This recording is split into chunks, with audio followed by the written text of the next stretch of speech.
customers. We strive to make every product detail perfect so that you can perform at your best. Elevate your skill and maximize your potential with the ultimate gaming monitor. Zowie. Strive for perfection. Focus on winning.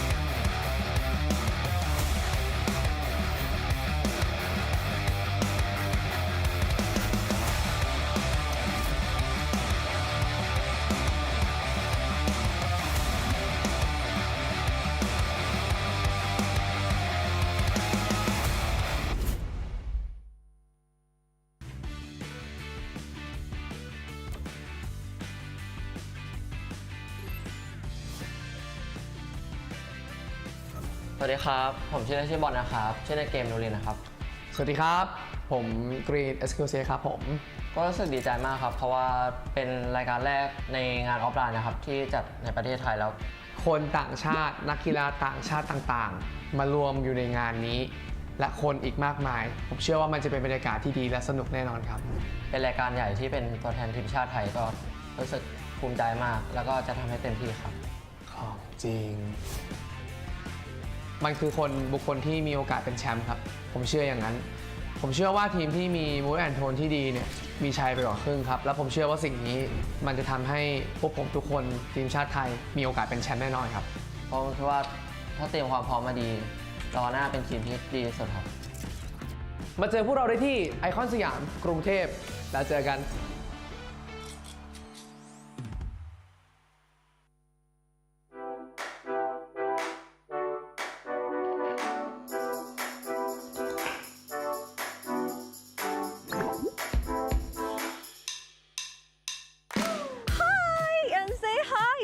fans and for those who love PUBG Esports, and this is Pan Patarathon Pokin. This is my first time through the PNC 2022, and for moreover everyone, I will do my best to convey to you, and today I will bring all the best for you guys over here in Bangkok, Thailand, the capital city and the popular city in Thailand.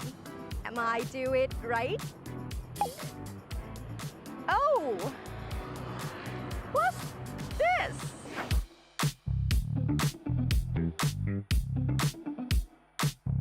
Okay, now I get the mission.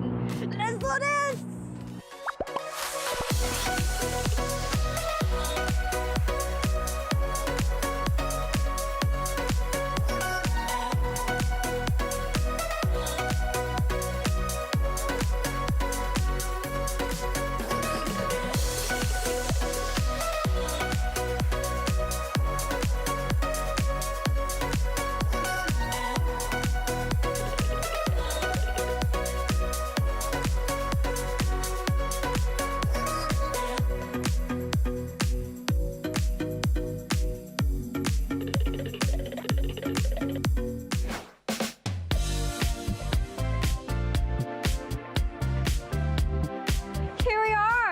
I find a Thai dessert cafe near the Giant Swing, and as the mission to find the mango, one of the most popular fruits in Thailand.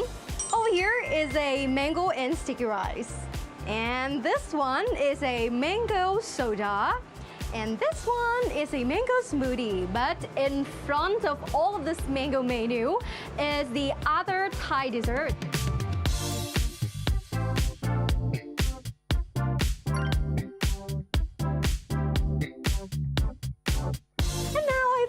I complete mission!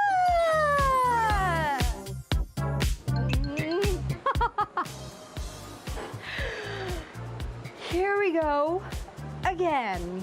Everyone, goods that represent Thailand, something you must buy in Thailand, introduction of famous souvenir of Thailand. After selecting the most symbolic souvenir, even purchases at the gift to the player. Okay, so I just have to find a souvenir. Right? The famous souvenir one. Okay, there's something pop up in my mind. Let's do this.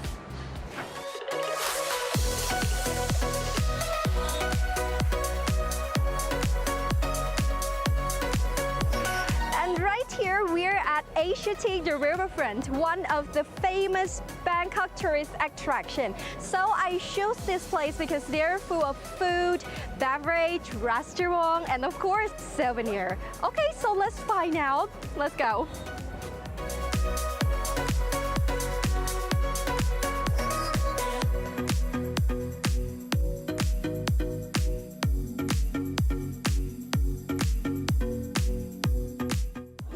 And here I've got the impressive souvenir. The first one that I really impressed, an elephant soap with a white elephant.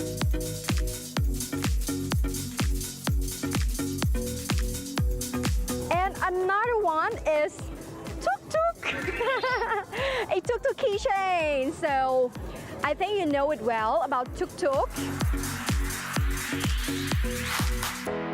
Okay, so I got two of this thing. Really, really cute. And I hope you were impressed with this souvenir as well.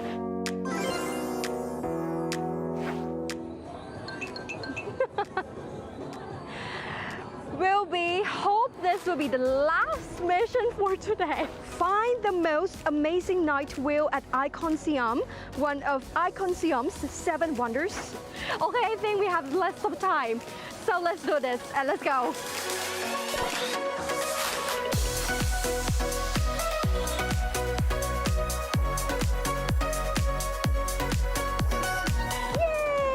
Now we have arrived at Icon Siam, the place that we organized our PNC 2022. And this place we call Sok Siam is the place that I would like to bring you guys to visit before we complete the last mission. Yay! And here I find the answer for the last mission. That is the longest multimedia water features in Southeast Asia.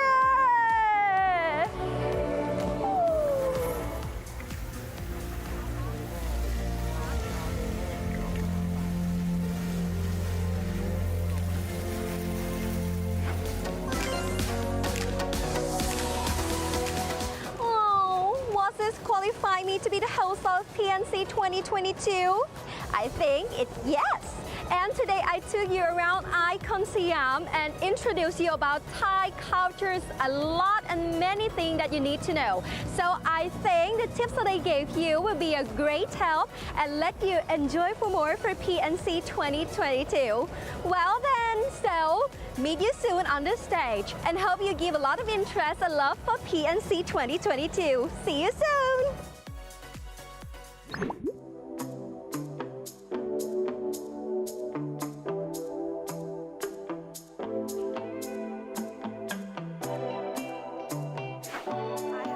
That I've got that is a soap with an elephant over here, and tuk-tuk, as you know, is like a symbol in Thailand, and I would like to give it to you to cheer up.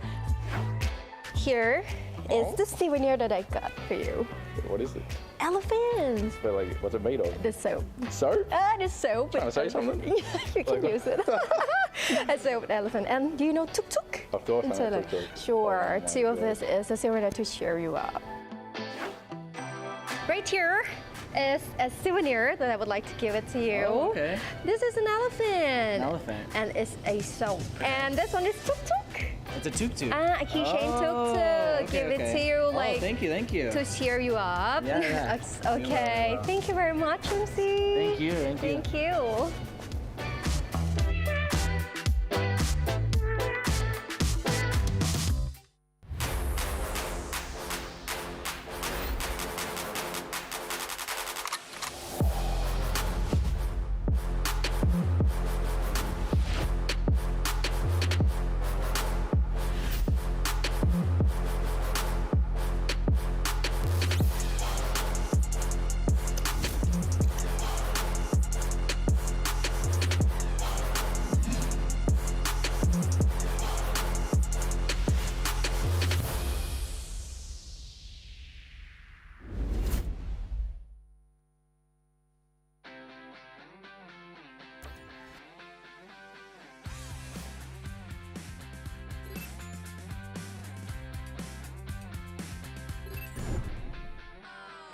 여러분 안녕하세요. 한국 국가대표 이노닉스입니다.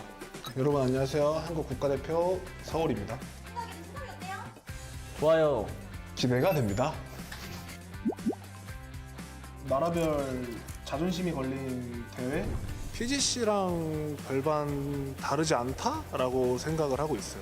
이런 운영적이나 교전적이나 다 하이 클래스의 대회라고 생각을 하고 있고 일반 다른 대회들이랑 똑같이 끝까지 긴장의 끈을 놓지 않고 해야 된다고 생각합니다. 저희는 최선의 선택과 그리고 최고의 성적을 내기 위해 많은 노력을 하고 있다는 거 말씀드리고 싶고요. 가장 견제되는 숫자 같은 숫자. 중국 팀이요. 교전이 중심인 것 같고 그 이후에서는 4명이 하나의 생각으로 좀 뭉치는 것들 그런 게 좀 이유라고 생각합니다. 아쉽게 준우승을 했었지만 이번엔 꼭 우승을 목표로 하겠습니다.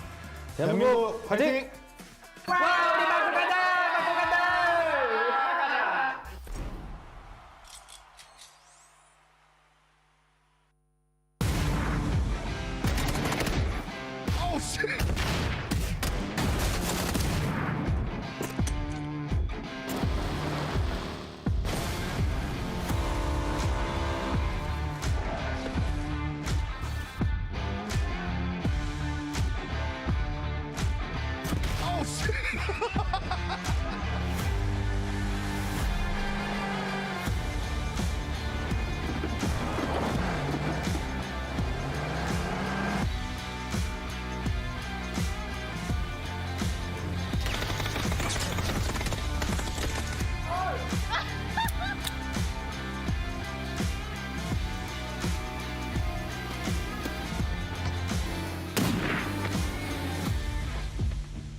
살려줘.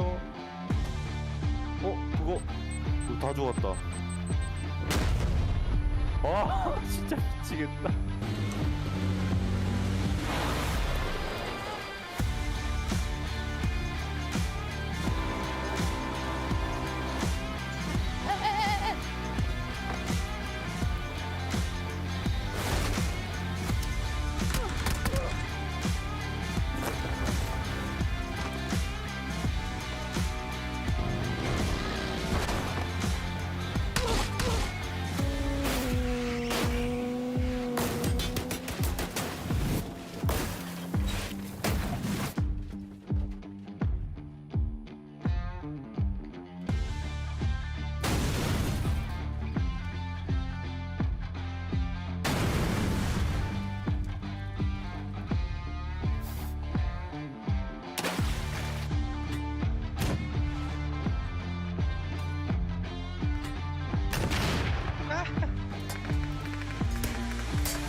PUBG ファンの皆様、どうもこんにちは。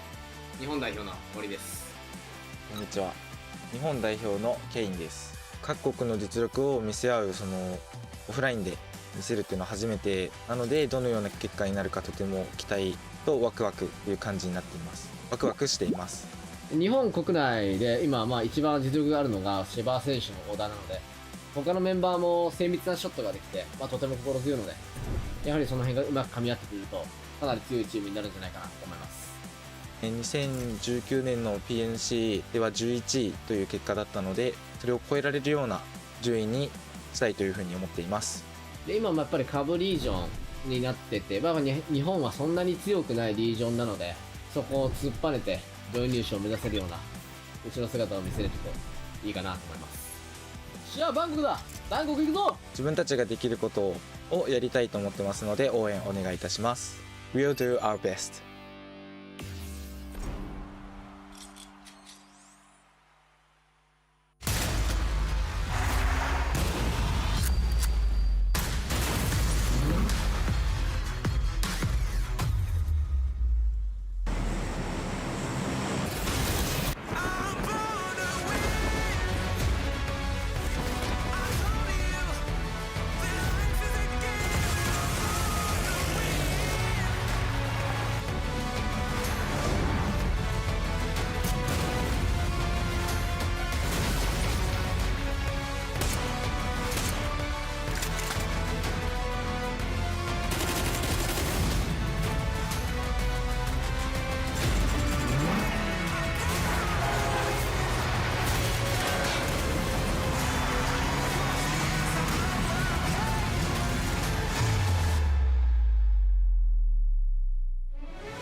Hustle up, yeah.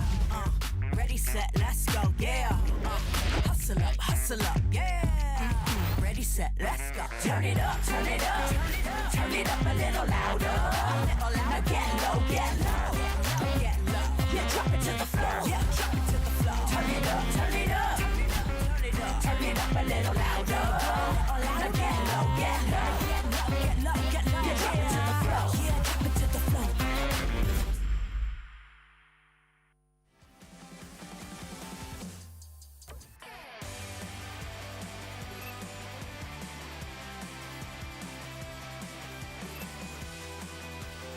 Gue Daniel dari negara Indonesia, nick in game gue Neil.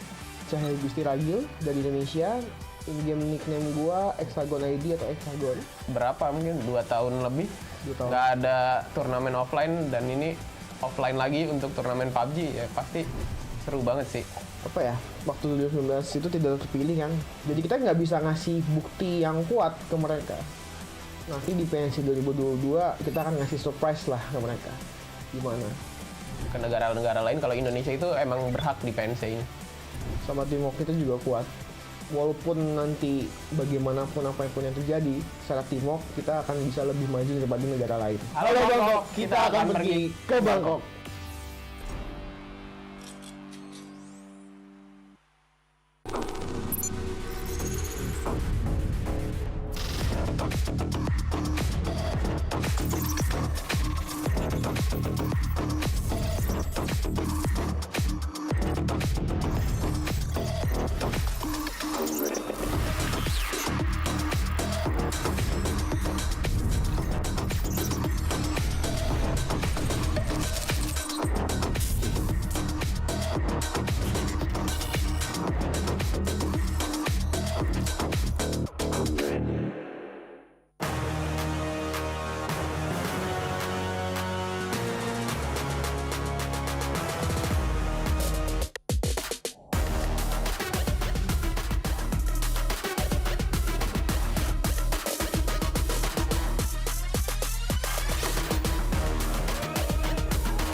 PUBG fans, this is Zocker from Team Germany.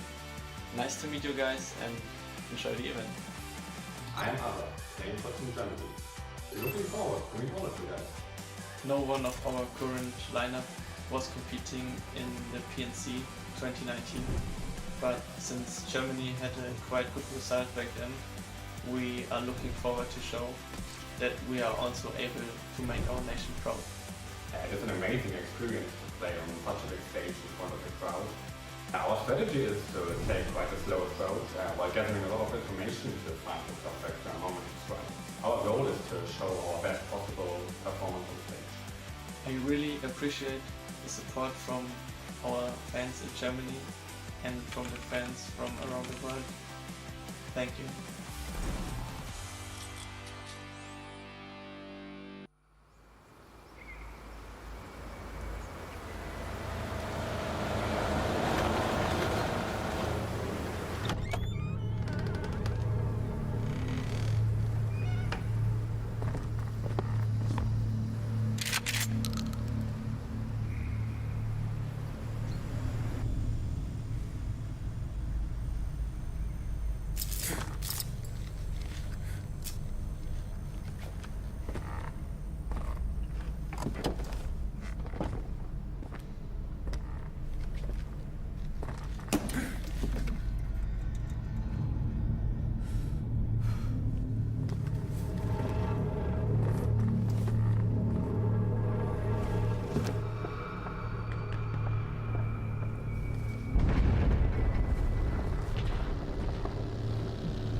There to respond 1-for-1 so far. Duncan does go down, but it's been Haven that's been the star player at this tournament, and he gets the knock on the page, gets the next one, of course. Haven averaging over 2 kills a game.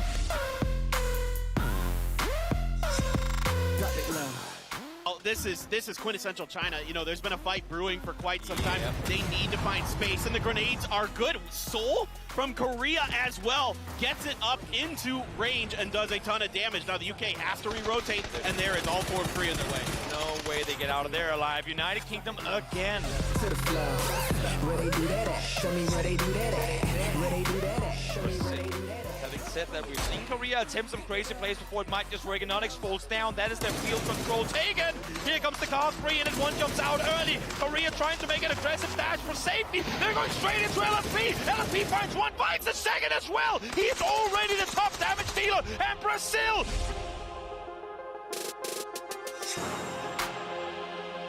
They know they got the knock up here. Cloris spots them all. Cloris sees and hears the Vegas Whip as he's got a nade in hand. He's got a nade in hand. Watch out, here he comes. Spots the first one, takes down one, takes down 2. USA falling as Cloris continues.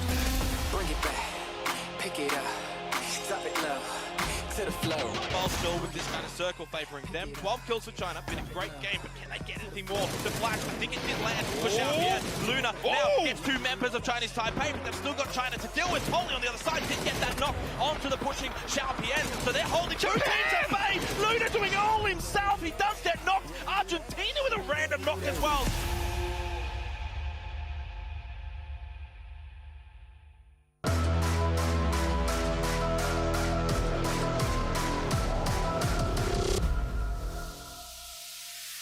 Calling it emergence. This is me coming in to view the apex. Best stepping over you. Call it acting brand new. Finally in my bag like it's long over distance over searching. Never fall back, never quit. Can I get rewards without the risk? I deserve it. Perfection with the hand of vigorness. You will never see another like this. Call it an emergence.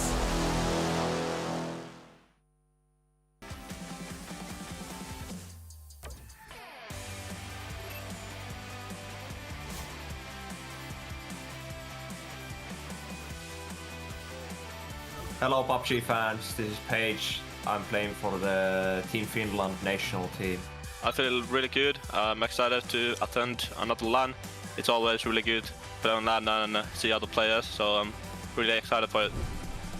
Finland placed 16 out of 16 PNC 2019, and I think we are looking to take another 16 out of 16 in this PNC. Obviously, Team Finland ended up 16th on the last PNC, so we have 3 new players, so we are definitely gonna do better than the last Finnish team. Honestly, I just think this year's lineup is better than 2019's. Hey Bangkok, we are going to Bangkok. Please fill the stadium with your Souch.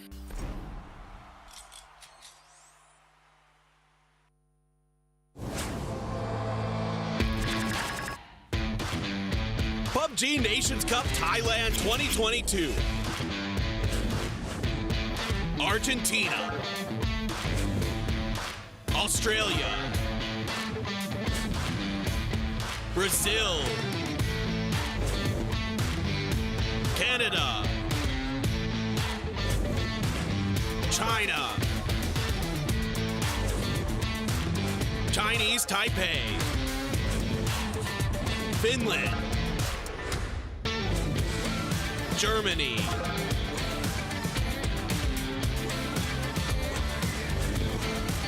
Indonesia. Japan. Korea. Thailand. Turkey. United Kingdom. USA. Vietnam.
When you wear it, I don't do it for acknowledgement, I guess it's just a merit. They still trying to copy me, they voices like a parrot. Staying on my shoulders and I bear it like Yogi. Lonely like Akon, acting like I'm A1. Wishing that your neighbors knew your name like Trey Songz. You Ricans can't stay strong, keep coming back for more, they thinking that I'm Jason. You messing with the great one.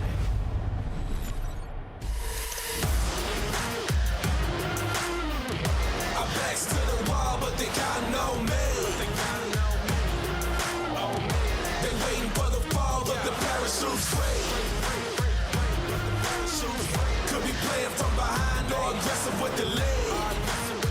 You can count on me, and I promise I'm the only one you need. I backs to the wall, but they counting on me. They waiting for the fall, but the parachute's free. Could be playing from behind or aggressive with the lead. You can count on me, and I promise I'm the only one you need.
It's day number 3 here for the PUBG Nations Cup 2022, and we are in Thailand, but we may as well be in Rio de Janeiro, as we currently have Brazil rocketing into the lead here after 2 days of play. The big question is, who is going to be able to contend with them up at the very top? Welcome, ladies and gentlemen, to the desk. My name's Kalaris, your host, and joining me to my left-hand side, we have Toppies as well as that was very aggressive. I do apologize. I love it. I loved it. I'm just hyped, boys. We're ready once again to get into 5 more games here, Martin. Couldn't be happier. Is it due to the fact that the team that you picked to win is in a solid second place, or what's the aggression here? I don't know. That might be the reason. Yeah. They're doing I'm excited all to be right. back. We have 2 more days though, and we need to get some of the teams here to stop Brazil. Otherwise, they're going to run away with a 24-point lead right now. Yeah. 119.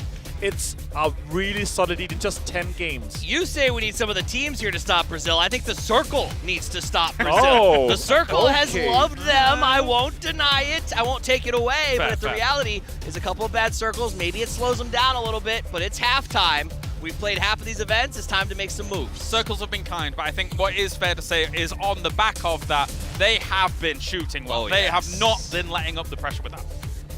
3 out of the top 4 players is Brazilian. From Fantasy, yeah. Or even just stats alone, I suppose. general. Yeah. Crazy stuff. Let's take a look at the overview of what's to come here throughout the day, as well as what's already gone down. We have concluded days 1 and number 2. We are in day 3, so we'll be starting things off with Erengel, 3 matches of that, and then moving over to Miramar a little bit later. And we've already seen disparity in terms of performances from some of these teams based on those battlegrounds. I mean, there's a couple of lads that we know that seem to thrive on Erangel over Miramar, and at the end of the day, this is a good start for them that they get to go after that. Yeah. The problem is, while Finland has been Miramar and UK has been Erangel for the most part, Brazil has been everything. Everywhere. Yeah, definitely so. Let's take a look at the overall prize pool as well. 500,000 is our initial pick. However, we've got a bit more than that, Martin. Yeah, the speculations are right now that we're somewhere north of 1.2 million total prize pool.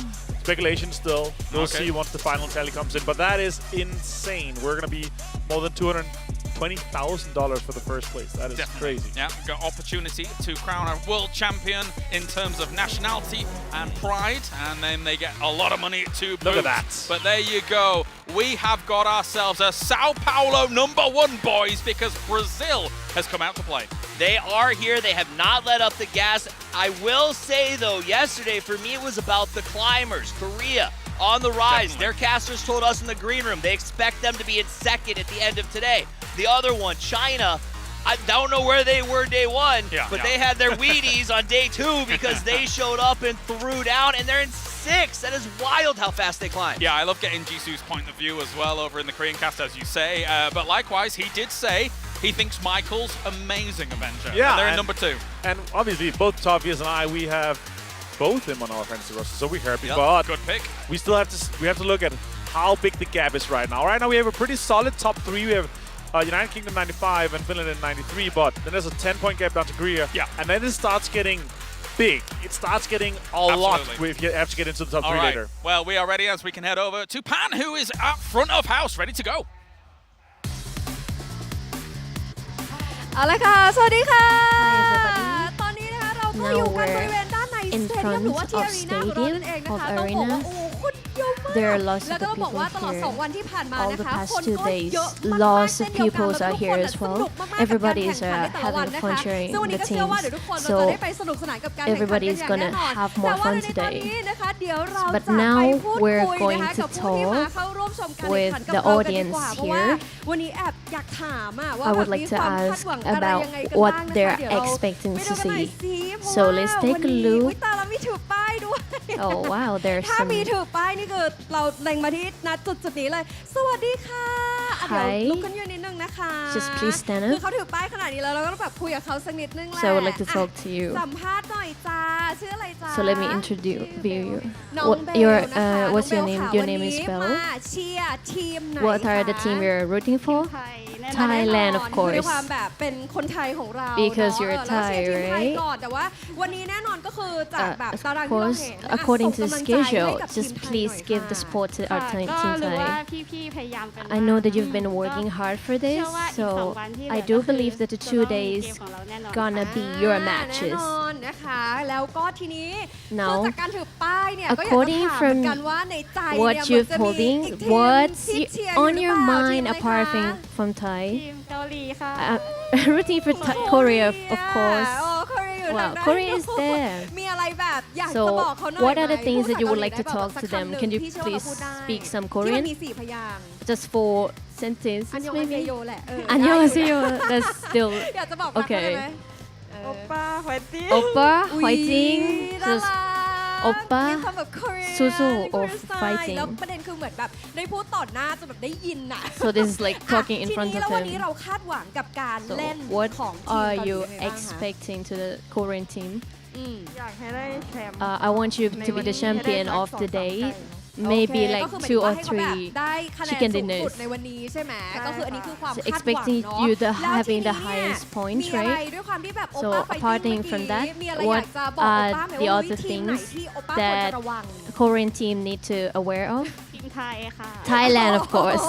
ให้เขาระวังทีมไหน ให้เขาระวังทีมไหนนะ ทีมไทยค่ะ ทีมไทยนะคะและอยากจะบอกว่าระวังทีมบราซิลดีๆนะ Apart from Thailand, you're ระ supposed วัง to ทีม aware of Brazil Brazil, of UK course, อะไรอย่าง Finland งี้ and นะคะก็ UK. คือต้องบอกว่ามันมี So ความแบบห้ำหั่นกันแบบ there will be เมื่อวาน like เยอะ some มากๆ fightings, คือ like ทีมไทยวันนี้ competitions นะคะ happen a วันนี้ lot. คือเราเชื่อ So ว่าจะสามารถ we believe ไต่ that ขึ้นมาคือ Thailand เต็ม can สุดความสามารถ fight เอา the งี้เราส่ง best กำลังใจ with ไป them. แล้วเราเชื่อว่าคุณทำเต็ม And ที่ I do ดังนั้น believe เนี่ย that you สำหรับ can ถ้า do the แต่ถ้าเรา best. พูดถึงทีมเกาหลีนะเพราะว่าเกาหลีเขาอยู่อันดับ 4 ดังนั้น Because เราถ้าสมมติ Korea ว่า is ในอันดับ currently 4 แล้ว on เนี่ย the ถ้าจะให้เขา fourth, แบบ right, on the beware ranking. เรา What are the beware อันดับ things แบบ that สูงๆดี you กว่า have to นะคะ beware แล้วก็ will be สำหรับ like ในวัน the นี้ top นะคะก็เมื่อ teams กี้ that บอกไปแล้ว have เรา the โอป้า top ไฟติ้ง performance? นะคะขอบคุณน้องๆ2 คนนะคะ Thank you very ป้าย much นี้น่ารักมาก for your โอ้เขา time. ทำมาแบบเฉพาะบุคคลด้วย โอเค ขอบคุณมากค่ะ Thank you so much.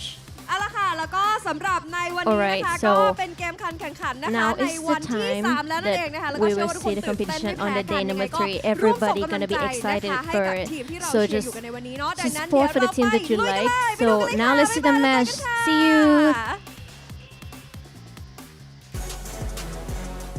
That's right. Thank you very much, Pan. Excellent interview as we take a look at the power rankings here so far. We haven't had this really changed too much since then. They know about as much South Korean as I do, actually. I want to get her down here on the desk because she nailed it. They got to watch out for Brazil. They got to watch out for Finland. Oh, yeah. And she said watch out for Thailand because they share a drop. But the reality is, this is the exact thing I expect out of fans from Korea. They expect 3 chicken dinners. They expect them to climb the boards. They are a very, very faithful followers, but they expect a ton. Oh, yes.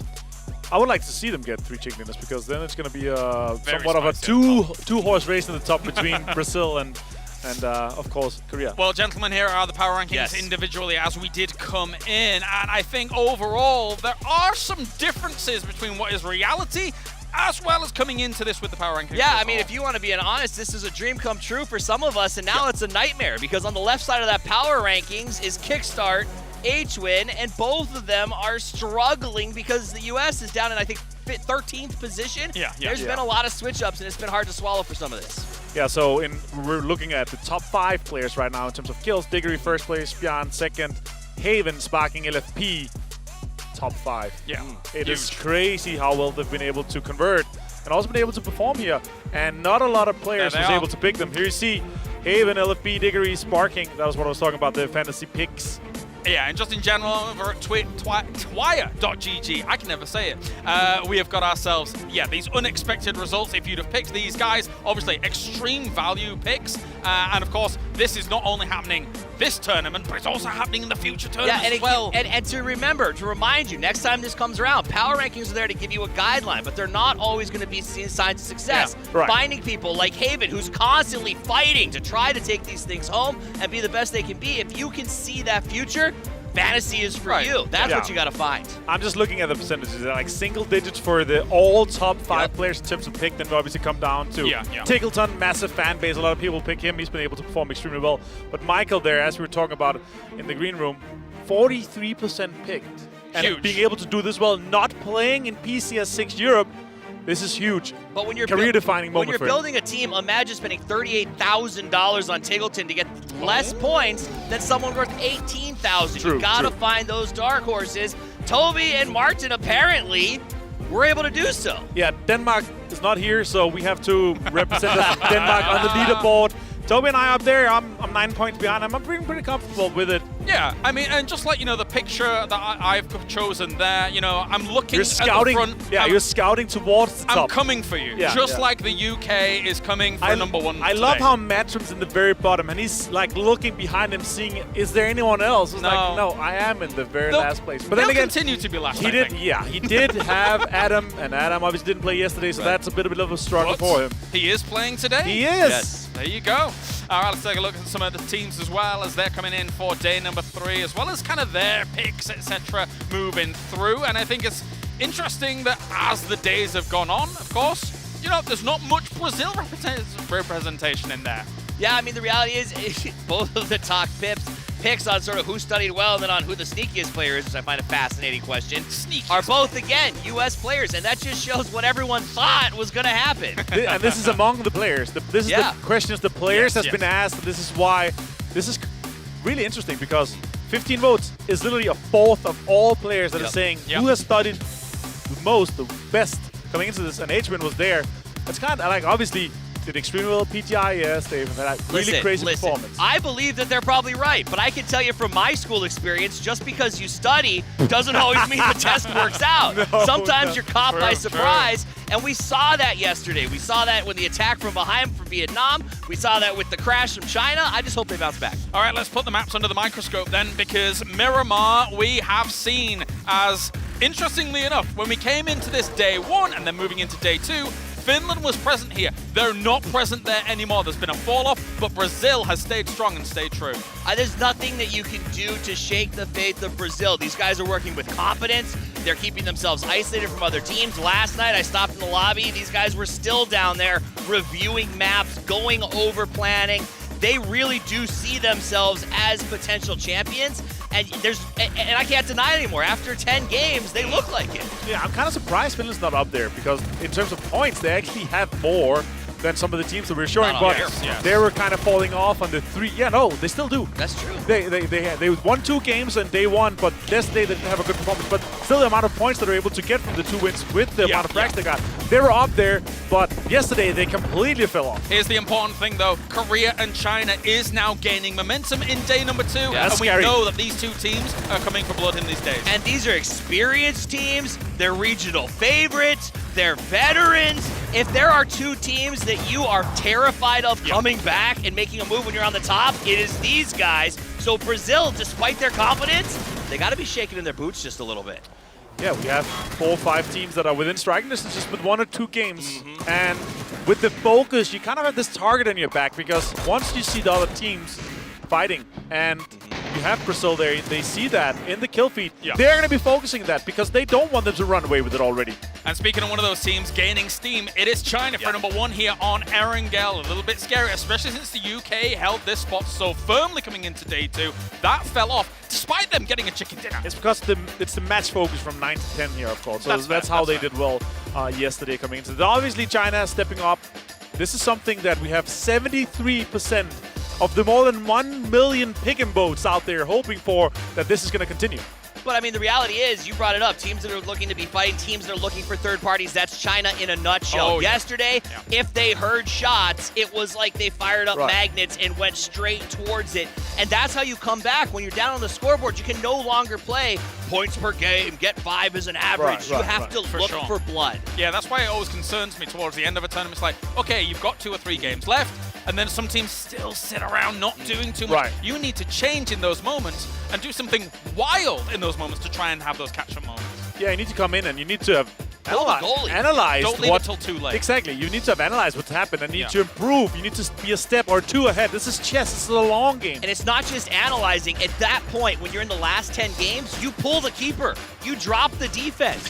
You play aggressive. Across the board, sports everywhere, you know that. When desperate times come, you got to get desperate and make those big plays. And I'm looking for some teams like maybe Canada, now that Adam's back, to do something like that. Did an American just make a soccer reference? Yeah, I did. He made a soccer reference? You know my name's Toppy. I'm literally named after a soccer team. Oh, okay. Well, there you go. I thought it was a candy. No, that's just because I'm large. It's Tottenham Hotspurs. Anyway, moving on. Japan was showing up in Erangel, of course. It was nice to see Japan actually having some really strong control on the side of Stalber here, Martin, which can be a notoriously difficult place to play. And we were cheering for them as well going into this. Multiple things. Japan being able to step up, Shiva being able to have amazing game. When somebody has not AWM, we're sitting there, get him, hit him, take those. And the most important shot he got was obviously the knock on Onyx, which opened up the whole end game for them. Definitely so, and here is how things have shaped up across the 2 days. Diggory is still holding on to that #1 spot. However, LFP has been able to rocket up in terms of damage. He's tied with Spjan. Spjan also has 23. Haven has 22. Sparking has 19. And LFP has 19 too. I'm going to say Flood, look at it though. This is the second day that we've seen him up on assists. He's putting in work. Australia, despite falling off yesterday and not having as good of a performance, Flood's still out there putting in the hustle. He's a fantastic player. He is. And I don't think he always gets the love that he deserves. Playing in the shadow of someone like Tiggleton can often cause that. Well, of course, that is how things shape up so far. But let's hear from the leaders so far. It's Brazil. Let's see if they can stick the landing.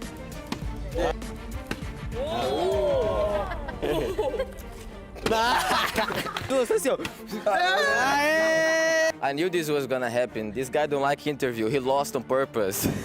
I don't care which one of my teammates is on the best stats. I just care if my team is on the first place. If he's the MVP or if he is the MVP, I will be happy for goal. And it's like an achievement for me as well. Eu entro aqui e falo assim, todo mundo é pior que eu. Não tem ninguém que é melhor que eu aqui. This is called Cristiano Ronaldo mentality. So before we came here, I did a promise. And if I won this tournament, I will have to cut my hair like Ronaldo on the World Cup, you know, like a triangle here. So yeah. Bom, vou manter o meu estilo de jogo, que como o Spark mesmo diz, eu não tenho o objetivo de ser o MVP. Para mim, se eu ganhar o campeonato já está tudo bem. Então, ir atrás de abate não é meu objetivo. Meu objetivo é ganhar o campeonato. 2, 3 e... Brasil!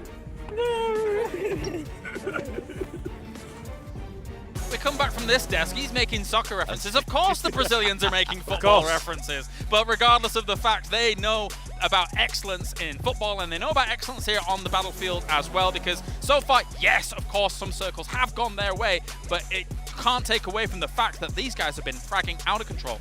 And the thing is, they've been trusting each other. They've gotten some circles. They have locked down into sort of base areas and played late game. But when those fights break out, you can tell that they're running 1-2s. They're doing it. They're having trust. They trust. They know that LFP was going to be able to hold down an angle all by himself, and he's doing it every time. They trust Haven, a new gun, someone they're kind of unfamiliar with, is going to hold his own, and he's proven time and time again he can. What I took away from that interview was that they are achieving this together as a team. They don't care who is setting it up. Yes. It is just all of them winning together. And that mentality, that synergy is what is making them win right now. That maturity. This is a young team, and that is a very mature perspective. No, definitely. There are a lot of players that want to go out there and be the flashy guy, be the MVP, but that's not that important to them right now. The full win is, and you guys at home can be winning as well with the Twitch drops if you're watching, and you can earn yourself up to a maximum of 30,000 EP with those Twitch drops, which is very nice. And then there's the pick and go as well. Yeah, get out there, challenge some other people. I mean, again, I hope that you get 8 people who aren't very good. Clinton. Yes, so hopefully you get Clinton, Matt, Xenox in your group. You get yourself some free EP. That's the big win. You're right, yeah.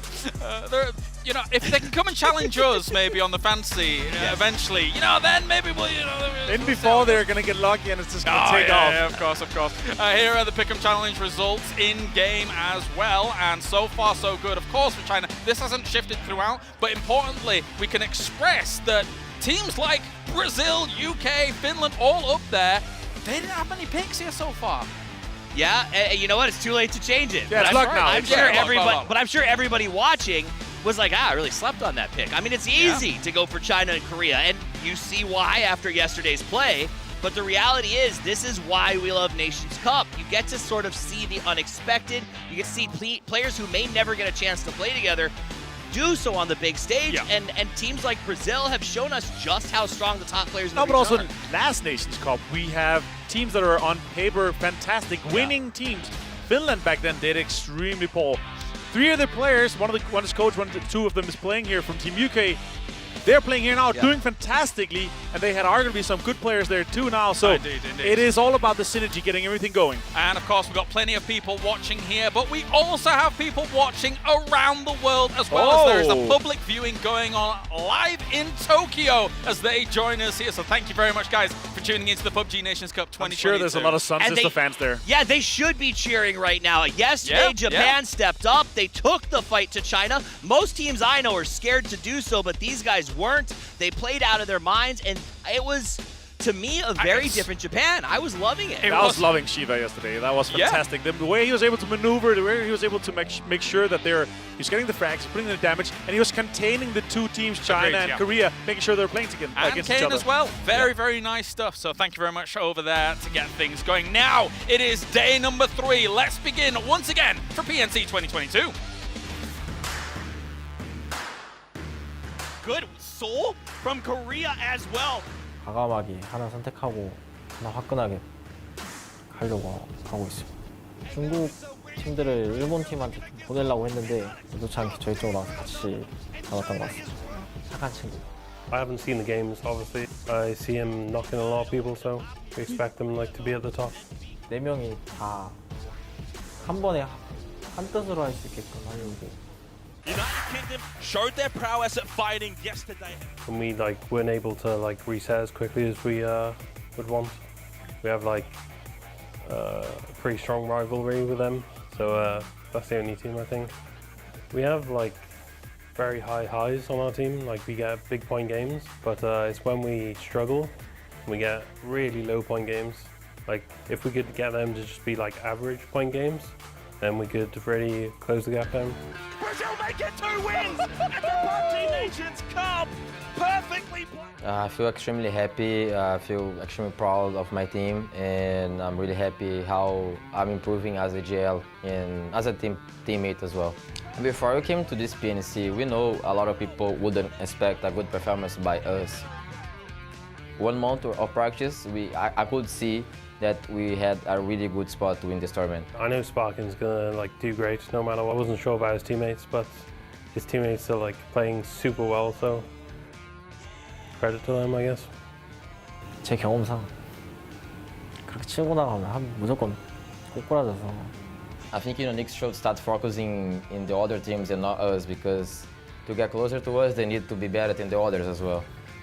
Of course, we want to have a bigger gap than the other teams. It's just to don't leave any point on the table.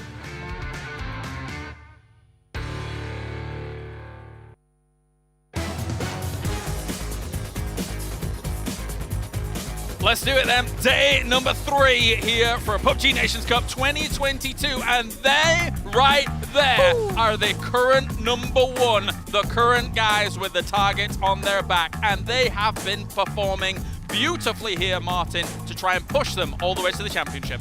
Yeah, a 24-point lead right now is crazy. It is almost unheard of when we're talking 10 games. We're halfway through. We have 10 more, 5 more today, 5 more tomorrow. But as we were talking about earlier, if multiple teams don't stop them, then they're gonna run away with things. They got targets on their backs, they got flags on their chairs, and they got dreams in their heads, and they're seeing the possibility of that dream coming true. This is a region who has felt disrespected, who feels like they need more time, and they're getting it. And the thing is, they're gaining the admiration of the crowd here live, and they look like they're having fun with it all, which is concerning.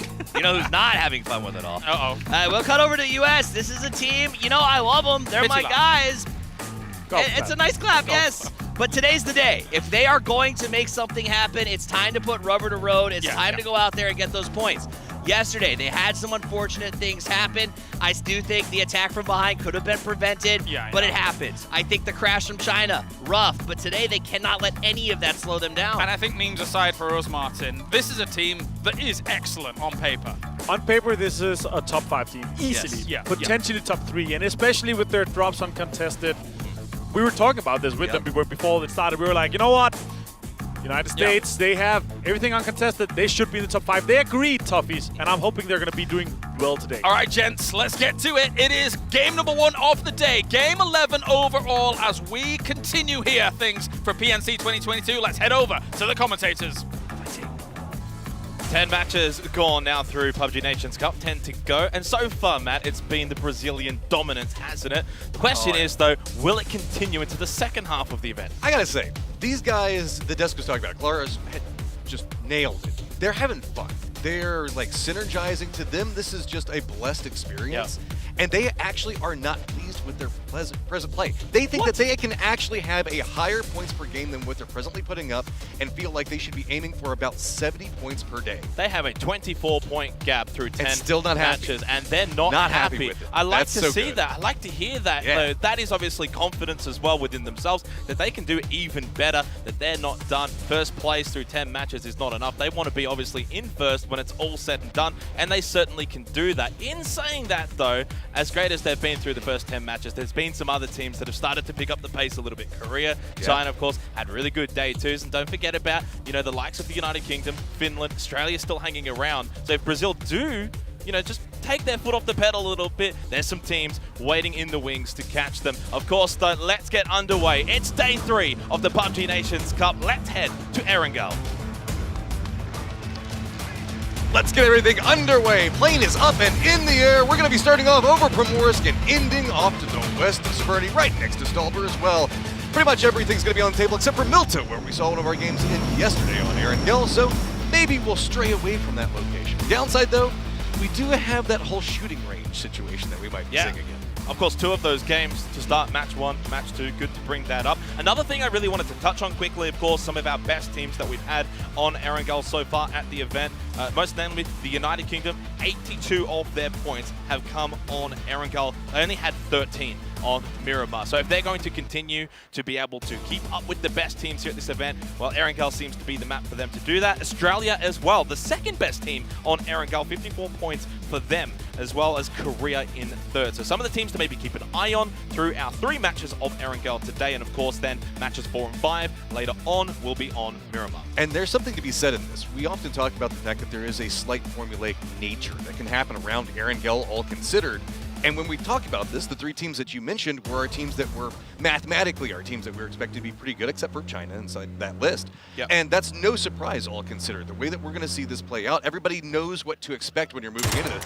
Miramar is a little bit more fly by the seat of your pants and savior. Oh, VHZ, that's not the way Brazil wanted to start today. Yeah, certainly not. Obviously, the talk of the town has been all about Brazil and their performances through the first 10 games. They lose VHC. They're 3 players now, obviously, for the rest of this particular not game. Again! And it's another shooting range circle. Well, not just yet, but it indicates likelihood that we might be heading there for a 3rd time here for the PUBG Nations Cup. Fingers crossed, maybe, Matt, that we don't actually finish on shooting range. It can still go anywhere. We saw Stalber, maybe Roz, I don't know. Something. Give us some flavor to this. Even if it is to the west of this, like, you know, just north of Georgia Pole and stuff like that. Yep. That's a really fun place to play too. I like the flatlands that are over there, the fields that are around those locations. Pretty okay with it. You can see Turkey is actually already stretching out, trying to get position in there. Chinese Taipei, though, already picking themselves up a good start to it. And Canada, you heard, did have Adam come back, so maybe the desk will leave me alone and I can finally get some more points because Adam's back in there. Well, you went a little early. There's the graphic for it. They've How heard on earth do I play in an esports fantasy league and get an injury? Well, fortunately for yourself, Matt, and of course for the Canadians at home, Adam, also known as Paper Thin, back into the roster for Canada, and hopefully for their sake. And look, they weren't even that bad yesterday. I think Dids actually did do some good things, no pun intended. I mean, it's these 2 guys, they're, again, brothers. They've gotten their start in PUBG. They've been around for a very, very long time. They know the rest of the crew as well, so it is no surprise the fact that they can be, I wouldn't say regularly switched out, but they're going to have a similar play style, a similar, I guess, shot calling style, all considered, the way that they communicate. So I wouldn't necessarily say it's plug and play, but it's about as close as you can get.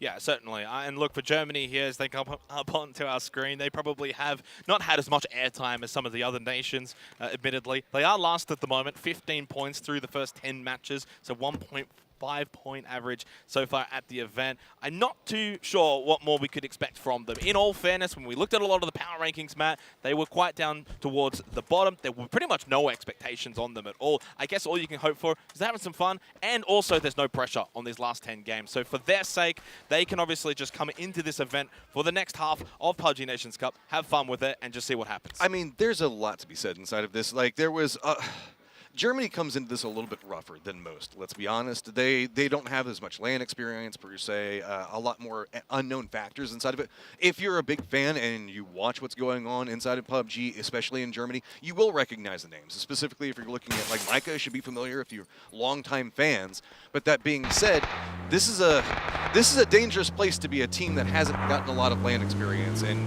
LAN jitters are a thing. We've talking about it. It's been 2 years since we've really had like a stadium with everybody cheering and stuff like that. That could even be a problem for some of these like more regular teams that have been around the last 2 years. Yeah, and even if it's not LAN jitters, even if it's just the fact that you're going up against arguably the top players in the world, right? And so this is obviously a quite significant event. It's not a localized event. It's not a regional event. It's a global event, especially when you see that here, you know, with China, such a stacked roster. Many believe, no excuse on LAN jitters for them, though. Well, that's true. Many believe for them to be the best team, of course, for this particular event. And yes, they started slow on day 1, but on day 2, they were, you know, really a top team. They proved it. They're into the top 6, 70 points. And honestly, if Brazil have a bit of a quiet day and trying to keep this snowball going, they could find themselves in a position going into the last day, Matt, where they're still a contender. I think what we're looking at and a big factor for today is going to be mental. Like, we've been talking about Brazil. Brazil, they're just feeling like, again, blessed was the terms that they've been using. They're just happy to be here, happy to be able to play with their friends. You were seeing that with Australia as well. Whenever they did, like, their synchronized shui whenever they were doing their walkout and stuff like that. You can tell that there's certain teams that are just coming because it's like a camaraderie, whereas some other teams have been kind of just hodgepodge together based off of the votings.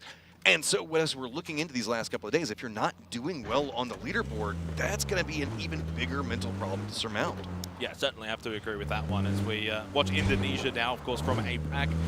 Pretty much like those around them on that leaderboard, you know, Germany, Canada, maybe not the highest of expectations. And in some way, 31 points, you know, basically only 1 point behind Canada and the USA. I think they've done all right. I mean, many people really wrote off Indonesia as a region that wasn't going to be able to do all that well at the event. And of course, you know, they're in the bottom 3, but they've picked up some points. They've had some good moments. We'll see if they can do that. Actually, was Xiaolu taking some shots, drive-by here on the Chinese Taipei, who are just trying to get past them, and will do so successfully and intact. That is telling for China right there, having a duo lined up, waiting across that bridge and not getting a knock there. That's the whole premise on why they were holding down that position. They are only holding 2 members at this point because they are running a 2-2 split right now, which have been hit or miss here at this event. Yeah, certainly. I think that, you know, there's been some discussion around it. Obviously, when you look at the benefits, and it's been something that's been in the meta for so long, but as Galucia finds a knock, hang in a second, of course, the crowd gets excited, and I thought for a split second that US was about to run over Micah. That would have been awful.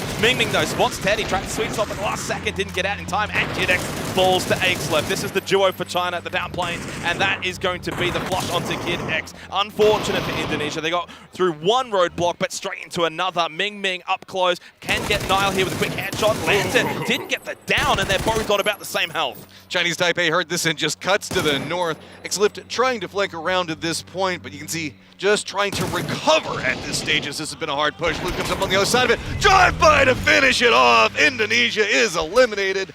And that was a much more, I guess, aggressive China. Yeah, unfortunate there for Indonesia as well. The other 2 members of China were pretty quick onto the rotate, got into the US and made their way over. And you saw the seat swap from Xiaolu at the end. Keen, knock onto Sharp Shot. That is further pain for the USA. I look back and I try and see if I can find Toffees because he has been having a hard time, Matt. I know you have as well. It hasn't been going well for your boys. Look, I can't say anything about USA's performance given my fantasy performance, but we're living the same life right now, to say the least. China's still holding down their position. I think that USA was holding a forefront position just to the north of Rajak itself along the river, and it's going to be a slight skirmish between them. And Japan does have some angles on what's going on, but I think that the res has already come out on USA's side, so really just some attrition battle that's going on right now. No big push coming out. USA throwing out some feelers, now going to regroup as, again, 2-2s seem to get punished regularly. Yeah, and what's interesting, though, and I think the desk brought it up, but the USA are just constantly finding themselves in these early engagements. And whether or not it's just a knock that you get rezzed and then you rotate away,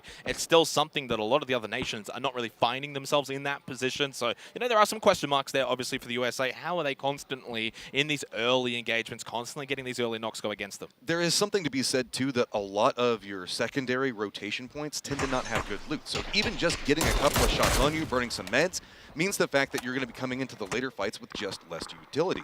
If you are making a priority to make a shift into somewhere that says, like, I don't know, even just has a compound, but we often see, like, USA tends to favor dips, high ground positions. They want vision, and in those spots, if you're taking early shots, receiving those damages, that's going to be a big problem as it progresses. Turkey has been sort of smack bang in the middle of the pack, 41 points for them through the first 10 matches, and I've got to say, I think many probably underrated Turkey coming into the event, and they have certainly been holding their own as they hold this position south of shooting range, quite a bit south as well. 50 seconds until phase 2, and all I can say, Matt, is I am praying we do not end up at shooting range anywhere but shooting range. Just go any direction you want to. I mean, even if it does go shooting range, just go south of shooting range. Just don't go to the north. I'm not asking for a lot here. Just not the same circle we've already seen several times. So trying to see a couple of these rotations. Some of them have been quite late. I look at Thailand as well, just making their way past George Ball now. So Australia wrap really far out towards Stalba, looking to maybe try and push over towards the UK. Ooh. Everyone else, though, more so playing center, more so north of the Roshok River. Here's a problem. Yeah, we've got Japan stacked up with Germany now coming in. Vietnam's going to be on the other side of it. A small reprieve for USA as they do have Japan in between them and Vietnam, who has been a mini rivalry that has been brewing up, and much to the chagrin of USA, I would have to say. And, well, sometimes that just happens. That's PUBG parking at its finest. Certainly, but you can see how congested that north portion of Roshok over the river has already become. Vietnam, Japan, USA, Turkey, Germany, etc. There's not a lot really out towards the sides. You got Argentina, UK, Australia out towards the east, and out west, okay, there's a couple of teams there, China, Chinese Taipei, Thailand, etc. So very congested towards the center point. We do get our phase 2 circle shift. Of course, shooting range still in there, but, you know, there's a lot that it can go anywhere else. I like to look at the modifications as we are seeing similar circles. Remember, Korea has been playing down inside of shooting range. Yes. Canada's now got that under control. So instead, Korea's playing up along the hillside, which is known for having good vision and also the capabilities of rotating out significantly easier than shooting range itself. Meanwhile, as we're starting to see Australia's been coming in from the east, they had a much more forefront rotation and have been closer to the center, to the north of shooting range regularly at these stages, and instead now are the latecomers into the circle. And remember as well, as we watch sort of Brazil making their way past Korea, and Chinese Taipei and Turkey around that era, they've only got the 3 players, so they're looking to probably now play this game rather defensive. They're not going to want to push on any teams. They're going to just want to try and find a dip, find a bowl, try and find somewhere they can hold up. And it looks like actually they're going into shooting range and just sort of banking on that, and they'll keep quiet for the next circle or two. Glorious finds a knock onto Canada. I don't know if much will come from that. Of course, Canada, as you said, around that shooting range area, but they've also got 2 players over towards the crossroads south of Severny, so a pretty aggressive split. And look, just Brazil making the push down in there. Wow. John Lee being feisty, going over there, going to get keen, get the knock onto him. Starting to see drive-bys becoming more and more effective as we move in. Canada now making their rotation away from this, going to regroup, so that means the fact that shooting range now does belong to Brazil, and Chinese Taipei just roaming around. Hey, if there's nowhere to stop, don't. Yeah, and they have come all the way from the very far west of this circle and have now gone all the way to the very far east of the circle, and all they've got really that lovely knock from Yan Lee, but that's about it. They've just gone straight through, and as you said, no one has been punishing them for it. No one has been shooting it at them at all. So a very bizarre rotation from Chinese Taipei, literally just from west to east, now close by to Australia, and they lose Leo to Monty. He had to jump out of the vehicle, taking too much damage, was hoping for maybe a stop off of it. He's going to go down. Australia is going to pick that one up, but Chinese Taipei has now got to find some place to stop their roaming, and it looks like it's going to be a round where we have a duo for Argentina, but really couldn't get all of their players there. And the other thing to note with that, with Chinese Taipei coming from the west to the east, it has actually opened up the western side of the circle, so China is actually chilling. They're loving that. Now they don't have Chinese Taipei contesting them. It also kind of helps out Thailand. No teams behind them, only China above them as well, so that western side that we've got for phase 2, rather open. And again, we still got that center congestion, but also now out east, Argentina, Chinese Taipei, Australia. And Australia's position at the moment quite perilous too. Really going to find themselves in a position where they're stuck on the edge, 2 teams in front of them. They'll have to push forward, take these fights. If they get the kills and they get those fight wins, it'll be great. If not, it could be a disaster waiting to happen. Australia's been on a slight slide down this leaderboard, and this could be an opportunity for them to move around. USA getting some sight lines onto Thailand, taking some shots, but doesn't get the knock into them. This is a much closer range fight than I think that anybody was planning on. It's going to be a much larger split as well, as Thailand is now trying to regroup quite quickly around Eskaluska's position. The other two members for USA are still caught up, taking shots into Japan. So that means that there's going to be a lot more pressure onto Sharpshot and his crew as the circle does pop and shift slightly away from shooting range. We'll take it, Matt. We'll take it. It's Honestly, at this point, I don't think it's going to end up in shooting range here for Phase 3. We've seen enough information, so what does that mean? I think, honestly, Korea might have the best spot at the moment. Yeah, a little elevated, they got trees, they got good sight lines, it's going to make it difficult. You've also got Canada's position, like you said, the crossroads south of Severny, really good position. Teams can maybe send it into their late game, but it's difficult. It's a lot of very open and flat terrain as well outside around that sort of center point. Vietnam, of course, at the moment, dead center for Phase 3, so they're catching a couple of circles. This circle also very favorable for Chinese Taipei as they were making their roam around. Argentina did get a feel on what's happening. These teams that were playing along the edge, Australia as well in this position. Now, you can see all crammed up inside this shack, and this is going to be a problem. Martin Son's already making the push into it, a couple of shots coming out. This is Ali RV. He's got the nade prepped and ready. They have stepped away from the shack. That could provide them some form of safety, but it's going to bounce right in there. Beautiful throw to start it off. The other two players, though, for Chinese Taipei, they're on the backside into the smoke, so obviously not all of them going down to that one nade, and Ali RV only had the one nade, and Australia hear the commotion. They just peek over. They'll get the free shot onto Yan Lee through Monty. He gets the down. They do need to convert these, though. Australia can easily steal these kills away from Argentina, who probably at this point do not want to push any further over that ridge. Knowing Australia is watching that, they fall back. Smart play, but they don't get anything really from this. If you're committed at that stage, you're already going to have to deal with Australia on the retreat. They've just kind of handed these points over to Australia if they want them now. And it was only a duo for Australia playing this, so it was a 2-2. The other thing to note here, minute 20 seconds till Phase 4, Australia are still not in the circle. Resetting. They actually need to get moving here, and yeah, because of this, Australia can't even flush Chinese Taipei. They have to get into their vehicles, they have to go for the rotation, where Tickleton and Luke 12 are already inside of the circle, a little bit to the south of Monty and Flood, so they can't actually take out Chinese Taipei either, and that maybe leaves the door for Argentina to collect those points. Chinese Taipei fans are really, really happy with Australia right now, but you can see they're still not in the best of position. They're clown carring inside of a car that is destined to explode any second. They're rolling, trying to get the shots, but it's Argentina that is just unloading yet again. Chinese Taipei tries for it, but does go down in the end. Yeah, and Australia's going to see that in the kill feed and probably think that's 3 kill points we could have gotten, but unfortunately it's like, do you get those 3 kill points and you're out of position, or do you get position and play the rest of the game? I think they made the right choice, and obviously for Argentina, they benefit the most from that because there was basically nowhere else Chinese Taipei could go. That vehicle we saw quite badly damaged. They couldn't go for a long trip. Remember, they already went from west to east, so they had to go somewhere short and close. And indeed, our 2 leaders at the event, Finland and Brazil. Of course, Brazil already down to 3 players. The spray from Page is perfect. Gets the down onto LFP1. Brazil down to 2. Finland is on opposite sides of shooting range, and that is a massive problem for Brazil. Already 2 members down. They lost one very early inside this game, so it is just going to be sparking up. Circle pops, and it's going to shift over into Canada's favor right along the crossroads. Shooting range no longer a part of this, and now what Sparking got planned, you can see trying to evacuate this position, moving to cars.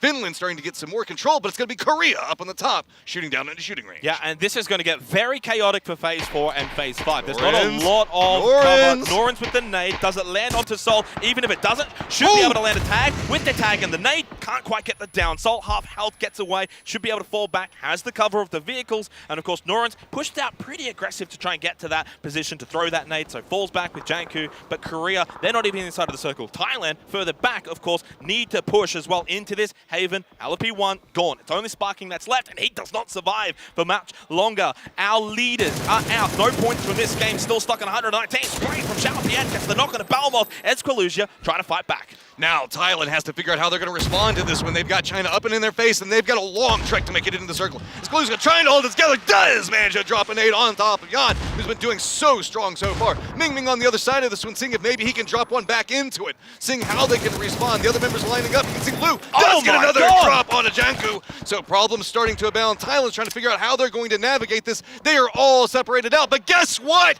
It's going to be Korea that here's what's going on. They're taking the high ground. Hackslip taking the shots into what's happening, but it's Nuran's on an opposite angle. But Norans, look out behind you. You've got Loki, you've got Soul pushing on your position. Of course, this is a disaster for Thailand, but this is where Korea can start to maybe get a little bit of aggression in them here at this event. They push, they hear the fighting, they want a third party, and they get that down onto Norans. Escalusia does find the bleed out onto Xiaopian. That's a point for the home team. And somehow Loki, oh, the USA pulled up as well. We've got 4 teams out towards the southwest, Matt. Everything's popping off over here. They realize it's too hard to get away. China's trying to fight their way. Sharp Shot's going to connect on top of them. It's just violence everywhere. China's finding themselves compressed. Japan now coming in back behind USA. This is a catastrophe for everyone. And Finland's making their way down as well from the shooting range. It just doesn't stop. It's third party on third party. At the moment, we are having a massive party and everyone is invited. Mexi finds the kill onto Lash K. Korea are just wondering what has happened.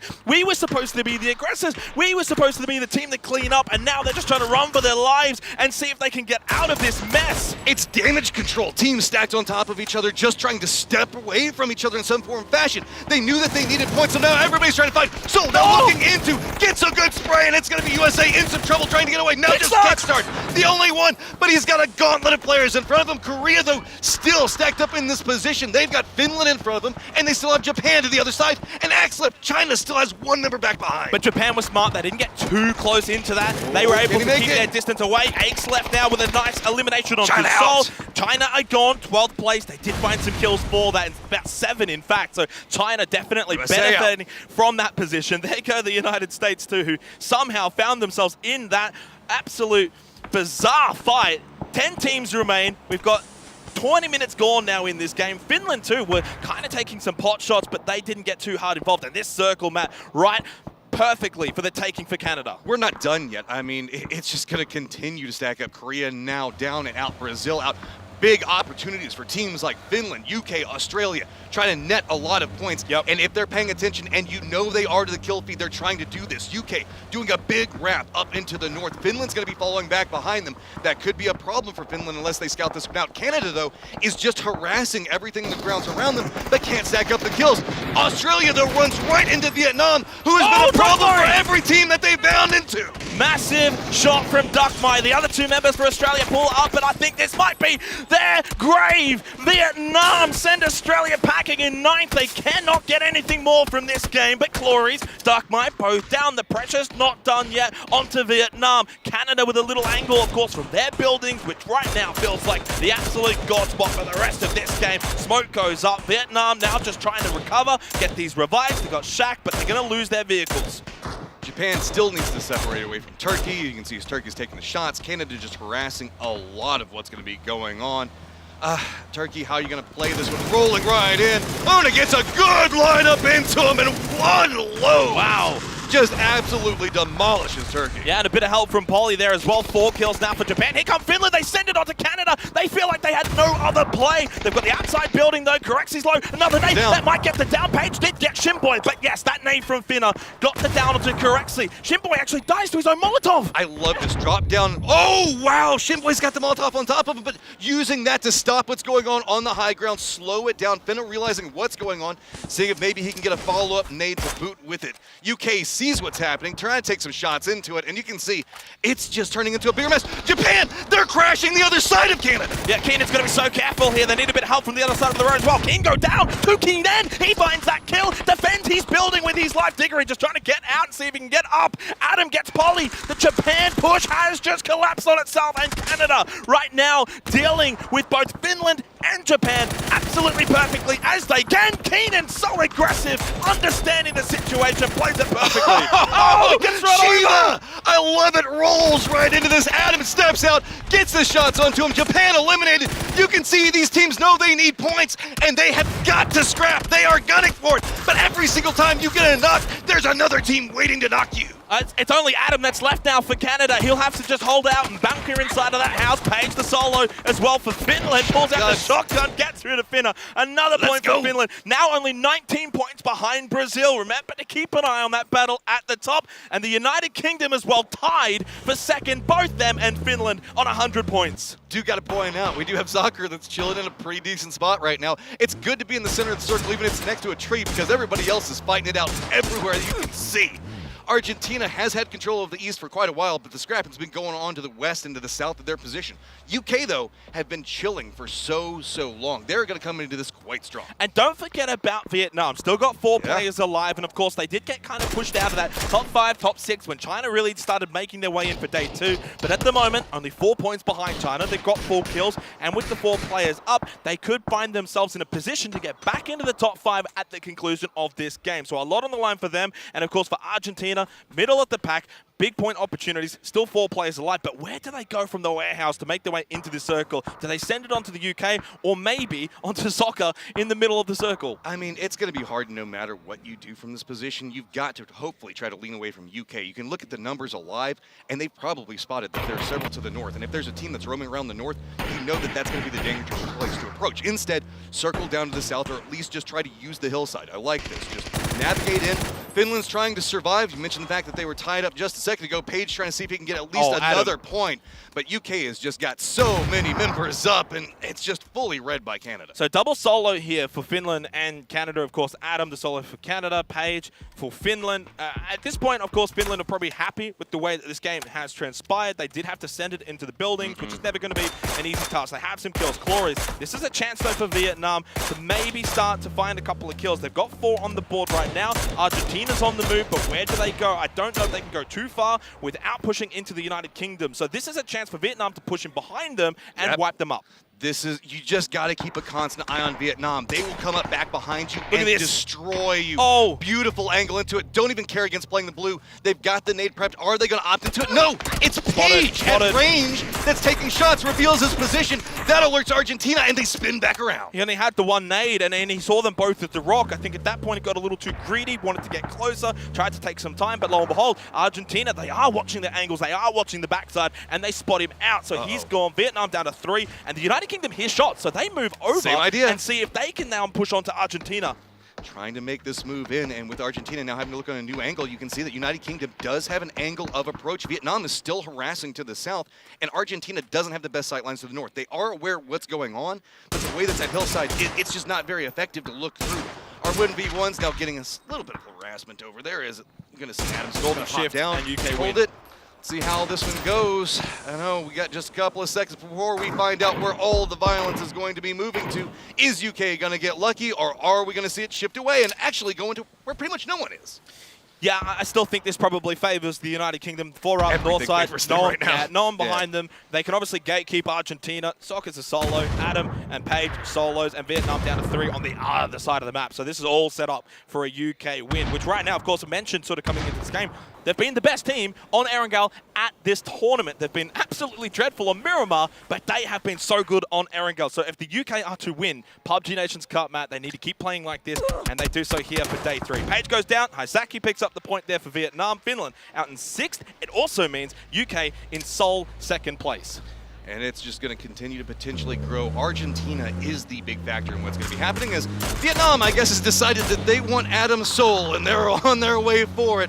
Just stacking up all that's happened. Perfect time on the other side. Argentina just rolls right into the United Kingdom, and it's just like waiting arms. They just get annihilated and pick up so many points. And I wonder if maybe they were caught off by Varden Facts, who were just a little bit more further in front and obviously didn't give away their position. Okay, so we've got Vietnam in the south.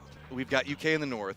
But let's not forget, Zucker is still here, and he has not made a sound in, I don't know, like, since yesterday. That's true. It feels like. And we know what solos can do. We watched yesterday. Can you imagine if Vietnam gets Vietnamed? Whoa.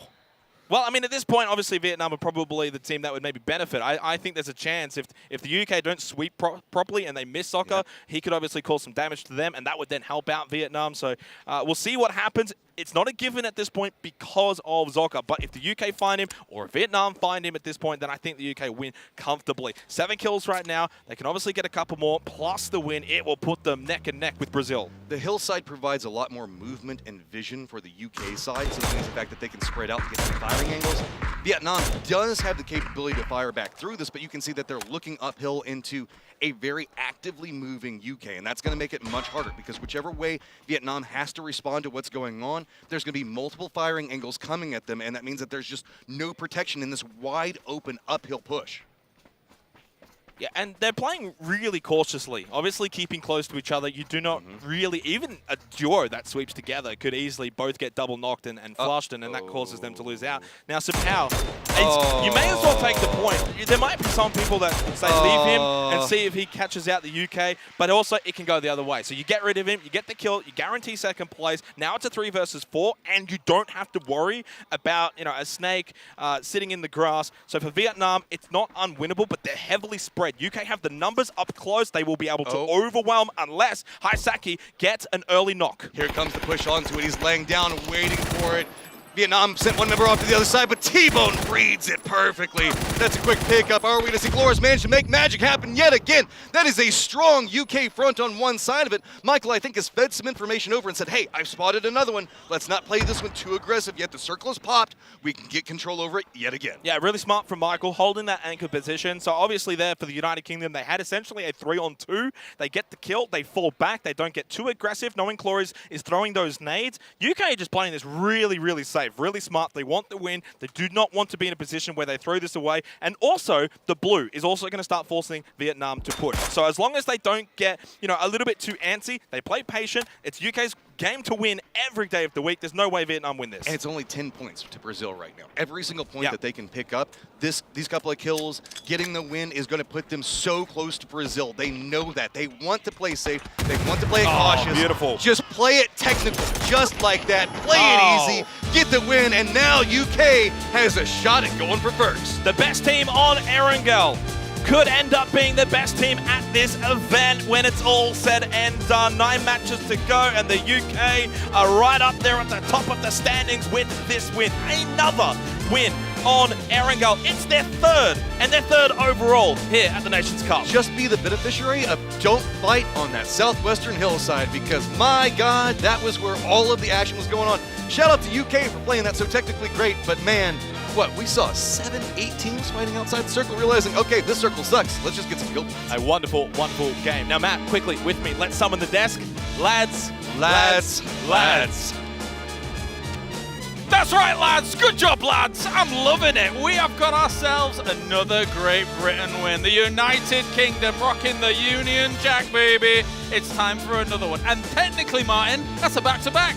It is technically a back-to-back. I love it. And also, I actually had a chat with them before we went to the game, and I told Donald Fix, if you're in a game today, I want to see the little dragon. Oh, he's Welsh. That's right. Dragon.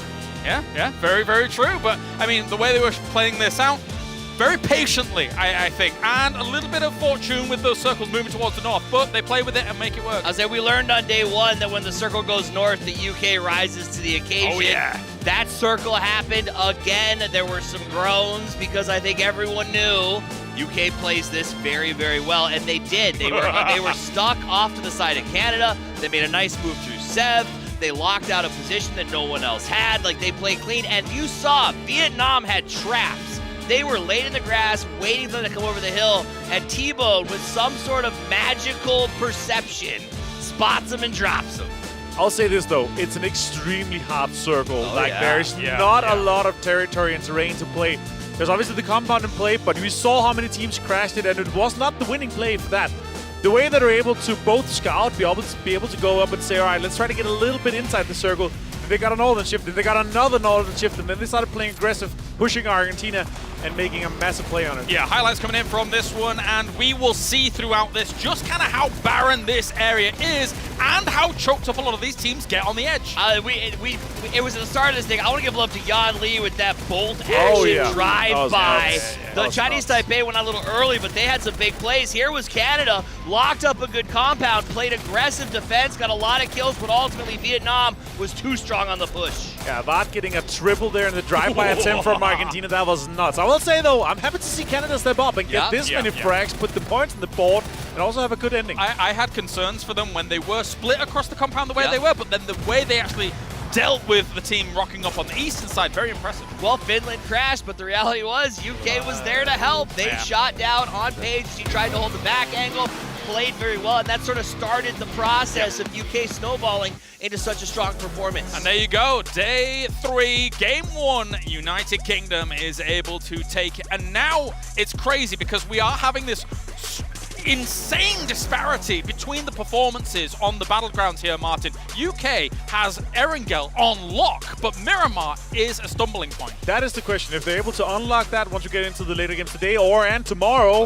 if they're able to step up that, then they could be a contender. If they don't, I think Brazil is going to be having more consistency once we get to Miramar. But we have 3 Erangel today, so we might be able to see United Kingdom on the top once we finish. Speak of the devil, he brought up Brazil, and Brazil did exactly what you asked at the start of the day today. You said, will they leave the door open? Will other teams catch up? They did in this one. And here's the final moments from this game.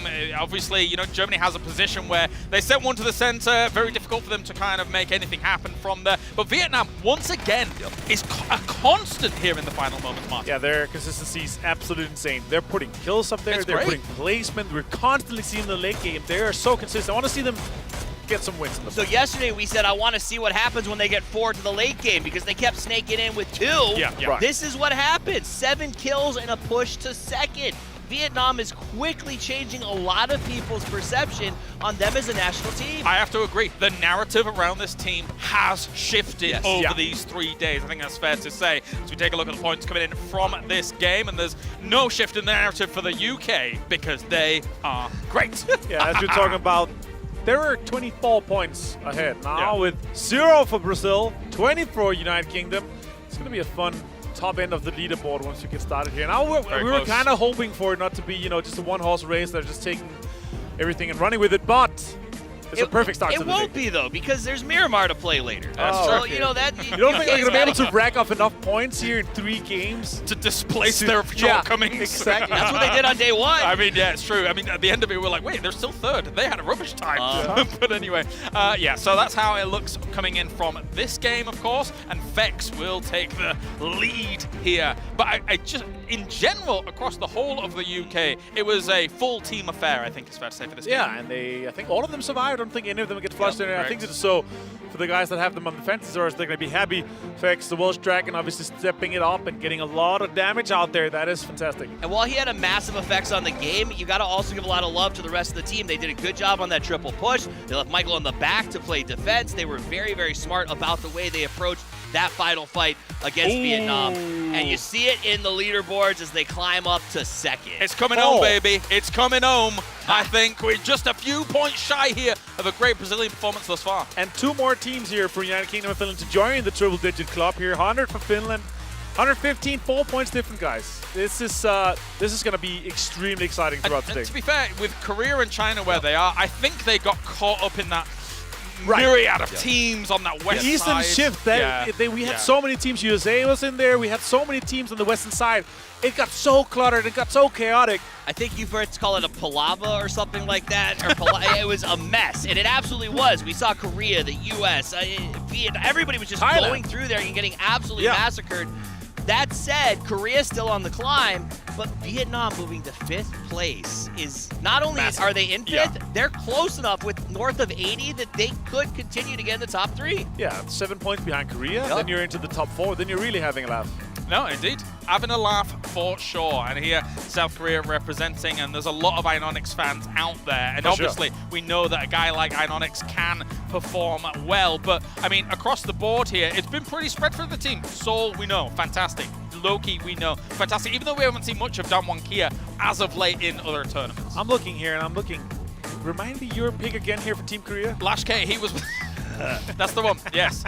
To be fair, you know, I think this team's still got movement up. No, okay, so I'm going to fantasy cut in here because that is a good pick because the reality is Korea has 3 really high-priced players. Yes. They're guaranteed to go deep in this event. That's the one. Lash K is what you buy as a bargain pick. There you go. The same with Monty, the same with Michael. You buy the underrated player on the best possible team.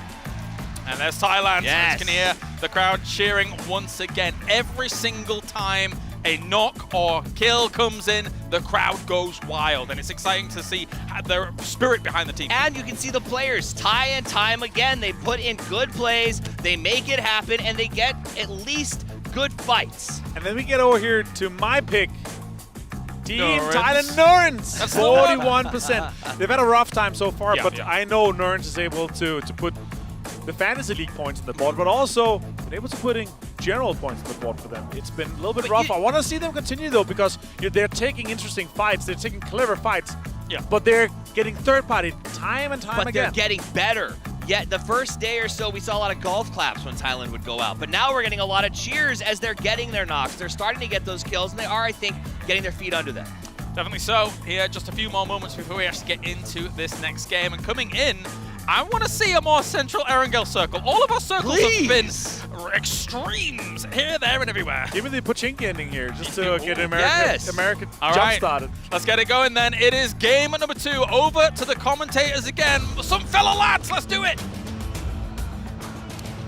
Yeah, second match of the day coming your way. Erangel once again, and with that, we maybe expect more UK dominance. They'll need it if they want to take that top spot away from Brazil. The lads on the desk mentioned it, Matt. Of course, Miramar, not the home for the UK, so they really do need to have these big games. Yeah, I mean, this is the opportunity, right? Everything's coming down to your destiny. You want to try to secure as many points as you can. UK, you're now close. You can catch up to Brazil. They finally had their trip, their stumble. Yep. Can you exploit it? Now, Brazil, what type of mental do you have? We've been talking about. They consider themselves blessed. They've been having fun. Now, can they rebound after a 0-point game and then come back with gusto? Yeah, and obviously for Brazil, you probably don't expect them to have like another 0, or at least if they do, probably not that many more of them. So you know they're going to come back good. The other thing as well, when we talk about, the United Kingdom being very good on Erangel and then honestly quite poor on Miramar, Brazil's been good on both, but also the best on Miramar, right? So you have to keep that in mind, even if we see the scores at the top of the standings get really close, and that's great, that's fun. You know Brazil's going to bring it on Miramar. So again, puts the emphasis on honestly all of the teams. United Kingdom, Korea, Australia, Finland, all those teams, and even now Vietnam into 5th to do well here on Erangel. While they can, United Kingdom dropping down. 3 wins on Erangel though, Matt. They have been the standout. We'll see if they can do it once again. Keeping an eye out. Brazil does look like they're landing much safer. Chinese Taipei is still pretty close to them, so not too scary this time around. Yenli and Sparking are close enough to each other, and there you go. We have now not gone hard shifted into militant power. We're not up around shooting range.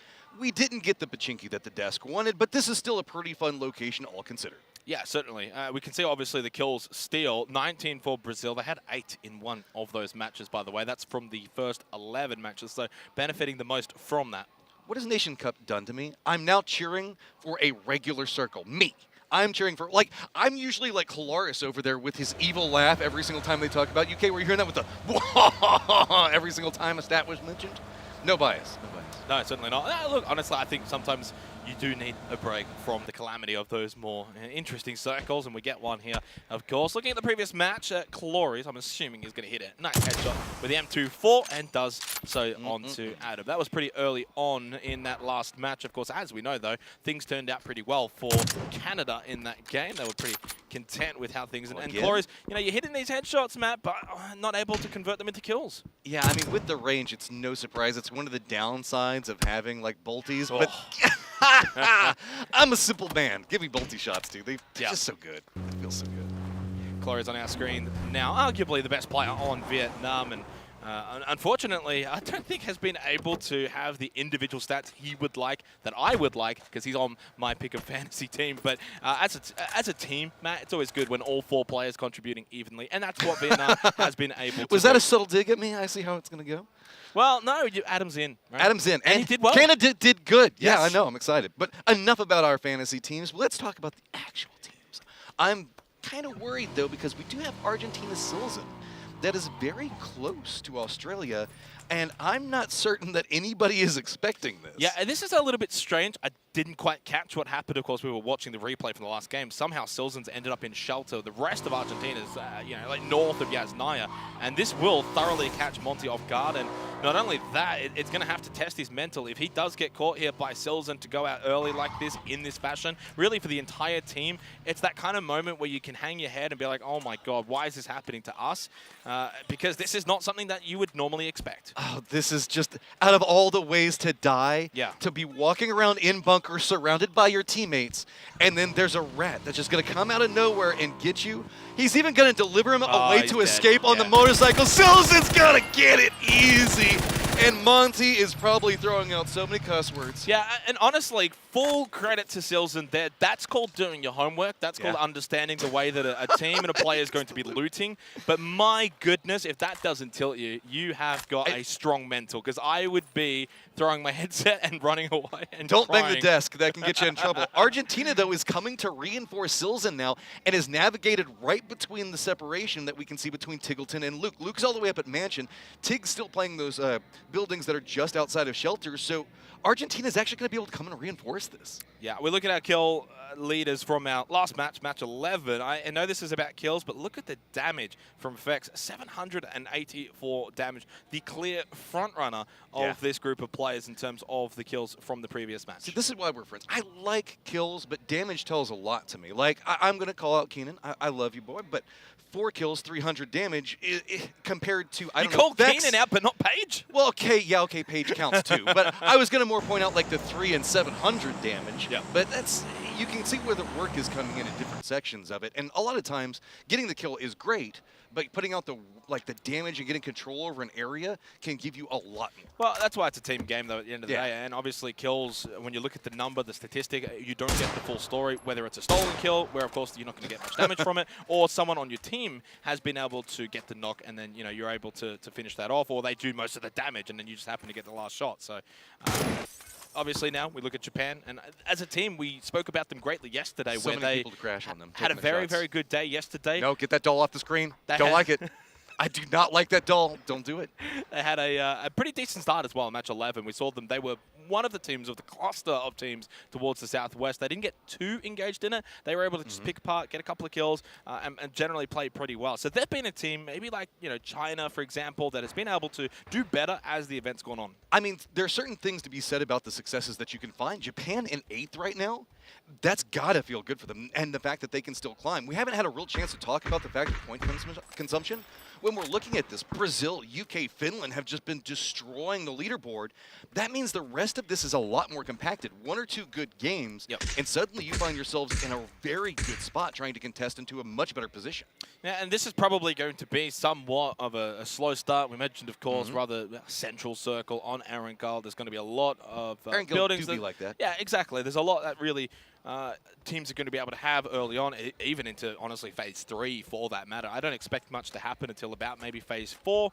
As we look at Argentina, they too, kind of like Japan, China, ironically all 7, 8, 9 on the leaderboard have been able to probably do well as the event has gone on and really get a feel for the event and start to find their way. Canada maybe too as well, kind of similar, where they've been able to have some good moments as we've kind of progressed through the first 10 matches. Now, of course, into match 11 and 12 for the first 2 games today. And look, benefiting Silzen, the shelter. I didn't see if he actually dropped there or what happened, Matt, but still, that's talk about imagination and understanding what another team's doing and how to capitalize on it. Yeah, I mean, X factors. That's what, whenever we look at playing PUBG, it's about. No game, even if you do get it the exact same circle, is going to play the same. You're going to have different variables that come into play inside of it, and learning how to exploit those variables or try to make some type of improvement on those variables are going to be how you find your successes. You can see that Canada is playing to the north and kind of isolated right now. They're on their own, not really an island, but kind of an island as they're surrounded entirely by the river, so they've got their own fortress that they're looking down upon.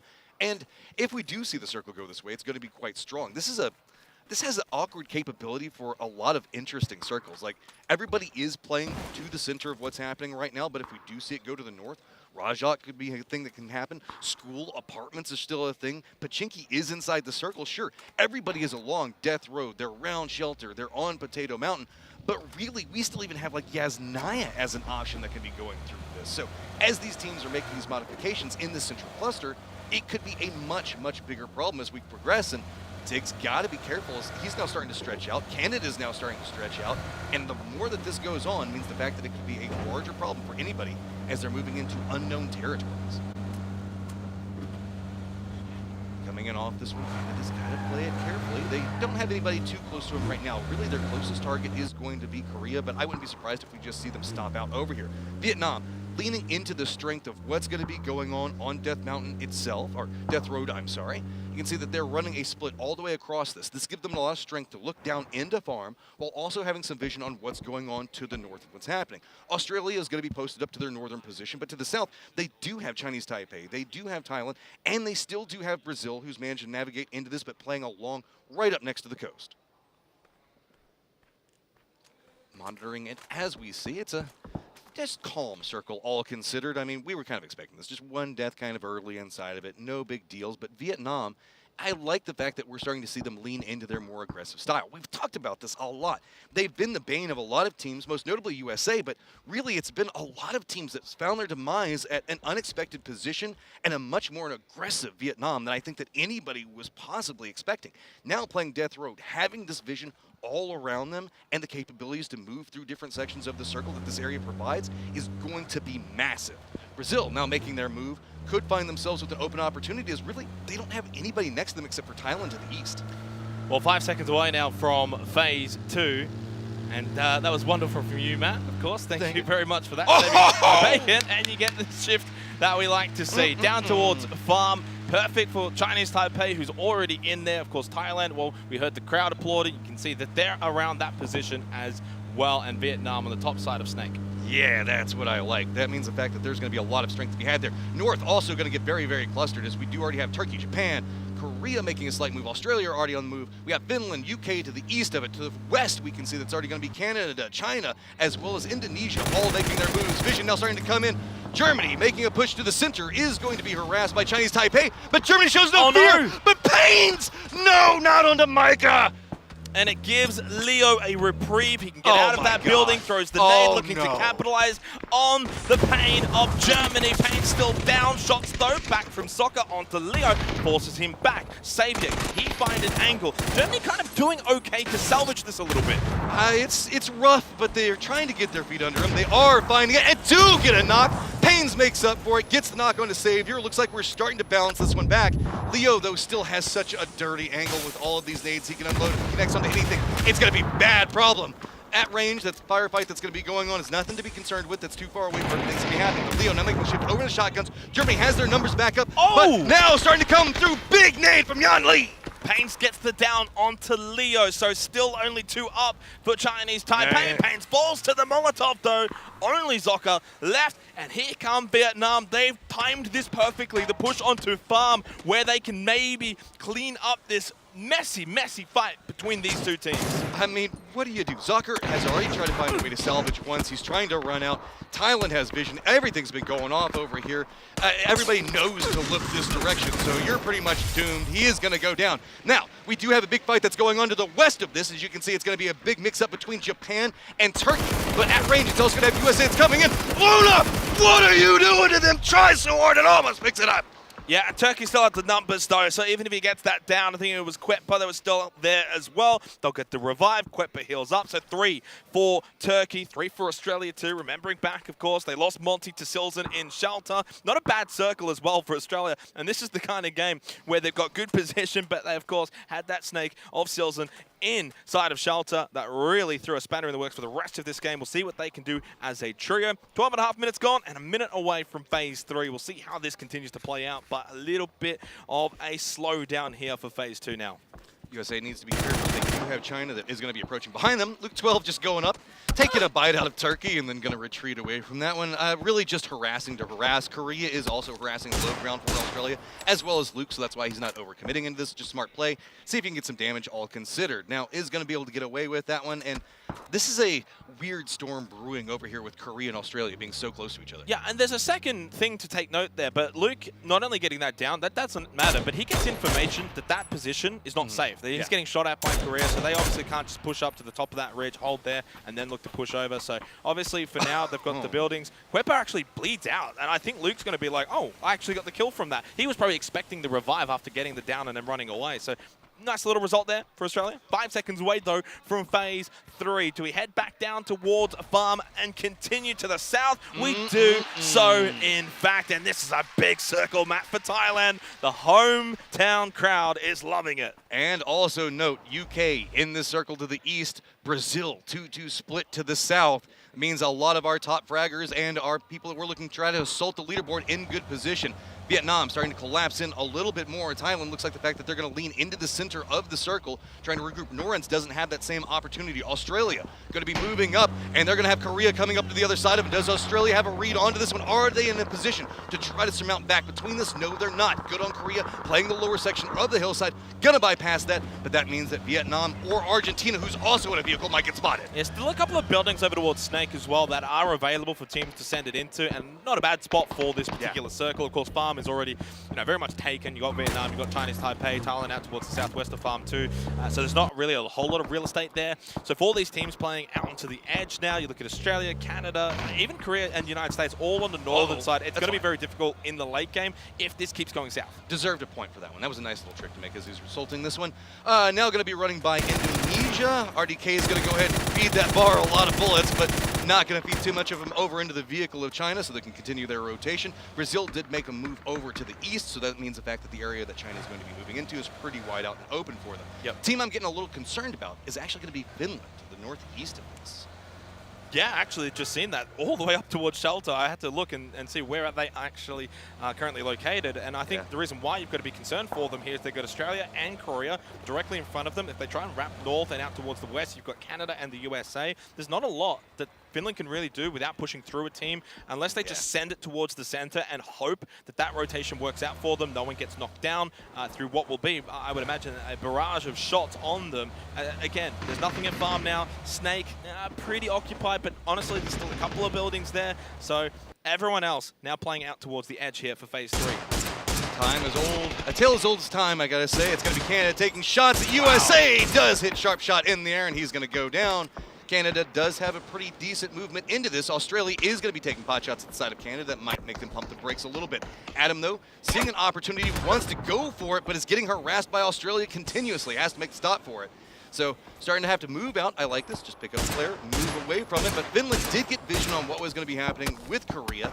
Does get a knock onto Loki, and I don't know, we might see Korea be able to get that, but that is very close to Finland's defensive line. Yeah, but it's still a really big knock because it allows Finland to just push forward. Korea's not now going to be in a position where they can really do much to fight back. They lose that frontline player. And Singleton, though, does find a random knock onto Page. That is Australia just bullying everybody around them. Very detrimental, though, for Finland. They had that little moment where they had the advantage against Korea. Now, Loki does fall to Diggory, who has been the best player for Finland. Farm circle, again, confirmed. And arguably, I'm going to say it, Matt, the best chance this entire event for Thailand to perform in front of their home crowd. Do note we also have Brazil and UK moving closer to each other. The north, though, is going to be some action as we have USA and Australia was starting to venture into their direction along Death Road itself, and looks like they've opted away from that one, going to step away. Canada, though, now firmly gate-kept to the east of them. They have that Finland, Korea skirmish that we saw going on a second ago, and Angslift just going to roll through, does take down Smash, Lyra gets him on the other side, Turkey does get eliminated, but China coming in with style. Yeah, really nice shot from Zhao Bian there, and doesn't fall. Brazil trying to move away from the United Kingdom. No kills for them just yet, still stuck on 119 points. The point tally that they had coming into today, now obviously into our second match. They fall back over towards the beach side, which is not inside of the circle, so UK doing a good job making it difficult for them to rotate in. Luke with the spray, difficult shots to land all of those. Can they maybe catch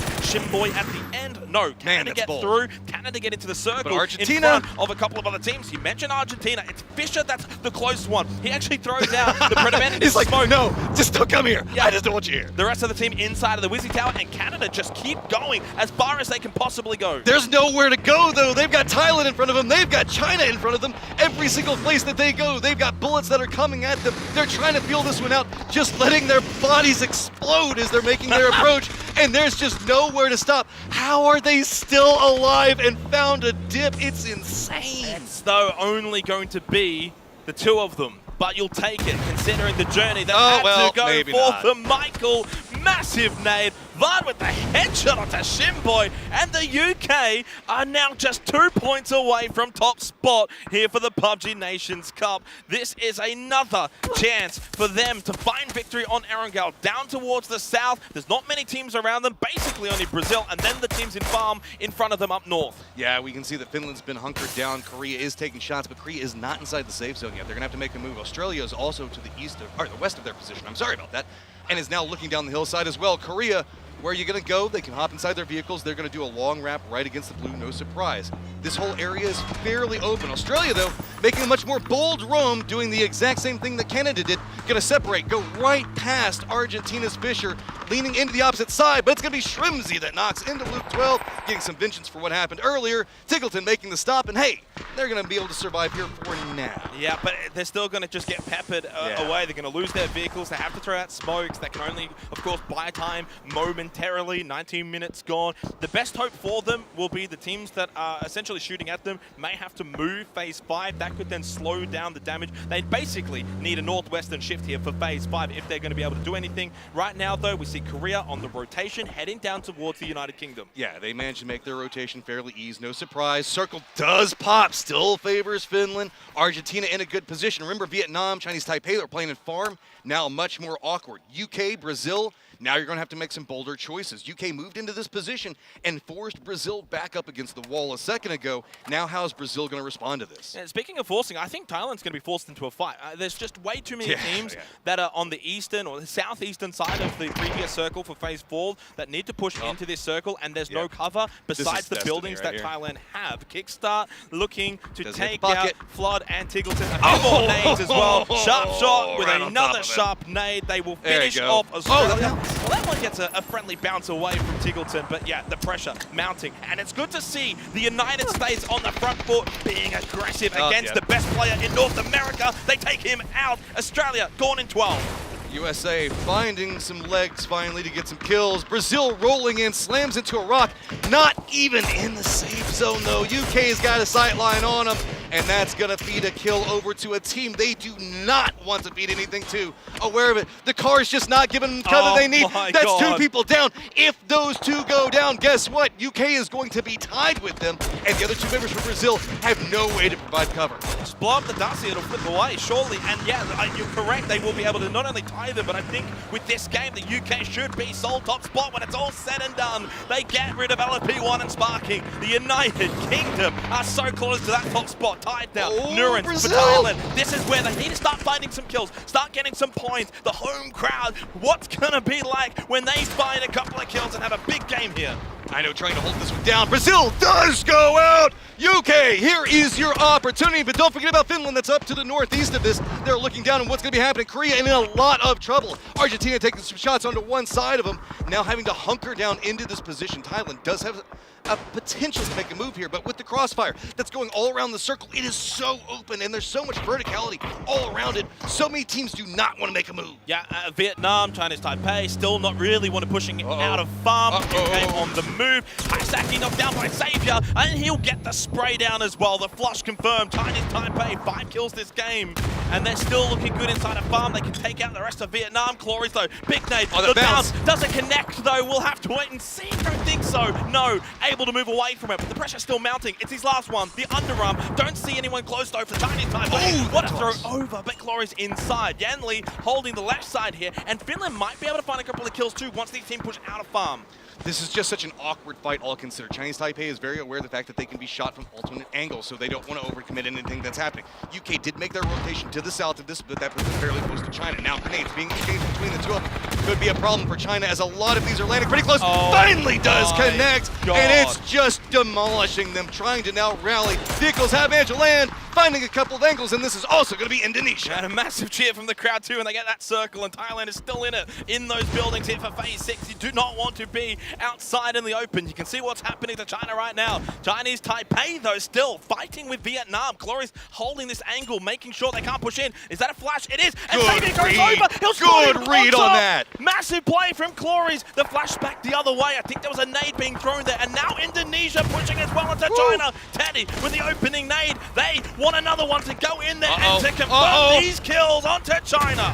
He's somehow still alive, but it's not going to be for too much longer. That one's going to run it just a touch too far. Ming Ming just cleaning to life. Finally going to go down. Indonesia's going to pick those up. But guess what? That means the fact that more parties going to start popping off as it's going to be UK that hears what's going on with Indonesia taking shots on them on an opposite angle. Trying to hold that. It's going to be Teddy. Does manage to connect some shots, and now T-Bone has to stop. Big knockdown from Teddy onto T-Bone. Chinese Taipei, they fall to Vietnam at the hands of Duck Mai and Power in the end of it. Big result for Vietnam, firmly entrenched inside of that top 5. They are a solid team performing here at the PUBG Nations Cup, but the United Kingdom have that lead now in top spot. Can they increase it? VAR with a knockdown onto Niall. 4 still up for the United Kingdom. The pressure from Indonesia, so far not enough. I mean, there's just so few options, but guess what? Thailand hears this. They're coming up back behind UK while this is happening. Finland's making a crash right on top of Argentina. Finland trying to get some points. They know that they need to try and pick up something, but Argentina's trying to hold it up. Just corrects the last one up, and he is firmly surrounded.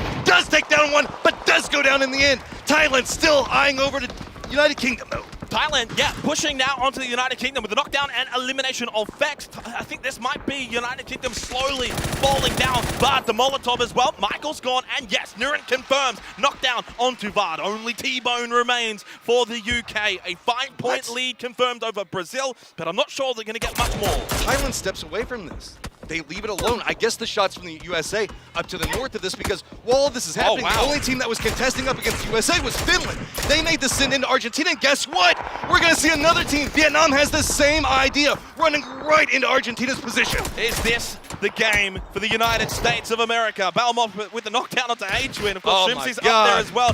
He will be able to get the revive. Big nade from Inonix. Korea still in this game. They've just got it completely unnoticed. Big nade gets rid of Alariv, and now he can push up the stairs inside of this Wizzy Tower. Korea has a holding spot that they can play from. And Onyx just charged that with no fear. Him and Lash K to the south of this. Thailand still strong, going to be to the south. We still have one member. Oh, actually, we have several members up right now for UK. They're just stacked up on top of each other, trying to stay alive. So with this, USA has an idea of what's going on in Argentina. Now with Fisher, has USA pretty close to them, does get spotted out, is going to go down. And now we've got a top 4. USA going to be looking into Korea's lines. Yeah, and Thailand have to now move from that compound. Inonix gone. Janku finds a kill onto Lash K. Korea's out in 4th, top 3 now for Thailand, USA, and the United Kingdom, who still have 2 players alive, Matt, and now a 10-point lead in 1st place. They are making Erangel games count and doing it so well. USA wants a win so bad, but I don't think that they realize about how much hated they're going to be if they win this. Thailand wants this victory so bad. This audience wants it so bad. But that said, Thailand still has UK so close to them, and that is going to be a big, big problem. Yeah, but USA playing this perfectly. They're going for position, taking as much of the zone as they possibly can get without being aggressed by shots from a distance, and they've been able to honestly take over the entire circle. Basically, look at the minimap, and it's just all USA inside of this Phase 7 circle. Thailand are going to need a miracle if they can win this game in front of the home crowd. But honestly, considering the way the tournament's been going so far for them, Matt, I think they'll just take top 3 and be happy with the way things have gone here so far on day 3. They've got a 10-point lead over Brazil. They have been massively climbing as Brazil just cannot find a point on the day. Hoping maybe that'll change whenever we look over to Miramar. T-Bone trying to make some type of move, but Thailand just says, screw it, we're coming in. Shrimsy hits a shot on 1. Bard's on the other side of the rock. Spray's gonna come out. He does take them down. Beautiful, like an Oshaku.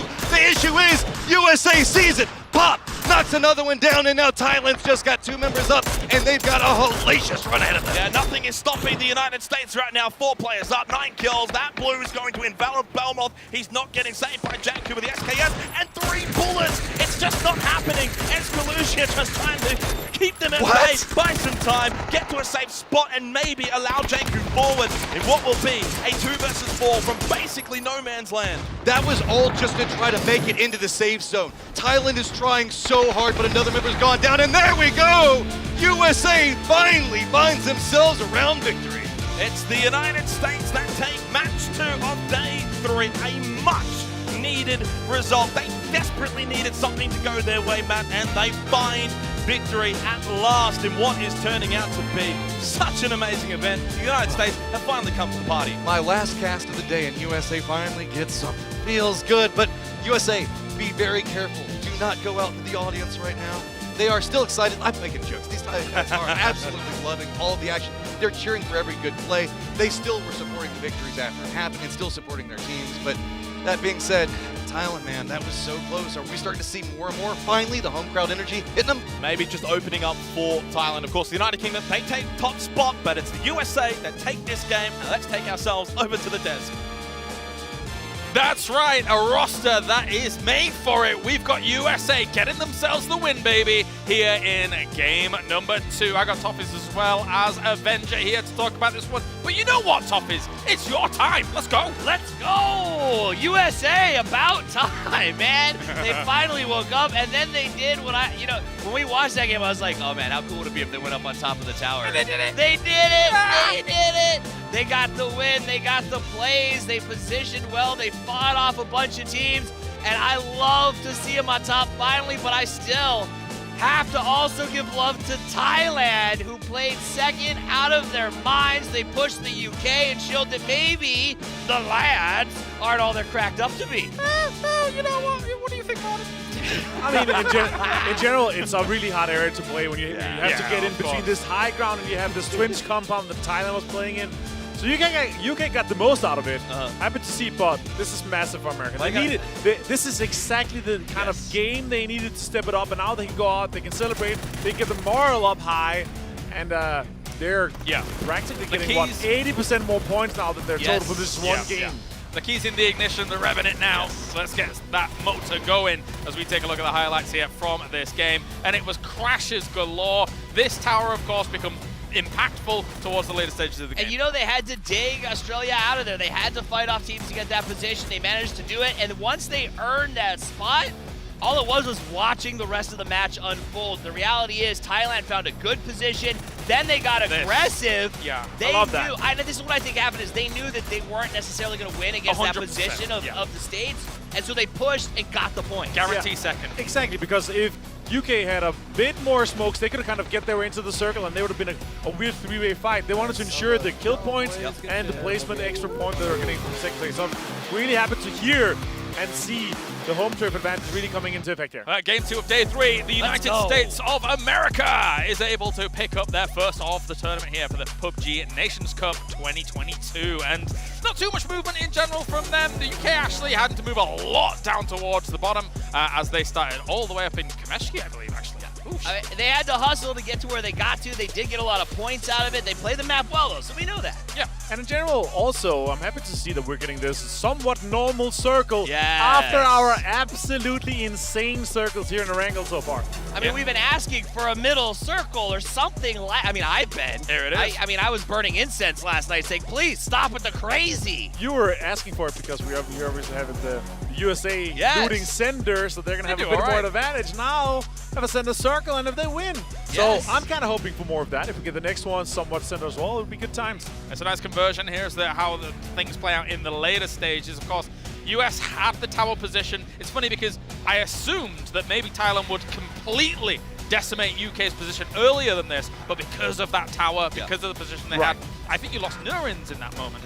Yeah, I have Nurins on my team, and unfortunately he went out, but how the circle shaped up and the amount of control that USA was able to take from the tower position, they pushed everybody away and controlled that area in general. And with you, it's just so rare to play that spot, but if you get 2 people up there so that you get the safe res every time, we saw that actually play out. And the reality is, the US, when they showed up today, they said, Toffees, we could maybe still do it, but we're going to have to get like 15 points a game. Well, 22 is a good jumping off point. They'll take it, they will, and as you can see, Argentina and Thailand also getting themselves big points. I think there is a slight problem, though, for people that the UK still then gets double digits here, Toffees. Well, it's a slight problem, but at least they're not getting first. At least they're not running away with even more. Yes. Because we're only one game away from a shift to the desert, where we know that the United Kingdom doesn't seem to know how to play it. We can't handle the heat. I can't handle the heat. That's true, yeah. It's the lush area of Erangel that you love. The rain that you see all the time. Then you go over to something complete desert, you're not going to be able to recognize it. But Shrimpsy here, good to see him, Toughies. He's a player that I don't think gets some of the props that he deserves. He's often sort of this third man on the Sonics roster, but he is an incredible player, incredibly strong as a teammate, and here we see 41% of the kills in that match. After having interviews with him as well, Martin, a real mind for the game, I think is fair to say for Shrimpsy. I love Shrimpsy. In general, his personality, his view of the game, the way he approaches his mechanical skill, he's a grinder, he puts in the hours, he puts in the kind of efficiency into always making sure he gets the most out of it. But guys, 10 points lead to Brazil for United Kingdom. Wow. Brazil had 119 points when we started today. 2 games done, 119 points still. It was a foregone conclusion, gentlemen. The UK, #1 here, now taking it over. Brazil has had a bit of a hard time these 2 games. Yeah, they have struggled a little bit. I saw you doing quick math, so what do you got? I'm just looking here. China, 80 points up to Korea, 93, so 13 points different. A little bit of a middle pack forming. Then you have Argentina, 18 points from 7th to 8th there. But look at what you say, 55, 7 points up to the top 8. Yep. I also want to point out, China and Australia came in as teams that we thought would start to shake things up today.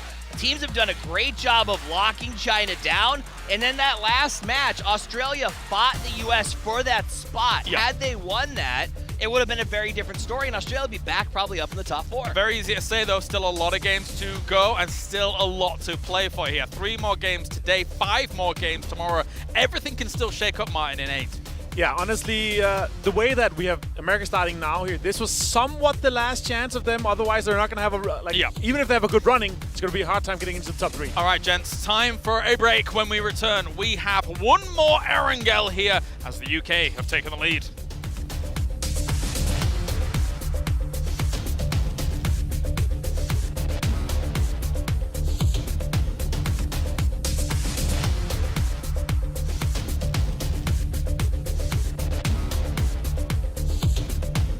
We know that for each second in esports, you are dedicated to winning. Over a decade, XL Series has evolved alongside with gamers. We strive to make every product detailed perfect so that you can perform at your best. Elevate your skill and maximize your potential with the ultimate gaming monitor. Zowie. Strive for perfection. Focus on winning.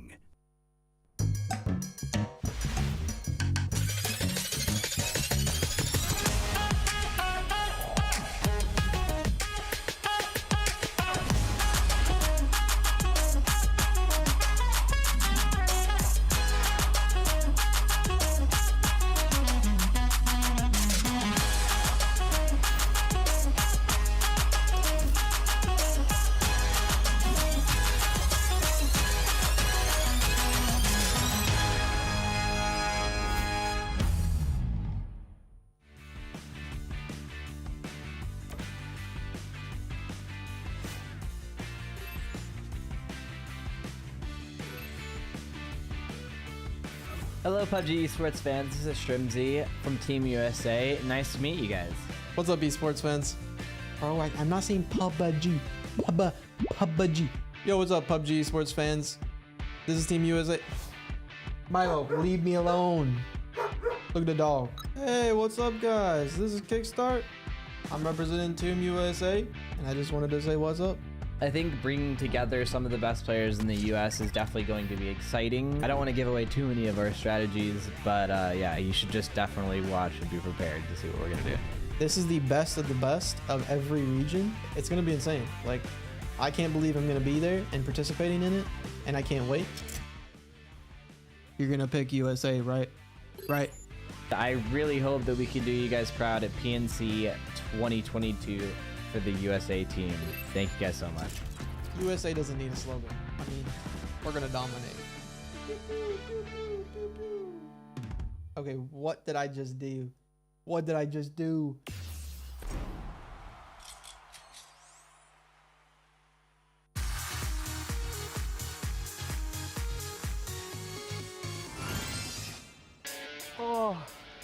Hello.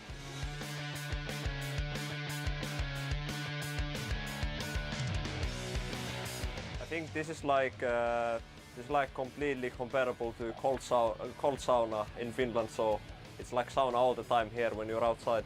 Yeah. It's that hot. Honestly, I just want to go back inside and go in the cold. It's too hot here. Oh, look who it is! What's up? Hello, Paige boys. and Diggory from Team Finland and my FaZe Clan teammate Diggory.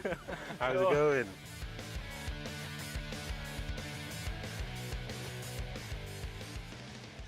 I mean, it's pretty cool, at least. I can't wait to absolutely destroy Paige. It's going to be fantastic. It definitely will. It definitely will. Finland's going to get smashed by UK. I think it's gonna be Finland favorite against UK. There was a tournament before we traveled to Thailand, and of course, Team Finland dominated UK there. So UK garbage, yes. Yeah. Finland garbage. No. Yeah. Finland trash. PSG, let's go. Woo.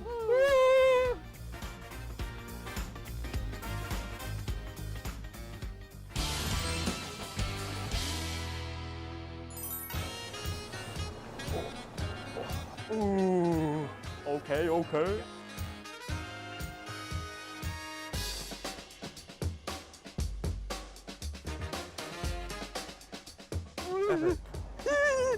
It's actually pretty beautiful. It is a really beautiful venue. They should hang like a banner off with like me on it. Like a big banner. You can just see me. Oh, it's so hot. Can we go back in the side? Oh, food. Gotta get food. Ooh. Oh, papayas are good, I think. Any dig in? I'm going in.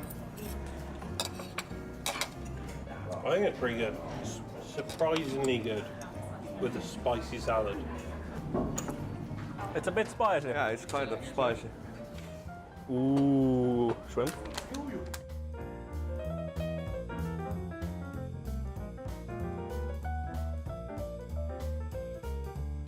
Are you ready to taste? Okay, we do it at the same time. All at the same time, boys. Wait. There you go. Okay. Very good. Okay, very good. Yeah. That's good. Yeah, then how do you even eat that? You just take it and Oh! Is it good?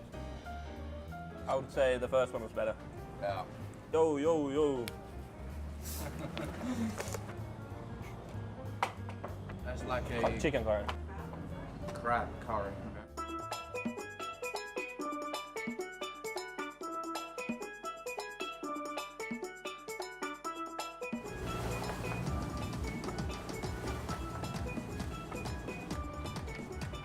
What is this white one?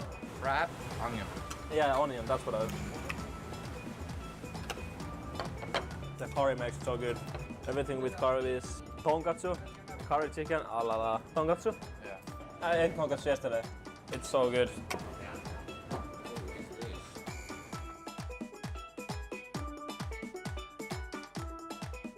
Tom yum. Tom yum. Tom yum? Yum. Yeah. Load us up. Good. It's good? Oh, it's spicy. It's spicy? Oh, that's spicy. One more try. Is there meat in it?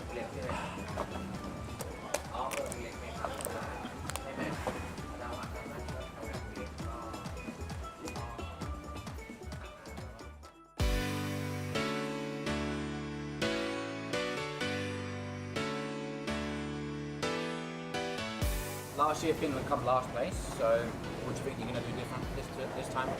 This time, at least minimum UK will be below us, so 15th, okay? And UK 16th. What are you going to do differently? I mean, I don't know because I didn't play on the last PNC, so I cannot really answer the question. Nothing different.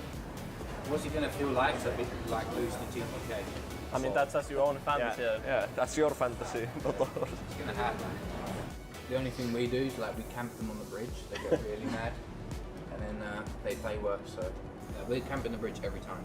My goal is to win the whole tournament, obviously. I think if your goal is not to win the tournament, I don't know what you're doing here. And the only thing is important is winning. I would say, like, my personal goal is definitely top 5. In Team UK now, we've got a better roster than last time, so I really feel like we can do it. Yeah, I think that would be my goal. And I'm really excited to play. Fighting! Let's go, guys. Let's get at it.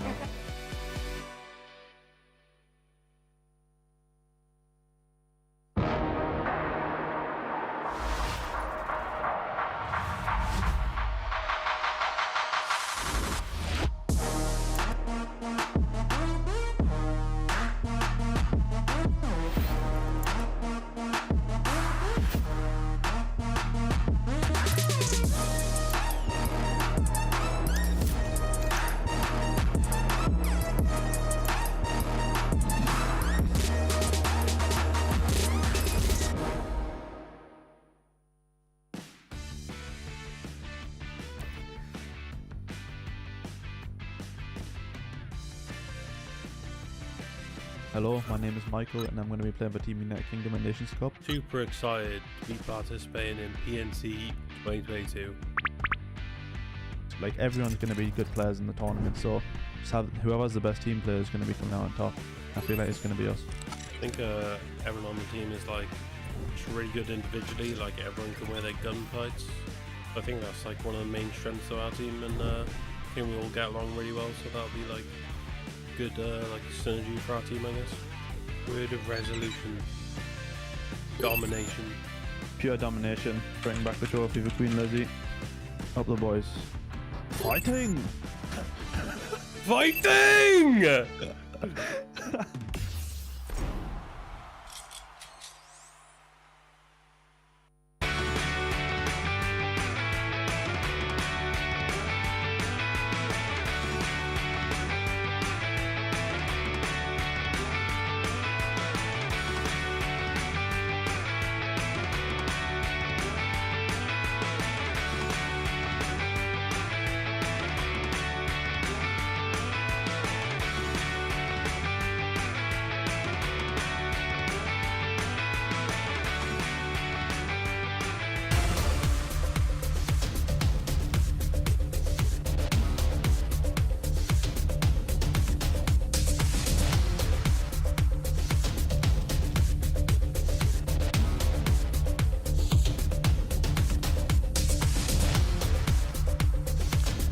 United States are winners at last. It's taken them until day 3 to get a chicken dinner. A team that has been doing a lot of winning, though, and has now done so on all 3 days. Of course, the United Kingdom, they've stolen the show here on day 3 so far on our first 2 games of Erangel. Toby, we'll see if they can continue. Of course, one more game of Erangel to go. That's been the story. The UK's dominance, of course, has been notable. I'm not going to lie to you. Coming into today's games, Paperthin and I, we sat out back. We talked about how Miramar, we've always had the exciting games on Miramar. Erangel tends to be a little more stale. These 2 first matches on Erangel today, when you had the pleasure of casting them, Xenox, they were absolutely insane, and I'm just hyped to see what this last game is going to bring us. Well, maybe Matt was like the special sauce of giving us those games, and maybe you'll be the curse. Maybe we'll go back to shooting range. We'll see what happens. Either way, though, it's so exciting that we've got a battle at the top, right? It's never fun to see one team run away with it, and by halfway through day 3, you're like, okay, we know who's going to win it. Right now, still got absolutely no idea who's going to be taking home that wonderful trophy here for this event. But as we know, 2 games now for Brazil, 0 points. Now, surely that's not going to continue. You wouldn't expect so. With how they've been formed across both maps over the tournament so far, it's honestly good. I like seeing them having those bad games now. If they started off like that, sometimes teams can have a harder time bouncing back. They came up to a good start. Now, a little bit of a slump at the start of today. Now I want to see them bounce back here in Game 3. We just saw Finland on our screen. Now, they've been a very, very good team on Miramar. Both of their wins coming on Miramar. Of course, that was back to back. So obviously only one more game to go on Erangel for them. They've been picking up some points. It puts them in a good position going into the final 2 games today and then the start of tomorrow to still be in contention. Oh yeah, for sure. I mean, they're a kind of team that don't always go out and do things flashy, but if they can get 6-7 points every single game, regardless of how they get it, if they continue to accumulate those points, they will sit up in the top of the other things. And as you said, only those 2 really top performer games for them, but the games that haven't been those 2, they've been good overall as well. Now, very quickly, I had a podcast with Paper. I had a podcast podcast with Matt, and it seems like I might have a podcast with thought- yourself, Toby. What?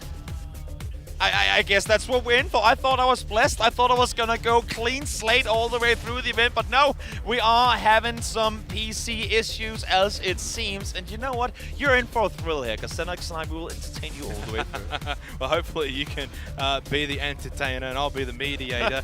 Look, obviously there's been so much that's been spoken about, especially on Erangel, and I know that we've got one more game to go there, but Miramar's quite interesting because while Erangel, of course, there's the dominance of the United Kingdom, everyone else is quite evenly spread, but on Miramar, it's basically Brazil and Finland, and then everyone else is like 20 points.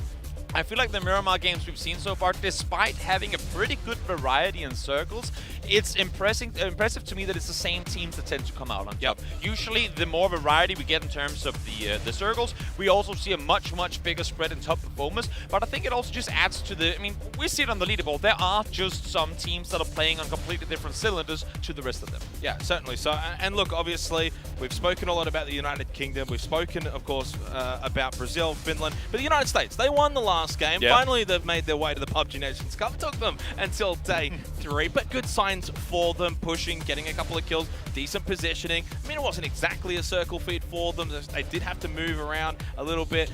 Ultimately, a good game from them. And honestly, it makes it sad because this is kind of what we expected from the United States coming into this event. I mean, we talk about United States. I had them, as you said as well. I mean, very high on my potentials of winners of the tournament overall.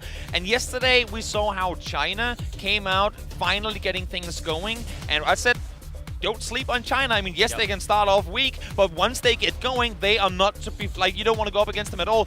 USA can be the same way. They have some absolutely insane fraggers on their team. Once the synergy is there, once the momentum gets going on their behalf, when they're feeling it, they can be equally dangerous. Well, I mean, what's the limit for them, though? I think top spot, arguably out of reach. It's about 70-something points, probably not enough games to go. Top 5, You can say they get that now.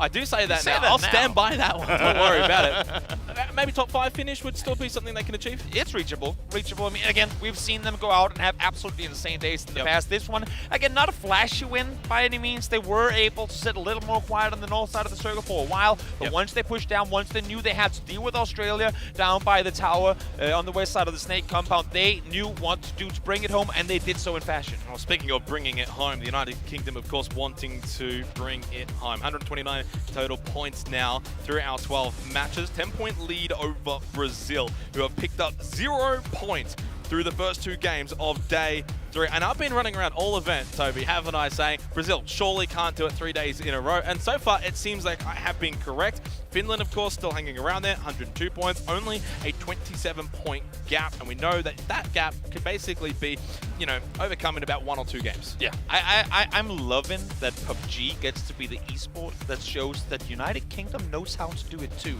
Because in all other esports, UK tend to get kind of a hard time by everyone participating that UK ain't really the country for esports. But PUBG, I mean, they've been faring incredibly well here. And again, I mean, going back to the players on the team, Michael didn't even play in PCS 6. Yeah. He's been playing for a long time, but he hasn't been up in that very top echelon of tournaments for a while. But now he's here, and he's performing out of his mind. And another one I actually want to note while we got that leaderboard on our screen, Australia, they are dropping. Yes, at one point, yes. top 3, then top 4, top 5. Now it's top 6, and honestly, they're tied with China. They could drop down to 7th as well. Toby, it's been a struggle for them, not just sort of the start of today, but also a little bit of yesterday. And we see, well, Silson, nightmares in all PUBG players. Is this happening to you? I mean, if there's a table flipper, that's going to be that one, right? You come in, you're looting. You've been doing this for so many games in a row with no issues whatsoever, and now you go, wait, what? Argentina is up by yesterday. Like, what are they doing here? They were all of them up by Stalber. You have Silson all the way down inside of Shelter, and well, sometimes that just happens. But it's the best teams, it's the best players that can have that happen to them and still turn it around, bounce back, and get back into it. Yeah, and even if it's not in that game, but it's the next game, you've got to have that strong mental fortitude, of course. And that's kind of something that needed to be applied for the United States. That, okay, we look down and out, 10 games gone, we're in the bottom 4. but that's not going to take away how we think we can continue to play the rest of the event. They come out, they get the chicken dinner, a 12-kill win, 55 points, into the top 10. All these positives start to pile up. You can snowball that. For sure, for sure. And with the 12 kills coming with it again, I said it wasn't a flashy game. 22-point game is a massive performance, but it's the way they managed to get those kills. Not too often did they have to really risk anything themselves to get it. They got to sit back. We saw how they climbed up into the tower themselves. Great overview. Get a lot of third-party opportunities in there from a distance where you have absolutely nothing to risk yourself. Find the knocks, get the kills, and set up for a proper end-game push out, take out Thailand. Not sure exactly what Thailand was doing with the drive-bys. It worked out for a while, but not in the end. USA had them all over. And a top team that has been doing very, very well, but again hasn't probably caught our eye all that much or taken too much of our attention, Korea. And rightfully so. They're still yet to find a win at PUBG Nations Cup. Not just 2022, Toby, but also all the way back to 2019, where they finished second. So still, that chicken dinner for Korea eluding them. It's, I mean, for starters, very tough tournament, no doubt about it. No one can go out here and say, well, we'll just get a win. I mean, it is extremely hard to come by. For Korea's sake, I feel like they're playing the very Korean style of PUBG in saying, we don't need to engage. We'll let other teams kind of make the first move, and then we'll react to that. I feel like in a tournament like this, with so many teams being essentially formed for this tournament alone, you have to be proactive. You have to set the pace. You have to go out and dictate the flow of the game. You can't just play on the back foot and allow for other teams to decide what you're going to do. I feel like Korea is doing that too much. I want to see the aggressive Korea. I want to see the Korea that takes fights, not just the ones that takes fights on them. Yeah, and also you've got the fact that there's essentially this sort of top-heavy when it comes to winning matches so far. At this particular event, at least 12 matches gone. 8 of those wins have come from 3 teams, Brazil, Finland, and the United Kingdom. And Brazil and the UK at the moment, the only teams that have 3 wins, and then Finland, the only other team that has at least multiple wins. So yes, I agree with you wholeheartedly. It's not that easy to find victories at these kind of events, and you see then why it's so important for a team like the USA that has been struggling to find a win like that. It means the world. Exactly. And even with the wins, I mean, it's the games. To me, yes, the wins are amazing, no doubt about it. Those 10 points, phenomenal. And usually you would get at least like 5, potentially more kills with that win. But to me, especially when we have 20 games of play, it's the games you don't win. It's your bad games. Those are the ones that in the end will decide whether you finish 3rd, 1st, 11th, or 9th.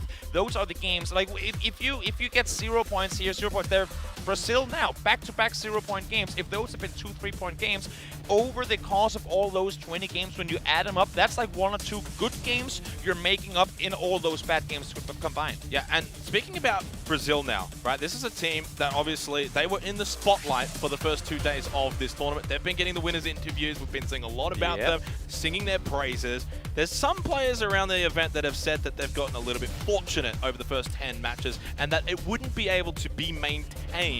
And so far, of course, for day 3, they're not catching 9s, they're not getting fed, they're in tough positions, and so far it's been rough for them, losing players on rotation. It's been a difficult day. I am a fond believer that circles alone doesn't give you wins. We've seen it, and the reason I'm saying this is, of course, if you just catch 9, your odds are massively improving, but I have seen it enough times that teams keep getting circles and still somehow manage to throw it. And I will say, in the case of Brazil, yes, they've been getting circles, but they've also known exactly how to play those circles. I mean, the game south of Montenegro yesterday with the Havens splitting down, taking out USA. I mean, Cloris helped out quite a bit, but everything that happened prior to them running down the hill, setting up, knowing that Finland was coming in, keeping them off. Like, yes, you get the compound, yes, you get the circle, but you also have to fight all the other teams coming to you. So maybe they get the circles going their way, and yes, maybe that grants them better odds than other teams, but they have done everything needed with those circles to get the wins back. I agree. And look, you've got the United Kingdom, who have, I think, arguably been almost the opposite through the first couple of days here for this event, where they're not catching 9s, they're not getting hard fed, they've been pushing, they've been fighting. We saw it again, even in that last game, where, yeah, okay, they didn't get the win. They had 9 kills. Like, they were able to get the most out of a bad situation, and they've done that multiple times at this event. And so that's why, when they're there in that top spot, you have to give them the full plaudits. And it's kind of interesting when we look at the whole idea of, you know, phase 1, go somewhere, sit in a compound, and just chill there for a while.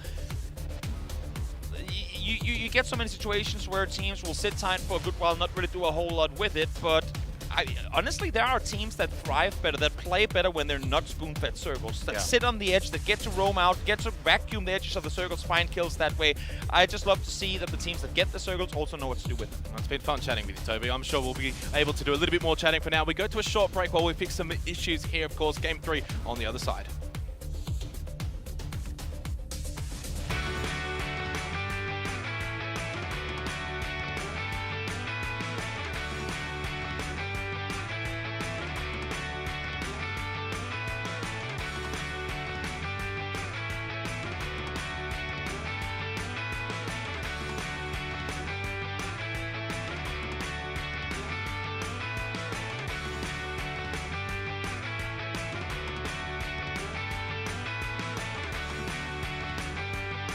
แต่ว่ารอบนี้เราแจกดีกว่าเดิมนะคะเพราะว่ารอบนี้สกินที่เราให้เซ็ตทั้งตัวค่ะเสียงมาให้ยกชุดนะคะวันนี้ได้หมดเลยทั้งชุดเลยนะคะแล้วก็เรามีมาแจกกันทั้งสิ้น20 รางวัลเลยนะใช่ไหมเยอะมากเยอะมากจริงๆแล้วก็ตอนนี้นะคะเรามีกิจกรรมให้ได้ร่วมสนุกกันก่อนอื่นเดี๋ยวใครยังไม่ได้นั่งที่เชิญนั่งที่ก่อนโอเคนี่มีคนทยอยเข้ามานะคะใช่เพราะว่าตอนนี้เจ้าหน้าที่ของเรายืนประจำจุดเตรียมแจกเต็มที่แล้วนะคะยกมือให้เร็วนิดนึงแล้วกันเนาะเผื่อแบบว่ามันมีแค่20 ใบไม่พอแจกเดี๋ยวเราจะให้คนที่ยกมือก่อนนะคะกติกาของเราค่ะแจกของดีขนาดนี้เงื่อนไขต้องมีสักหน่อยนะคะในงานนี้เรามีการเพ้นรูปธงชาติใช่ไหมคะไหนใครได้ไปเพ้นมาบ้างยกมือให้ดูหน่อยค่ะหลายคนแต่ไม่แน่ใจเหมือนกันว่าไม่รู้ว่าเขาเพ้นประเทศอะไรเพราะว่ามันมี16ประเทศใช่ค่ะทีนี้ไม่ได้ต้องเอาคนที่เพ้นวันนี้นะคะคนที่เพ้นวันนี้ค่ะเพราะฉะนั้นกติกาในรอบนี้ตามที่นิดหน่อยบอกคุณจะได้เป็นโค้ดไอเทมทั้งตัวสกินทั้งตัวทีมงานนี้ค่ะ PNC 2022 ทั้งหมด20 รางวัลใครที่เพ้นมายกมือเลยค่ะส่งเสียงเลยอยู่ไหนโอ้ยข้างบนเต็มเลยนะคะแต่เกิน20 คนดังนั้นเดี๋ยวเราจะเลือกประเทศมาประเทศเอาเป็นประเทศไทยแน่นอนค่ะโอเคค่ะไหนใครเพ้นประเทศไทยมายกมือค้างไว้เลยค่ะก็ต้องแน่นอนอยู่แล้วบางคนแบบเสียดายทำไมวันนี้ไม่เพ้นประเทศไทยยกมือค้างไว้ใครที่เล่นเกมนะยกมือค้างไว้นะคะอันนี้คือให้ทีมงานแจกเลยไหมคะพี่ไอซ์ตอนนี้ขอนับก่อนได้ไหมคะว่าเกินหรือเปล่านะคะถ้าเกินเดี๋ยวเราขอเงื่อนไขเพิ่มเติมใช่ค่ะมี1คนด้านล่าง2 3 4 5 6ฝั่งนี้มีแค่6เองเหรอคะมีด้านบนสุดนู้นด้วยนะคะ7คนค่ะฝั่งนี้ตรงกลางค่ะ1 2 3อันนี้6 คน4 5 6 คนค่ะ6นะคะด้านบนสุดนู้นด้วยเนาะนับเรียบร้อยแล้วใช่ไหมเป็น13นะคะโอเคด้านนี้ยกมือค้างไว้ค่ะฝั่งขวา1มีคนเดียวเหรอคะเมื่อกี้เหมือนเห็นมีหลายคนอยู่เยอะอยู่นี่ไง1 2 3 4 5นี่หน่อยเห็นข้างบนไหมคะรู้สึกข้างบนไม่มีเลยเหรอข้างบนไม่มีเลยโอเคค่ะไม่เกิน20 ใบงั้นเดี๋ยวให้ทีมงานเดินแจกเลยเดี๋ยวใครเพ้นประเทศไทยรูปธงชาตินะคะยกมือค้างไว้เลยค่ะเดี๋ยวทีมงานเดินแจกเลยนะคะโชว์หน่อยนะคะมีด้านล่างตรงนี้ด้วยนะคะแจกกันไปทีละแถวเลยเนาะและสำหรับวันนี้นะคะใครที่ยังไม่ได้กดไลค์แฟนเพจงานนี้ชื่องานนี้กดไลค์เลยนะคะกดไลค์เอาไว้เนาะแล้วก็อยากจะให้ทุกคนเนี่ยช่วยกันแชร์ออกไปนะคะว่าที่นี่มีงานจัดขึ้นมาถ่ายรูปนะคะแล้วก็โพสต์ลงโซเชียลติดแฮชแท็กให้เราสักหน่อยนะคะว่า PUBG แล้วก็ PNC 2022 ค่ะโอเคค่ะใช่แล้วเดี๋ยวถ้ามีตัวไอเทมโค้ดเหลืออยู่นะคะเดี๋ยวเราจะแจกกันต่อแต่ว่าตอนนี้เดี๋ยวขอดูก่อนนิดนึงแล้วกันเนาะว่ามีเหลืออยู่กี่ใบนะคะนี่ชูมือโบกมือไม่ต้องเขินกล้องนะคะใครเห็นกล้องนี่โบกมือทักทายได้นี่ค่ะใช่เราหรือเปล่ามองกล้องโบกมือบ๊ายบายทักทายหน่อยค่ะขอบคุณค่ะเดี๋ยวทีมงานไม่รู้ว่าคนไหนได้โค้ดขอโทษด้วยดีใจไงแบบเขาได้ออกกล้องโอเคฝั่งนู้นโค้ดหมดแล้วใช่ไหมคะตรงนี้ได้ครบหรือยังคะข้างหน้านี้คนนึงอะค่ะแจกให้หรือยังด้านล่างสุดเลยนี่ยกมือจนเมื่อยแล้วนะไม่ใช่อะไรไงเราอยู่หน้าสุดไงทีมงานเขาไม่เห็นอยู่กับคุณแม่เนี่ยคุณพี่สาวหรือเปล่าใช่พี่สาวพยักหน้าเดี๋ยวทีมงานคะเหลือกี่ใบด้านนี้ไม่เหลือไหมคะอันนี้ไม่เหลือนะคะเดี๋ยวดูน้องทีมงานคนนี้เหลือไหม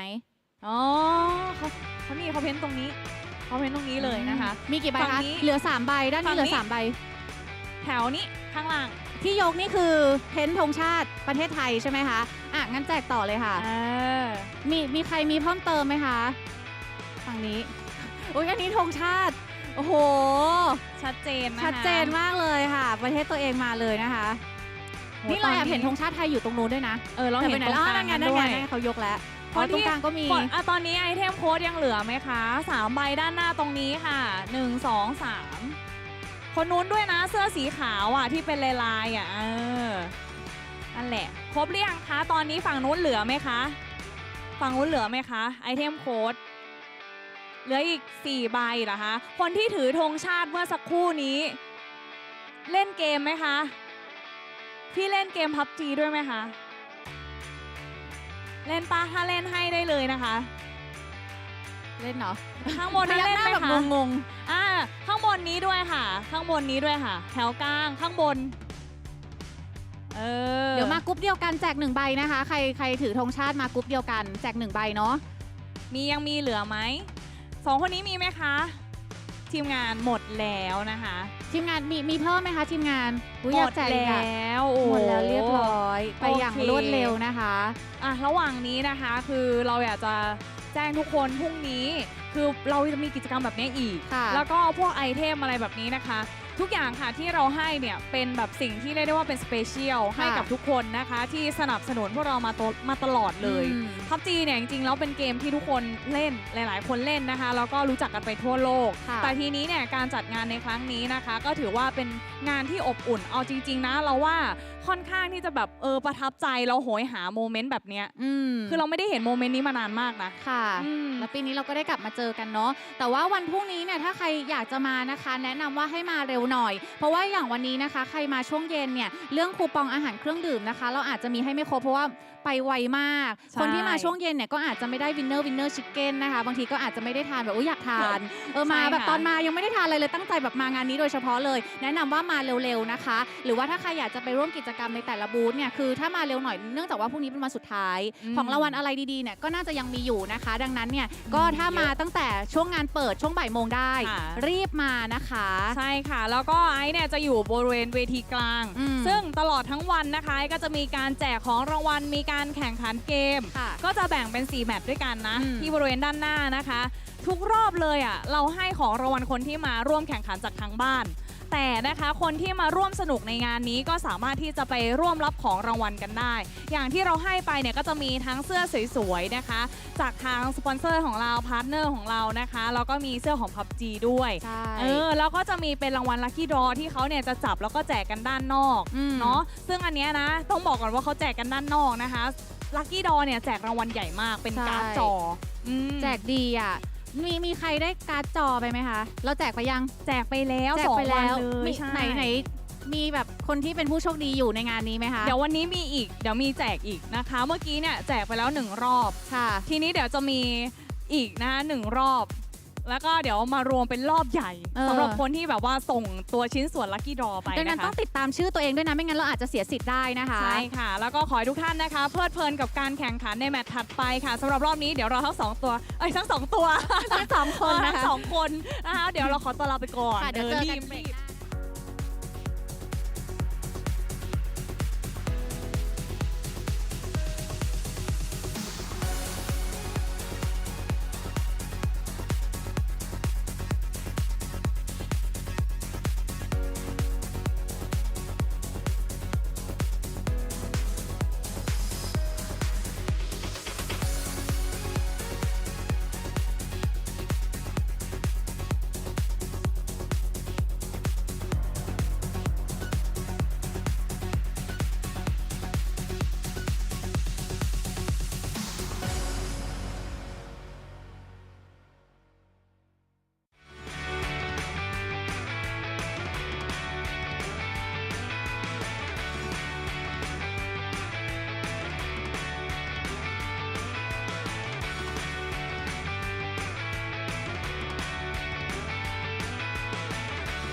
Big appreciation, everyone, for sticking around. Match 3 here for day 3 of the PUBG Nations Cup is coming your way. The big circle has started, the crowd applauds, and we are getting underway to head once again back to Erangel.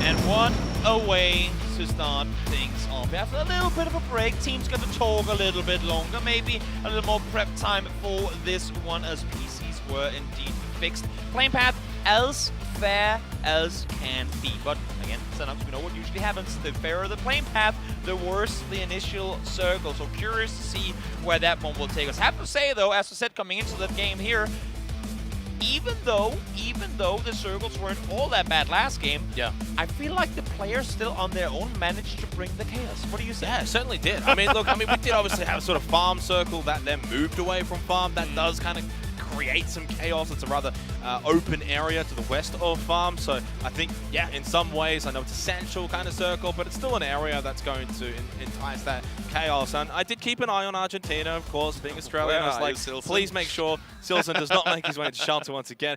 Imagine Monty this game. He's just going to be checking left and right He's every gonna second. be very, like, you see Fex kind of flying in the area, and now him going, no, he's here again, guys, come help me.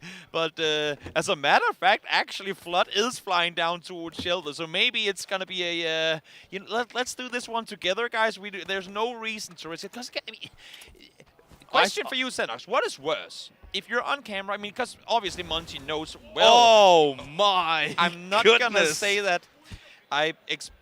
Filthy. Good plane paths. Now, I said in the green room Prep circles. before, I think this one was going to be a Gatka field, and boy, am I wrong. Maybe speaking to Paper Thin, he just kind of rubbed his magic off onto me, because this is a Paper Thin circle. You know what will make this even worse? If we hard shift no. Yeah, I mean, that would be something that we don't see all too often. That would be very, very I would be unique. surprised. I don't think that's going to be happening. Now, going back actually from yesterday's games, because we had a first circle that was very, very similar to this one. UK, Brazil fared extremely well in that game, and they are the two teams now with the best position here as well. Let's take a look at our match 12 top kill leaders. And, well, it's got UK written all over it. Yeah, I want to touch on. USA, I do want to touch on Teddy here, of course, from Indonesia, and he's been playing so exceptionally well. Yes. I thought Niall was going to be sort of their fragger on that particular roster, but Teddy has really stood up this tournament and has been really leading the way for them. It's been good to see Indonesia, a smaller region, be able to mix it with these big nations. So credit to Teddy. Of course, the United States, they won the game. They had a really good game, 12 kills, so they're going to be at the top of that graphic. I feel like Teddy was able to sneak under most people's radars for a bit of the first part of the tournament, but then he whips out a sawed-off, gets 3 knocks and kills, but then all of a sudden, wait, Teddy, okay, we see you, and then since then, he's just continued to be able to deliver highlights. I just want to see the rest of Indonesia kind of build around it. If you know that Teddy's going to be the one to get the frag, set him up for it. That's why we see it in other teams, why you have one player, and oftentimes it can come off wrong as to look like this is just the one player carrying the team. No, it's because the playstyle of the team is to utilize the skill set of that one player. The one guy only gets kills because the other guys will go, oh, sure, I'll take your 2x, you get my 8x, because we know you're phenomenal with that. Like, that's why they can put up these numbers that they do. And if Teddy is the one to go out hard-hitting for Indonesia, play around it. Utilize. Give him the sawed-off shotgun. Give him, whenever you find a sawed-off, give it to Teddy. I mean, honestly, that's the playstyle that many teams utilize.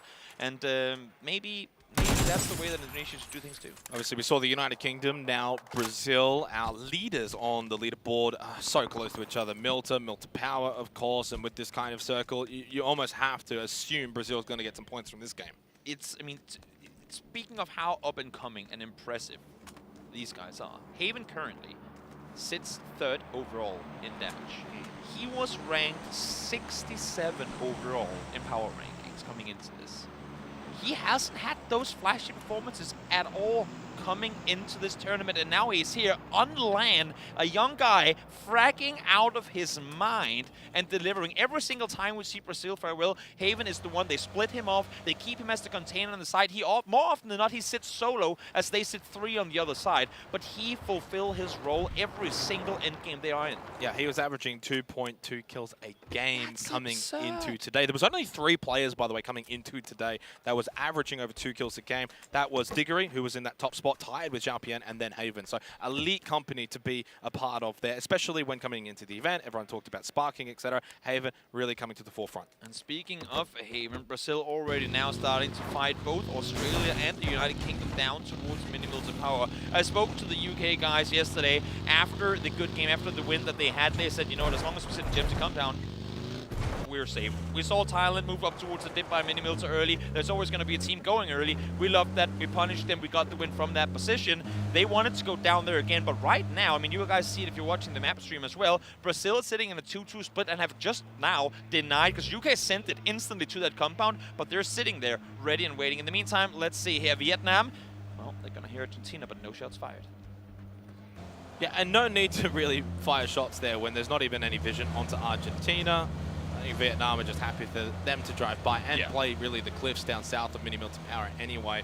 With this kind of circle, it could bode well, but it also could be a disaster if it shifts more towards the north side. You mentioned, of course, Australia, and they're pushing into these compounds. It's been a rough day for them, not many points on the board. Still inside of that top 6, and, you know, what is it, like 49 points behind that top #1 position. There's still enough games that if they can have a big finish to today, they're not exactly gone, but it needs to happen sooner rather than later. Exactly. The top teams continue to fare well, and, well, the more bad games you have, the longer that journey to the top is going to be. Everyone making their way down towards the circle, except for Taipei. They're chilling on Quarry, not in a hurry, really. But then again, I mean, they know they're beat to it anyway, so might as well just backfill come the latter stages of this one. Very curious to see, though, where this next circle is going to take us, because obviously, I mean, Melee Island has been left by everyone, but most, if not all, teams are trying to kind of center up in and around Lumberyard down towards Mills of Power. If this one hard shift north, it could be very interesting. VHC, first knock of the game. Martinson down and actually flushed as well. And a lot of teams now rotating early with this kind of circle. Of course, you would expect that. VHC spotting Argentina. Talk about rivalry between these two nations. And of course, for VHC, already on 1 kill. Fisher, beautifully well placed from LFB1, and he finds the kill. This is absolutely huge for them. Argentina is pushing in 4v2 here, but they are managing to fend off. First knock came through. Now Argentina struggling, and Sparking and Haven are coming down to help. So LFP and VHC, they've held off for long enough for the cavalry to arrive. Now it's a 4v2. Make that a 4v1 in favor of Brazil, who are making Argentina look like fools for having pushed this to begin with. Is that going to be a massive nade, though, from Fisher? I don't think Sparking realizes. No, he does. He's actually outside. That's fine. They didn't actually over-aggress and push onto it. This is really well played from Brazil. Not overplaying their hand, not rushing in straight away, looking to just try and get these kills as quick as possible. They're playing safe. The smokes are up, so don't push in. Phenomenal play from Brazil. No risk here at all. Are they gonna nade? Nope. They tried to molly themselves. They saw the nade come through. Not gonna happen. Sparking a little bit of friendly damage in that one. Not gonna matter in the end. This, while it did grant them 4 kills, it did cost them mini-mills, although they had to commit to it. They knew they were going to get pulled up on. They commit down south, they go down, they clear Gem-T compound, as we like to call it, at least in Europe. But Flood, in the meantime, took over mini-mills. Smart play by Australia, realizing that they were leaving and committing to it. Now Australia, very, very solid 2-way split for them. Yeah, that 2-2 split for Australia, and somewhat close by, and should be able to help each other out if needed as well. But for Brazil, getting the 4 kills, absolutely vital, especially early on. Still, good spot inside of the circle, so I would much rather be in Brazil's position with the way things have started. And not only finding 4, but taking 0 casualties themselves. They were fending off 2v4, and for VHC to get that very first knock pretty much instantly as they came to the compound, huge blow got on towards Argentina. They barely even got out of their cars before one of them were down, making the fight much more doable for Brazil, who will obviously, at this point, as we've seen throughout the entire tournament, are just playing on a whole different level. Thailand just wanting to maybe renew pleasantries over towards Farm as they had in the last game, but we'll need, of course, to move away from that position. You would have to expect. Now, there was the knock onto Sparking, but, you know, close the door, you're fine, they'll get the revive. T-Bone keeping an eye on them. The good news here for the United Kingdom, it's full confirmation of Brazil inside of that building, so they will be able to utilize that information moving forward for the rest of the game. And remember, when we talked about it just before, Brazil beat UK to that compound. UK won the game in this area of the map off of playing this compound early game. So I'm kind of curious now, although, I mean, the United Kingdom, they are sitting in a good 2-way split, so might not want to risk it, but how much it's going to take for them to make a play? Let's see now. Escalucia pulls up close, fortunately for him, Saga opting to leave. Yeah, and Nurance was sort of just watching the right side of that yellow, making sure there was no one up close that was maybe going to try and aggress on them. Of course, no one actually there. Chinese Taipei now on the move, going through Indonesia. Not really the best of angles unless you're Kid X who gets Malrush. That was clean with the Scar Owl. Leo trying to fight back. He actually almost gets the flush. He'll get it now. He'll confirm it onto Malrush. Indonesia will take that elimination, pushes them to 40 points. Now, let's see, Toby, where this circle's going to push for us going into phase. And number 2, is it up north? No, it just goes south. Novo's still in, by the way. How much water could you have in phase 2? I think this is going to be maximum. There's no way you could have had more water in phase 2. I mean, to be honest, we're not excluding all that much terrain that was being fought for because the majority down towards mini power was already going to be taken. But every split you had now, don't go for it any longer because teams are coming. You can see it here. There's a full migration down south. Well, I'm looking at Australia and I'm questioning what you just sort of mentioned. Do they want to group up early phase 2? They should. Well, you say they should, but a lot of teams that go for 2-2 splits would never really group up this early on. There's still a lot of position to be gained by holding the 2 players on either side going into phase 3, phase 4. So they'll hold it and expect themselves to be able to defend each other from their 2 locations. There is a race to the southern compound between Finland and Turkey. Turkey, though, opted to wrap a bit further west, and I think that allows for Finland to beat them to it. Xavier now finds RDK, so they lose 1 to Indonesia, but instantly finds 1 in return. Yan Li now, Teddy, down as well. Indonesia, they look good out towards the west, up towards farm, but they're in trouble. Xavier, tagged in return, goes down to blue phase 2. Not the most damage, but enough to find the knock. Yeah, and I wonder if maybe the Indonesia just push it to the blue there and get that kill onto Xavier because they know he's there. Probably not worth their time, though, all things considered. Leo going for a very difficult spray on Kid X to get the seed swap. Looking for Yanli. I think Yanli's winning. No, Kid X able to finish off, get that knock. So it's only Leo that's left alive now for Chinese Taipei, but China making their way in from farm, pushing in above Indonesia. China know their beat to the circle. Everyone else has already sent it, and when they hear the action happening out west, they go, you know what? Let's see if we can find something free. And look at this.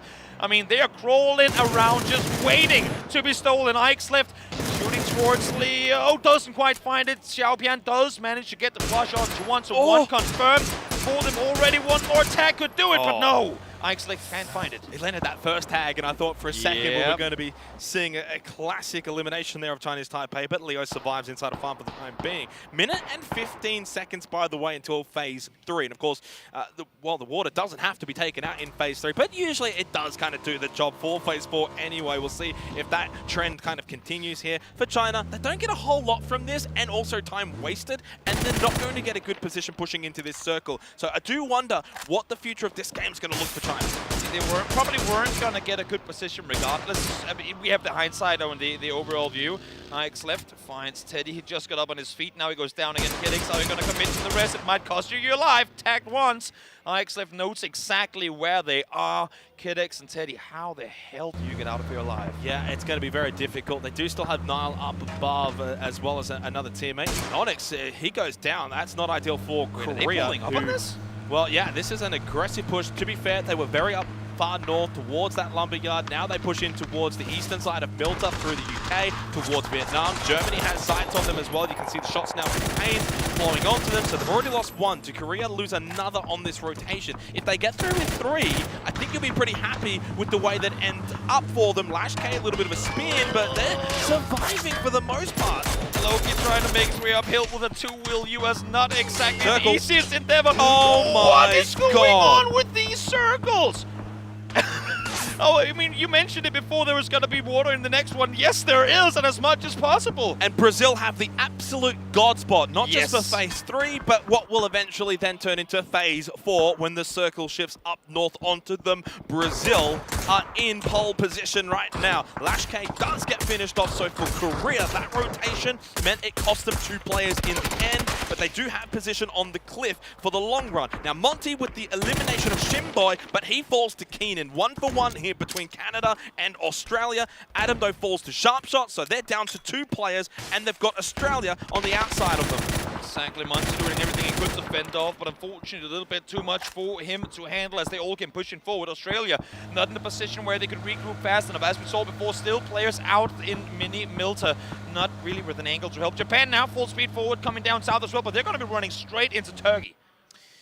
And this is probably the kind of game, if you're Australia, if you're Canada, and honestly, even the United States over towards sort of the lumberyard position, you're wondering how has this gone so far south and screwed us over. Leo falls to Xiao Pian. Of course, now for China, absolutely nowhere near this next circle, by the way, and they've got to get moving. Minute 40 till phase 4. The blue on the move. It will envelop all of Milta, where Thailand is. Indonesia's already inside of that blue. USA have got to start coming down. Of course, China now on the move. It's Escalucia. Big knock onto Ming Ming. Okay, solid distance on that one too. Noran's there to find the flush as the crowd goes wild. Thailand holding off China. Do not want to allow them into this one. And honestly, they have to, because they need to focus inward. They need to get going. They need to find out how do we approach this ourselves, but they cannot look inward before they've dealt with the threat from behind. Yeah, and the closer that China sort of get into Milta, it'll make it more difficult to get these shots to land, but they get the shot onto Left, now onto the road. Xiao Pian's going to go for the revive. It's safe, but it's inside of the blue, so of course taking some damage here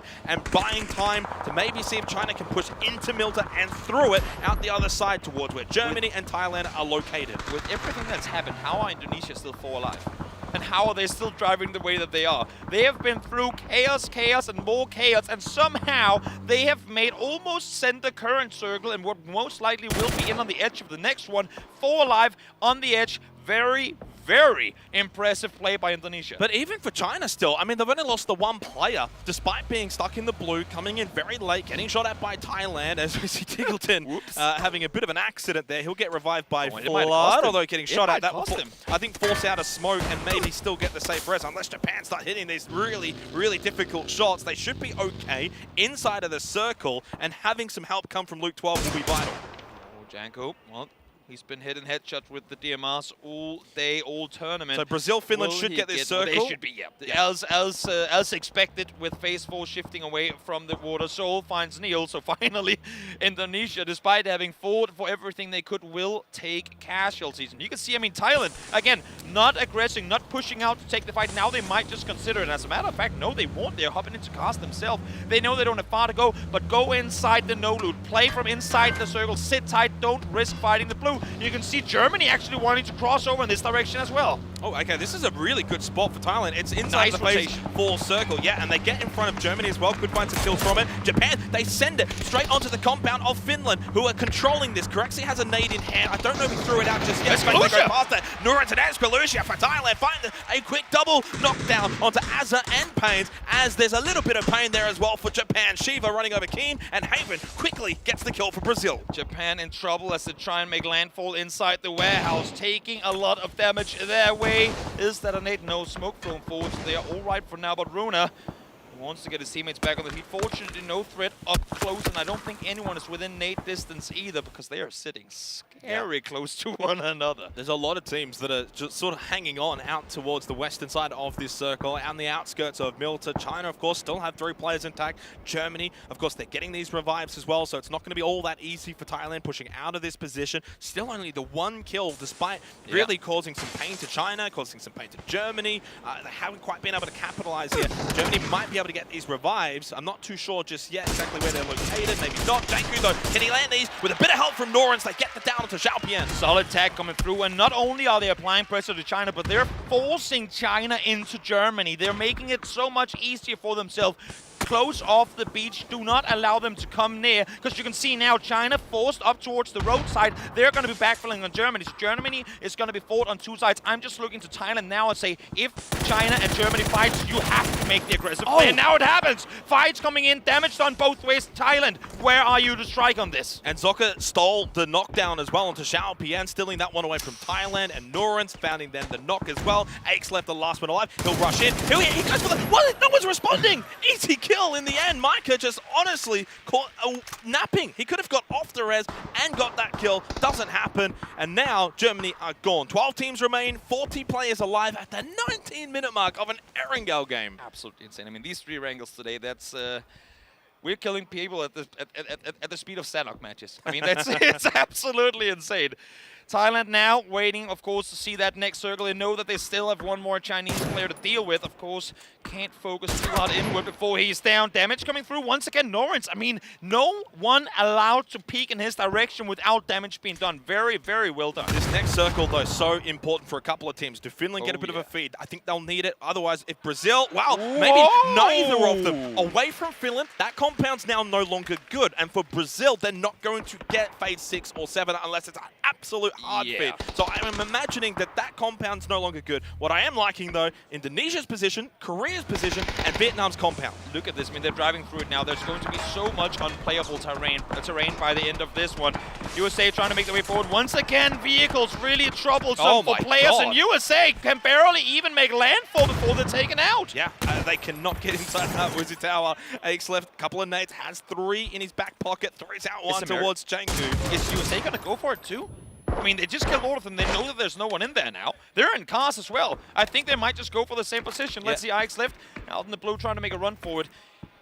United Kingdom on the move, but not all of them. Just the duo of Vard and Vex into the Wizzy Tower. Hayasaki can't land enough tags, and they do get inside of it. But 2 Molotovs for Hayasaki and a nade. Surely this will be the demise of both of these 2 UK players. Stuck inside of the Wizzy Tower. Duckmai with 1 Molotov, and he'll get both of them. Norrens finds the kill onto Aches left. Thailand take out China. Crucial for Thailand to finally get that kill, because they, with the blue coming in, they need to focus inward. They need to decide, do we take the fight to Vietnam in the compound, or do we push the shoreline down south towards Indonesia and Korea? Australia's wrapping onto the 2 remaining players of the United Kingdom, brothers in arms, but right now enemies as T-Bone gets both Luke and Flood. It's only Tiggleton left, and Haven knocks him out. Australia on the ropes here at the PUBG Nations Cup, down into 7th. They cannot catch a trick. Australia expecting UK to look towards their fallen teammates, thought they were going to play the other side of the building, but T-Bone on the ridgeline, ready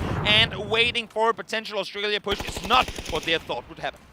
That was a 3-on-2. Big result for the United Kingdom in a game where they're maybe not going to get as much as they would hope for. Now up to 5 kills, still holding top spot. But Brazil have 6 kills, 9 points behind that #1 position. But they will have to probably move for phase 6 unless they get an absolute hard feed. And speaking of moving, here come Turkey. Full speed forward they go. They know there's only going to be so much to play around. They got to get up on the hillside. Even though they're going to be envisioned from a lot of opponents, they have to make the play up here before either Japan or Finland goes for it themselves. Yeah, and Thailand just getting a little bit of pain trying to get out of their position. Where do they go? They have to maybe go straight on to Vietnam. Speaking of fighting, though, it's Finland and Japan. No kills for Finland this game, but they've got 4 alive, and I don't sense Shiva is going to be able to survive this Molotov. In fact, they are just gone in a blink of an eye. Finland find a couple of kills. They get rid of Japan. 8 teams remain. Clean sweep from Finland. Now hopping over to Loki. Finds one, but damage done in return. Has jumped down into cover. They are only 2 alive, so for Turkey, the faster they deal with Korea, or at least force them all the way down to the rocks themselves, the better off they are. Issue is Mexi now with Finland being done fighting Japan, are starting to fend off, and look at the circle. We are headed straight back towards the roadside. There is going to be no cover in the open. Rocks, no one of them there. Smokes, cars, all you're going to be able to play around. And our 2 top teams, United Kingdom, Brazil, get a reprieve with that circle shift over towards the northeast. It keeps Michael and T-Bone alive and in the circle. Same with Brazil as well. Nade is perfect from Seoul. It hits the soul of Lyron. He is down. The duo of Korea could cause some serious pain here to Turkey. Eski trying to hold off, knowing that Finland is going to be coming in, but Loki finds the second as well. How much do you commit to it, though? Because you have them on the other side. Mexi from the vehicle trying to find the flush. It's a clap. They know they're low, and they take them down. Finland, Korea working together, and Turkey out in 8. Yeah, they were working together, now no longer. I think Finland want to find the last 2 players of Korea, get those kills ticking over for Finland, now up to 5 kills, still keeping in touch with the top 2 teams, and as Kalusia gets the crowd excited with a big nade onto RDK. Thailand could play a massive factor in this Korea-Finland battle about to happen. Issue is Vietnam from inside the compound also has a say in it. As Kalusia will fall, but Norrens able to get the flush guaranteed, so points going in the way of go for Thailand. But look at this now. Thailand are making their way down here, and they are well aware of it on the Korea side. Issue is, Korea has opponents on both fronts. Oh, Loki dropped in time, but he got back up, and Maxi sits him back down very quickly. Vietnam now starting to make the push on to Thailand. Of course, Korea close by, same with Finland over towards the cliffs, but this area not inside of the next circle. So while they're fighting, they will have to then start moving. Sol, the last player alive for Korea, has a wonderful eye, not just on Thailand, but even glorious of Vietnam. Thailand is in a terrible position here. You can see it as soon as they've thrown down to get in cover for Vietnam, they're going to be shot in the back by Finland. This is easy pickings for the Finns up on the hillside. Sol even down below, able to find some damage and some kills of his own, trying to see what he can find here. Belmuth, solo player left alive. 5 kills for the team, 7 replacement points guaranteed as well, but Thailand obviously would have wanted some more out of this one. And Belmuth, though, is able to stay alive as the solo. I think, though, Vietnam well and truly aware of his position. Same with Sol. Another nade thrown in his direction, landed perfectly. Korea racking up some kills from an unwinnable position. They're now up to 5 kills into the top 6. It's been a tremendous job from what was a duo, now a solo for Sol. But honestly, Toby, it's the top 3 that continue to just dominate this tournament. Where does Finland go from here? They know they have Brazil in the compound still. They know they have UK up top. But where do we set up shop? You just go one cross forward. You already have Indonesia ready and waiting. Maybe it shouldn't even be fighting this, but here comes Teddy. Fights the first one. Thought they were going to go further. That nade could be absolutely perfect. It's slapped on board. Kidex with the closer. Finds the second. One more down. And just like that, Indonesia takes out Finland. It's Apex time to rise. Indonesia, the duo, able to get rid of Finland, and they are looking strong with 5 kills now, and the circle onto Vietnam.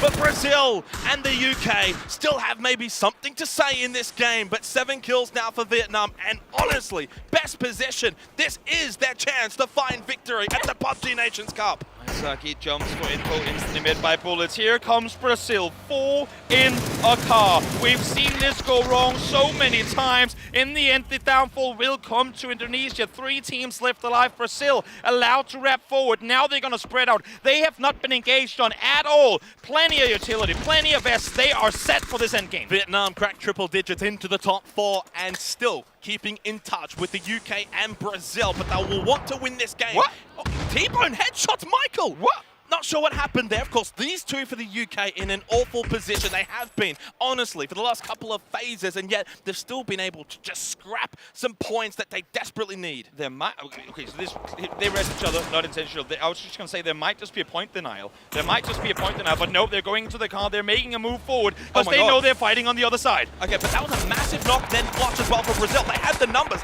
They're pushing. Duckmay as well is also worried about the UK. So Vietnam not only lost a player, but they're now split, and Clores is the anchor on the south side having to deal with Brazil. Brazil, honestly, in the best position now. Clarence was the saving grace for Brazil previously, but now he could potentially be their reckoning. Let's see what's going to happen. Nade Love done forward damage done on both sides. Flores is in trouble, though. He's on his own. Does manage to find LFP1 before he goes down, though. I think Sabao has to push this, kind of watching. If he's got any nades, he'll need to throw them now. He has none. Only 2 Molotovs, a little bit low on health, and I think maybe better to just group up with Duckmai and see what they can do from here. But full credit to Brazil. They pushed all the way from the compound out to the east, pushed onto Vietnam, got the knock, then the flush, and they've used their numbers in strength to tip this game. I think they're going to win it. The timing for United Kingdom to make that play right as Vietnam lost the player, absolutely phenomenal. Again, as you're saying, while they might not go out and win the game, they got themselves better placement, and if they can find a flush, maybe something here, it should be gold. But as you're saying too, I mean, Vietnam in a position from where, I mean, they're not going to be seen by Brazil, at least not initially, but as you're saying too, Brazil, this has got I think they want to, I think the UK want to deny, but if they deny too early, they go in third. You've just got to deny. You have to deny this, T-Bone, please. Yes, he crawls back, and they both deny points from Brazil. That's the big one, maybe less so to Vietnam, who now get into second place. It's a 4 versus 2. 4v2. This has got Brazil written all over it, but damage comes through. Not enough, though. He needed 1, potentially 2. Not going to happen. So power falls down. Imcod alone inside, on the backside, I should say, of the Wizard Tower. 4v2. Brazil, you know what? Not in a hurry. Get healed on up. Get ready. LFP pushes on forward. Wants to get the kill. Flash is locked on him as well. They spot him. Haven down slow HP, but it's not going to matter. Once again, Brazil come out victorious. 0 points for match 1. 0 points for match 2. A chicken dinner in match 3. You don't count out Brazil. If it looks like they're going to have a slow day, it doesn't last for long. And top spot, surely, is theirs once again. Absolutely phenomenal performance. And again, this comes off of such an important early game decision. They opt to go down. They are in a 2v4 against Argentina. 2 players spent off for long enough for the rest of the team to come down and help them. It sets them up perfectly for the end game. Our best 2 teams at this tournament, United Kingdom, Brazil, slowly forming a big gap to the rest of this competition. We'll go to the boys on the desk and they can break down another win for Brazil. That's right, thank you. It's a top finish here for Brazil once again, and a top-heavy lobby at the end of this game. Joining me, Toffees, as well as Avenger, and the top 5 prevailing hard here in this game, Toffees. So, you know, Brazil might be playing without shoes, but they're playing with confidence.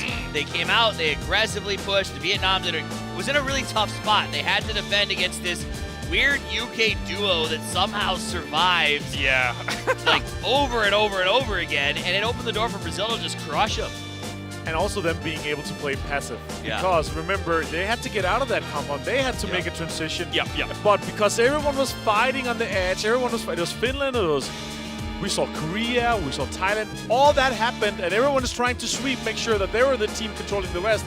But then it completely opened the door for Brazil to just stroll in and clean up all the rest of the fight here. Speaking of open doors, let's talk about closed doors, because that game closed the door for a lot of teams out there. Utah said in the green room, this is super top heavy. You were right, James. At the end of this match, it was the rich getting richer as the teams at the top really made the most out of yet another crazy circle. Yeah, let's take a look here at some of the moments from this game. And as you say, UK, Brazil, Finland, Korea, Vietnam, all earning big in this game as we slowly center down towards the tip of the mainland. And as Toffee says here, Martin, it gets really crazy, barren, and difficult in the area. You know, in general, these circles, again, we're just going back to, we were like, okay, you get one good circle, and that's it. Then we're going back to these wild 70-80% water in phase 2. Like, the players, they are fully aware that it's going to be a rough late game, so they're just trying to delay. What I love from UK, though, was able to salvage as many points as they could in this game. That really set them up nicely to kind of hold on to our leaders, which is going to be Brazil now. Yeah, that's right. Brazil will take the chicken dinner, as mentioned at the caster's desk. Not too many points coming in for the previous 2 games, but this one able to strike it out, and there they will take that top spot. But again, a constant in our top positions. Vietnam holding on to the West like absolute champions. I mean, that's the reality for me, is yes, Brazil gets a win. This is where they dropped. They played the circle very well. Right. But Vietnam, again, is rewriting the narrative on their nation is a PUBG nation. Yeah, I really loved how they were able to play, but I gotta say, the way that Brazil was able to defend push from Argentina, that was nuts. You saw people coming in, the compound being counter-breached by the Brazilian guys, making sure that they didn't lose any players, setting themselves up for late game with 4. Never have I seen as early an attempt at a denial that Argentina went for against Brazil, Toffees. It means that kind of international rivalry is definitely there. We saw 2 different kinds of denial. Argentina has no chance of catching Brazil in the grand scheme of things, and they hated them enough to deny those 2 points.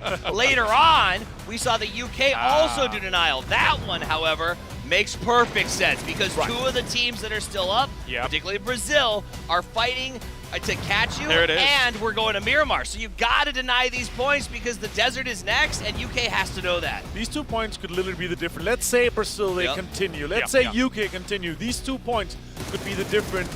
Who takes the whole trophy home? Yeah, or Vietnam. I mean, if Vietnam continues to play the way that they are, we have some slip-ups up at the top here from some of these big teams that have taken the kind of first and second spot. They're easily going to strike out. You know, when Vietnam started, looking at this match leaderboard, it's a tale of how they've evolved. When this event started, I felt like Vietnam was playing for points per game, a slow plod to the top. They wanted that 5 to 6 average, maybe not even looking at first, but looking at top 5. Now, when I watch them play, I see a confident team who sees themselves possibly winning this. The vision has changed potentially. Yeah, that's a really good point here, Martin. Yeah, I really love you. You have to remember, Vietnam got 4th last time. They're coming here to defend this again. This is also their home region. They're coming out of Apex, so of course, some support. They didn't have to travel that long. They're coming in, and what they're showing here and what I'm seeing from them so far, I've been extremely impressed.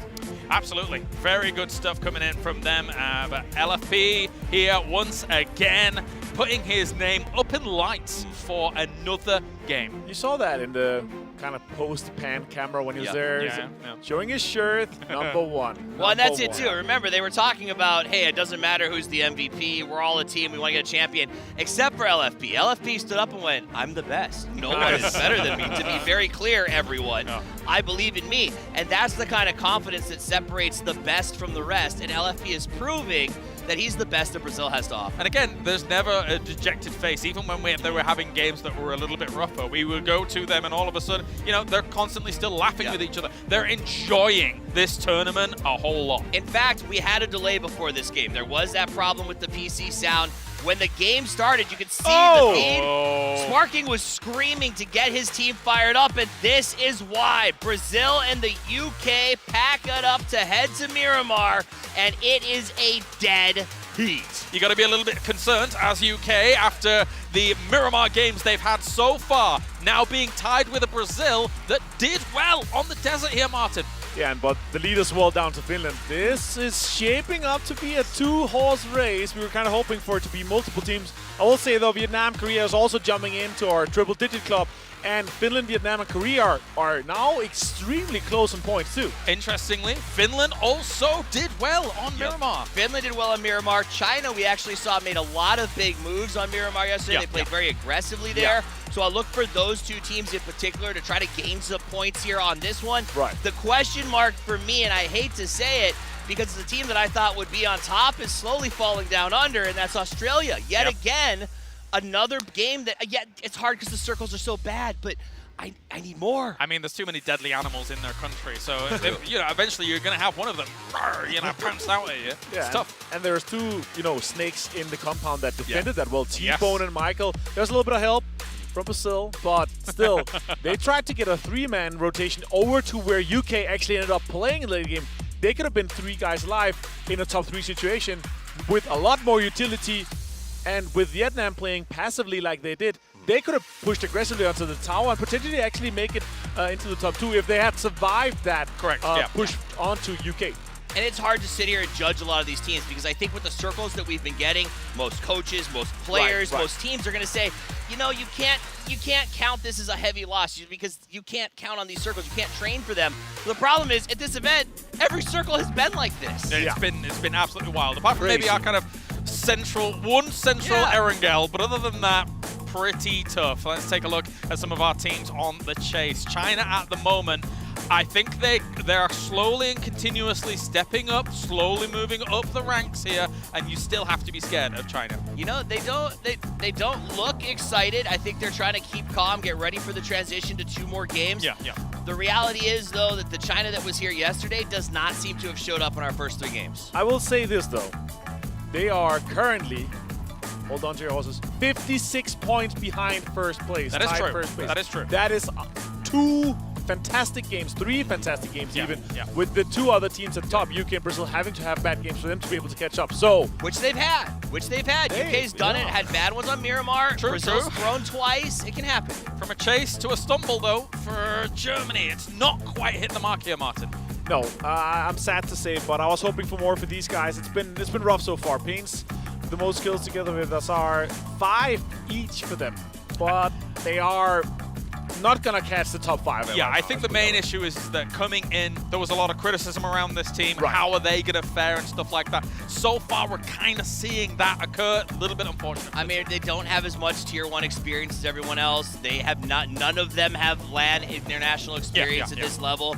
The nerves are tough. Now, a team that has blown my mind is Vietnam. They deserve to be featured. They're at number 4, and they're playing confident. They're playing strong. The fact that they held the push from Brazil as long as they did with 2 players, because one was forced to watch UK that entire time, shows me how strong they are, and even duo. You can definitely tell the synergy coming in with, having 2 players, 2 different teams only.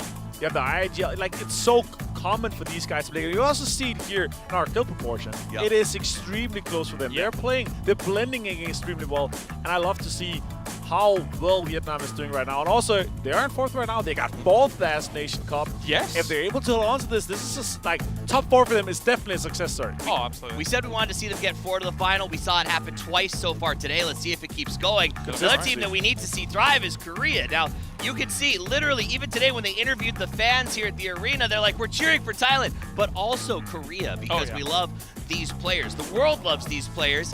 I think they've been a little slow. They're an amazing esports nation, for sure.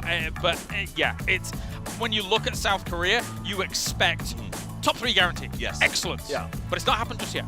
No, I want to see it though. I definitely want to see them be able to come in and play that style that we know that they're capable of. Because Ionix is a superstar player. Low-key, one of the most decorated players here. All right, let's get into it then. It is Miramar time. We're heading to the desert. The penultimate game for the day starts now. Let's go to the commentators. Thank you so much, James. And the crowd is going wild, and we are setting up for the final 2 matches here of the day. I'm Toby, joined by Paperthin. And Paperthin, my oh my, has Erangel been chaotic? We usually think, we talked about it coming into today, that Miramar oftentimes presents us the chaotic games, but Erangel has delivered. Yeah, it's been a really exciting day, a lot of intense fights, a lot of teams understanding their position in the leaderboards where they have to go for third parties, they have to go for kills, because otherwise they have no hope of winning this event. So, you come into the second half of this and a lot of the teams understand the leaderboard, they understand the situation, they understand that this is a zero-sum game. There's only so many points available in each lobby.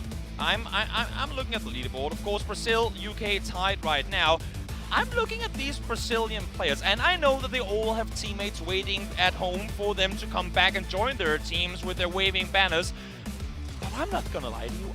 This 4-man roster in a PCS America 7, They'd be pretty good. They would stomp the competition with the way that they're playing right now, and I cannot help but imagine if you are a teammate of any one of these 4 players waiting for them to come back, there's gonna be a. Are they gonna come back? Or are we gonna get killed by them come PCS 7 as well? Just pull a Gen G. Just grab all the PCS players that brought your team a near victory and make it work. I mean, it wasn't as successful for Gen G, post PGC 2019 with, Aqua 5 and all those guys being brought on. Southwestern Circle again, but this one's a little bit more Eastern than a few of them. And one of the things that adds excitement to it for me is that no one's really that far south this time around. It was a somewhat northern plain. Thailand, who would usually be Veldenmark, getting the crowd extremely excited for circles like this, they're sitting up towards water treatment. So all the teams that would normally play the southern side here actually going to be the ones with the longest rotation because they've all opted for their alternative drop zones. Yeah, I expect to see a lot of teams try to wrap to the east and come up from the south because this circle's more likely than not to end up on the eastern side of things just due to some of the unplayable terrain that's on the west. Doesn't mean it has to be that way. We've seen plenty of crazy ones here on Miramar already. So I also want to point out here as we're looking at the kill top leaders. Now LFP1 gets himself that top spot. That means that every single player on Brazil has been our player of the match, at least once. All 4 of them have done it. The way that him and VHC are able to play together is, it's baffling to me. Because LP1 might be the one to get the kills, but you saw he was the one getting pushed by 4 Argentinian players. VHC, the one to peek out from the side, get the first one saying, buddy, you know what? I got you. You take on the rest of them. I'll do my part. You find the rest of your kills over there, but I helped you out. They're playing so well together. And so it's insane to me how, because it's not only Brazil, it's so many of these teams where you go, well, obviously, they're from the same country. They've played together forever. No. This is a tournament where many of these players might have never. Sure, they've played some ranked games and some, smaller tournaments, kind of off of their usual organizations. But a lot of these players have never sat down at an event, and especially not an event of this caliber, and played matches together. But they are making it look like they've done it forever. It's trust. It's confidence. It's kind of that screw you factor of everybody not really kind of having them on the radar. I'll be frank, they weren't one of my kind of top teams that was going up there. Now, there might be something brewing to the east of this. We're looking at Finland and El Pozo, but I'm seeing a little bit of Indonesia and Thailand very, very close to each other by the God Compound to the northwest of San Martin on the map, but see if anything comes out of it. I suspect there might be... Okay, well, they drove away from each other. It's done. Okay, anyway, back to my point. Brazil... Look, sometimes players come into these events and it's just a perfect storm of, I think Sparking's a great leader. I think he has the right mentality for this event, not just in his preparation, but in how he talks to the players, how he talks to me, how he talks to everyone. Yeah. The confidence is through the roof, and I love it, personally. I mean, it's just so awesome to see these guys doing well because, again, nobody really kind of had them anywhere near the top. Loki now spotting some of the Turkish players. Turkey and Korea have, while there hasn't been a whole lot of casualties because of it, they have been rubbing shoulder to shoulder for a lot of these rotations, coming out of Chuma, coming out Southside Picado, and now they're doing it here again. I mean, they have learned, I feel like, to distance itself from one another because a team that likes these third-party opportunities is China, and they're coming in right behind Turkey. Yeah, Korea's happy to kind of shovel Turkey into China's way right now. That's what they're doing. They're kind of bullying them. Now, the USA is coming down towards Chumasera as well, so we'll see if they're going to push any closer to Korea or not. Some really long range, some really ambitious shots here. I mean, if you hit these, then it is just destiny. I mean, and I think this is part of the reason why we're seeing them so far up the leaderboard.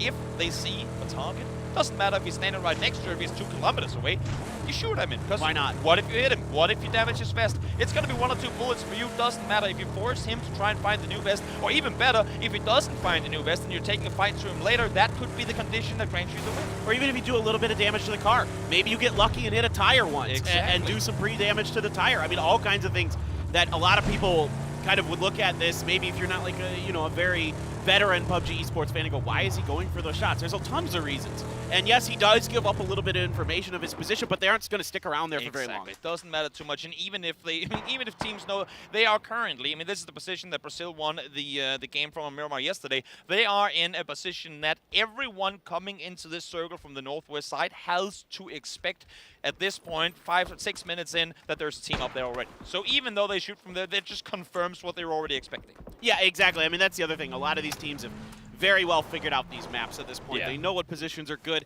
or how teams like to at least play positions. So even in a tournament like this, they adapt really quickly. They see players' tendencies, kind of shot callers' tendencies. A lot of these teams have VODs on the IGLs for the teams. They can look at them and say, okay, well, how do they rotate in the past? What power positions did they like to vie for early, given circle A, B, or C? Nonix getting looted on up this split from Korea. While it might not look like that far on the map, it's always a little scary because you have 2 of the players sitting in the valley down below, essentially unable to help the team up by the church should they get pushed. They don't have lines of sight. They can't really do a lot. While they can help from up above to shoot down, you can see here, and thank you so much, observers. While we're not communicating that much together, you are there on the spot at the second. It's very hard for Inonix and Soul down below to help, because even if they go up there, it's an uphill drive. They have to get the cars out. It's going to take a while, and by the time they get up there, their teammates could be dead. So for now, phase 1, all good and dandy. Yeah. Come circles, should we center up in this area more? I want to see them group, and I want to see them group fast. I agree. I 100% agree with your point. I mean, it's something that I think we saw early on in the tournament that teams were trying to get away with, was these splits for long periods of times past C3 that just get brutalized. I mean, the other teams are going to capitalize on it. They're going to recognize the weakness that you are trying to occupy a position with minimal amounts of forces, and they are going to overwhelm that. So I think here, yeah, I'm right with you with Korea, and that hill that is in between the church and that apartment complex, or whatever you want to call it. I call it the Liquid compound because Liquid loves that compound on this map. But yeah, it makes it a really tricky position to hold for a 2-2 for a long period of time because of the reasons you mentioned. Everyone making their way down towards this south side circle. Again, most teams were essentially north of Picado or higher. Only a couple of teams down to the southern side. One of the teams out towards the east that both you and I have been following for a long time, at least the players on the team paper than Japan. They won, like with many other teams, feeling things out, but I'm loving the aggression we've seen from the last 2 days. Yeah, it's just a confidence thing for them. Now, there is somebody trying to go for a Groz out there, but Keenan, none too keen to let that go through. That's Indonesia. I believe that's Teddy or somebody in there. Nile, actually. I'm not sure if he was able to grab it or not with all the pressure coming from multiple directions. This is another part of this circle that it could go to here eventually. Yeah, so I said it's likely to go east, but it could also go north is another likely option. And crates out in the open like that, I mean, there's always going to be people in those hills to your south. Risk involved. It is a bait crate, is what I like to call them. It stands there alone, no one around. You go, oh, well, this is mine, right? And all of a sudden, as soon as you go there, oh, that's where the 4 teams were hiding. That's fortunately, no damage comes off it. And I think, honestly, I mean, I don't have the exact number to prove this, but almost 9 minutes in, 0 casualties so far. Given how chaotic Miramar was yesterday, this is a very, very slow schematic start. Again, most teams weren't here. A lot of them has been driving for a while, and we might get into the more chaotic stages now, but it's been a very, very quiet start. Yeah, I mean, I think a lot of these team strategies is kind of shifting more towards being patient, waiting for moments to strike all together as a group. And I think going back to Japan, the point you mentioned earlier, I think that's part of what kind of makes them good. They do like to fan out a bit at times, a bit too much for me, but when they do end up starting to fight, like, they've just been confidence through the roof with all of their members working together and things like that. And Kane has really picked it up. I mean, again, him and Shiva have learned so much playing with Americano and Korn on the Donuts. 2 players, if you guys remember GNL last year, from the big events at the end of the year. They were unbelievable mechanical players. Like, Americano and Korn are nuts. And Shiva and Kane have really picked it up. And I got to say, a lot of times, like, if you look at the leaderboards of the PWS, like, it's not just Americano and Korn up towards the top of the fragging numbers. Kane's up there as well. Bringing in some of that Korean mindset, Korean play style to a Japanese roster helps not only them, but now they hopefully get to use that when they play with the other 2 teammates here as well. Circle as the crowd goes wild. Hard shifts northwest Brazil while they're sitting tight now. I'm sure Escalucia says, guys, remember this position from yesterday? Yeah, this is ours now. We're going to be sitting here for a good while in Thailand. Honestly, I mean, they were rotating out of the hot northeast, rep all the way west over El Pozo, and they have just been granted a blessing from this circle. Well, now this is super duper likely to end close to Thailand. I mean, this circle really is going to want to go either north or center. I mean, that's about all it can do with all the mountains that are in the south part of this. So that's, again, why all these teams are over on the east. Everybody kind of expected that. Now it's going to get wild. And look at the migration. Look at how hard everyone is committing to get to this area. They know how few playable spots there are going to be in this circle, and you want to get them now. RDK spots Micah, takes him out. First team to take casualties, Germany. Again, they've been struggling in this tournament so far, and this just does not help them any further. All right, well, I mean, those buggies, not fun to drive around in, especially out in the open like that. But the good news here for RDK is it is actually pretty wide open up to the north there. Yeah. Meanwhile, Korea made their way, got grouped up here pretty early. They're going to try to take a cliffside, putting some damage down into Brazil. VHC, though, able to get behind the building, get inside. Let's see how well Brazil can keep their vehicles safe. That compound can be a little tricky. It can be very dangerous, especially as you're saying, if you lose your vehicles there and you're forced to make a move, you are in the bold, you are in the open, and you are definitely going to be in trouble. Well, that's what's concerning about that compound is, like, it's hard to get in and out of in the first place, but you have to have good vehicles. Korea, in the meantime, is expecting somebody to be down here, and in fact, it's actually wide open. So there's nobody around, and they're going to get this for free. It's not bad, but again, it has a similar problem to Brazil's compound, where unless the circle ends by you, which in Korea's case, it's much more likely to end there, it gets tricky. To go back to what me and Xenox talked about last game, what I want to see from Korea, especially in a tournament like this, is to be more proactive, to dictate the flow. I agree. And I feel like playing a compound like that, you're forced to play turtle mentality. Whenever something happens, just pull up those shields and just hunker down. Wait for the storm to blow over. No, you want to be the storm. You want to go out and force teams to adapt to what you do. This time around, playing this compound shows me that's not what they're opting to do in this tournament. And honestly, to me, despite knowing how good they are individually, I think that's part of the reason they aren't further up the leaderboard. I agree wholeheartedly.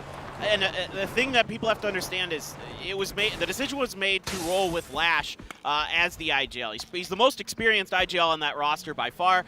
You guys got to go back, 3 years ago to when he was with Element Mystic and others, that he was always known for these extremely late passive. I mean, a lot of the times he always dropped north on both maps with Element Mystic, and they would just wait. They'd hang out on the northern edges of the circles, let everybody else do the fighting. You'll get into those top 8 spots and then see what they could do from there. So Lash is probably the most passive IGL in Korea right now, and that's why you're seeing these results. Exactly. In the meantime here, Argentina making their movement on the opposite side of the map. Japan trying to make a north side rotation. They saw United Kingdom in front of them. They saw Australia, didn't want a piece of that pie. Issue is now they've wrapped far north. They're on the edge of blue and they see multiple teams. Shiva though and Keen together. Solid damage coming through. They know the tags were there and they're pulling up on this because they've called it. They called the bluff. Japan being aggressive. I love what I'm seeing, Favorton, and they find the knock as well. This is a play no Japanese team would even dare to do this just a half year ago. But as you say, add a little bit of Korean spice, and this is what you get. Oh, it's beautiful. I mean, they set this trap up so well. They catch RDK out on his own, and they are ready to pounce as soon as they get a decent amount of damage. They recognize there's no other cover fire or return fire. Boom, they hammer down on it, take the point, take a little bit of position. Now, the circle did something very unexpected. I mean, this whole game has been unexpected circle shifts, so I guess we're just going to keep going south. You know what? I love getting surprised. That is some of the best to me. Issue for this one is, if you look at the map, Sapao try to jump down for cover. He will have, I'm seeing Cloris making a sprint forward. Will try and go up and get his teammate up. There's no one around them right now. They should be all right, and they haven't found knocks yet, so no one should know. Even if they see the knock on the map, they're not going to be aware of where this happens. Issue is everyone trying to make their way from the east, from the north. Either you're going through Chuma or you're wrapping over a hilltop. All these teams that are now pushing into it have zero clue what's awaiting them on the other side. All they can do is think back to previous games, what the teams do. But if you look at this here, let alone the fact that Brazil is playing the Valley, no teams other than Finland, really on the west side, are playing where they would have in previous games around this area. Oh, it's a literal Death Valley in there. You're absolutely right. And not only do they have not any information, there's not much to work with on the inside. I mean, Trimsy here trying to mess with Australia's rotations, but they just kind of saw him, and now they're like, oh, son, you are on your own. And they are just going to barrel down towards him. But Trimsy, good for the first, going to get the flush, maybe. No, they're going to save him, but there is the shot from Finna from behind. That is a lot more damage than I thought was going to be able to be put out from that. H1 now comes in to try and help as well. Strimsy will fall, but damage is done. Australia wounded. And looks to me like H1 with a nade. Bounces forward a bit too far, but Australia in trouble. Oh, that fire just a bit too far. Luke 12 able to find a rock to go for the heal. Win gonna do the same as well. Luke's gonna get it, but he's the last one up for Australia. Meanwhile, it's gonna be Thailand who's peppering the smokes, trying to fish for some extra points. Exactly. I thought that one had Australia. Again, I mean, gotta give credit to Australia despite the fact that it doesn't work out for them. Now here comes the shots on through. Two flushes confirmed. Finds the knock on Sumonti. Will go down in the end of it. Finna able to find him from a distance. Luke still alive. And on the other side of things, here we have Thailand fighting off Indonesia. They want to maintain control of the hill. Again, be proactive. Be the aggressor. Thailand needs to defend this hill. And they do. Indonesia eliminated as Thailand stands strong on the hilltop. Yeah, a couple perfect underhanded grenades rolling down the hill, catching some damage. Luke did get Monty up, but that's it. Two left for the Australian squad. Kickstart the only one for the USA, and it's the Union Jacks of the UK coming in behind this. Kickstart just going to have to bunker down. Yep. I mean, if he comes up over this hill, he's going to have the same problem that H1 did. Finn is just going to shoot him in the back, and well, it's actually Michael this time. So, you know, a nice try here by the USA, but they're just overwhelmed. Not a whole lot to do in that one. Collateral damage for Australia and America, essentially, at the end of things. Not exactly looking any better for Australia, only having the view cover they have here. New circle, pops, okay, there it goes. hard shift north. That's what it should do. Back into territory we've been in plenty of times before. Australia says, nope, not gonna do this one. Hard shift down north. Let's go down and just chill as best as we can and hope this tractor grants us all the cover we need. Probably won't. No, it doesn't. Usually not. All right, so Vietnam, they're going to lose Hai Saki from the overwatch of the Argentinian position. Exactly. This is Argentina having essentially wrapped the entire circle. They've spent the last two circles just in vehicles, essentially, now coming in from the hot south. They were hot north in their loot spot and just wrapped all the way south. Three rotations gone wrong, Toby. Exactly.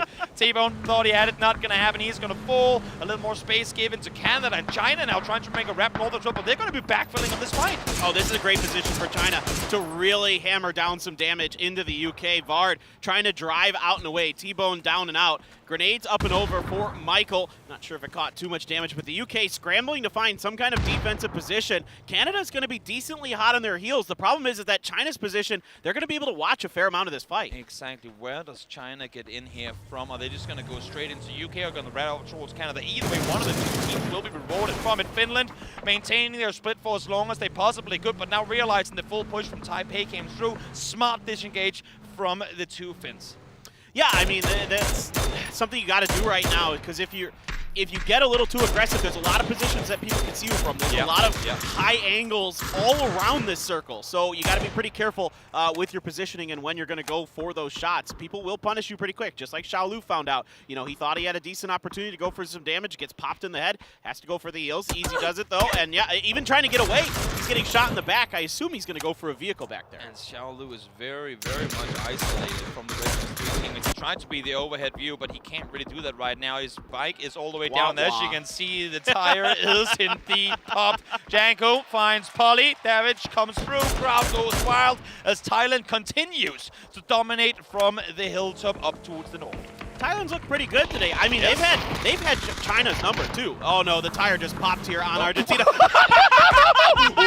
out the way! What? Get out the way! Argentina, they're gonna wreck their own teammate's vehicle. Oh, they're done. They're just out in the open. They're dead to rights. Monty, though, gets taken out by LFP1. That's buying just enough time here. Maybe for somebody. No, Silzen gets knocked as well here, and Argentina all but dead. Just when you thought things couldn't get worse, they're already in the midst of a suicide rotation, and the car did not make it any easier for them. China, Canada, now fighting one another. Does United Kingdom interact with this or not? I feel like they should. Michael already there, holding the angle. You can see it on your map to the right-hand side as Keenan tries to back down Finn of China. New circle pops. Ava, where we go? Let's see, kind of centering up here. So Brazil, you know, getting a pretty good circle pop here. LFP1 was out fishing for something in the middle there. Meanwhile, the battle between Canada and China continues, and Keenan there up front took a little bit of damage. What is LFP doing 200 meters from the compound? I mean, let alone the fact that they've been able to maintain full control of this compound. I'm surprised that no one has made the push on down earlier, but now let's see Ike's left here.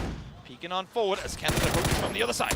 All right, that's a headshot to kick things off, and that's going to force Keenan back. And Ace left knows it. He comes over the top, takes a bunch of damage. Shinboy's going to get the knock onto him. Finna trying to reposition to go for the flush, potentially given the opportunity, but Zipian put some damage in him. Very, very solid hold. Notes that the peak was going to come over eventually, but forcing them back. Flashes now coming through. Xiaopian forced down on his stomach. He's going to be blind at least for a little while longer. I want to see this flank around. Issue is, can they do it? Yes. First one falls, second one does as well. Canada stands strong. China out in 12th place, and this is just not the up-close China we used to see. No, they look a little bit disorganized. They look like they have slightly different ideas on how they want to play these fights. You can see Akesleft was up over the top a little bit ahead of the rest of the team, not in a position where they could really cover him, particularly after he was knocked. So, you know, the new Happy duo seems to play pretty well together, but Xiaolu and Akesleft seem to have a little bit of trouble kind of fitting in to the new Happy model.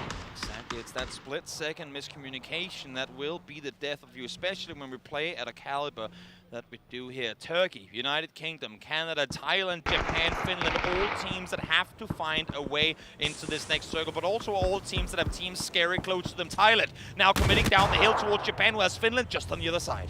All right, Japan trying to prove that they, you know, yesterday wasn't a fluke here. They're going to try to take on potentially a couple different flights. You've got a Groza in the hands of the side seat driver, but no, Belmov with a great rip. Another one, and Japan is gone! That is what you want to see from Thailand. Do it fast, get it fast, and get the kills down. Hopping over to the other side of the map. Bart finds one, finds two, finds the third with the nade as well. Two teams out in the matter of a second or two. Just back-to-back perfect grenades from Bard. You love to see it. Turkey has to send it down the hill. Vietnam trying to play defense here on this floor. He's good for one. Wyatt going to be good for another. Glory's go for the finish. It's an instant wipe for the duo of Vietnam. 2v4, they make it look easy. They hold off strong now. Norens continuing forward, finds one, finds two. These edge side fights are being dominated by the teams that you thought were gonna fall. Belmouth over the top, all four from Thailand on their feet, and they continue moving forward. Oh, you love to see it. You love to see the confidence, but it's going to be sparking from Brazil. That strikes Chinese Taipei in the back as they're trying to finish off Mexi.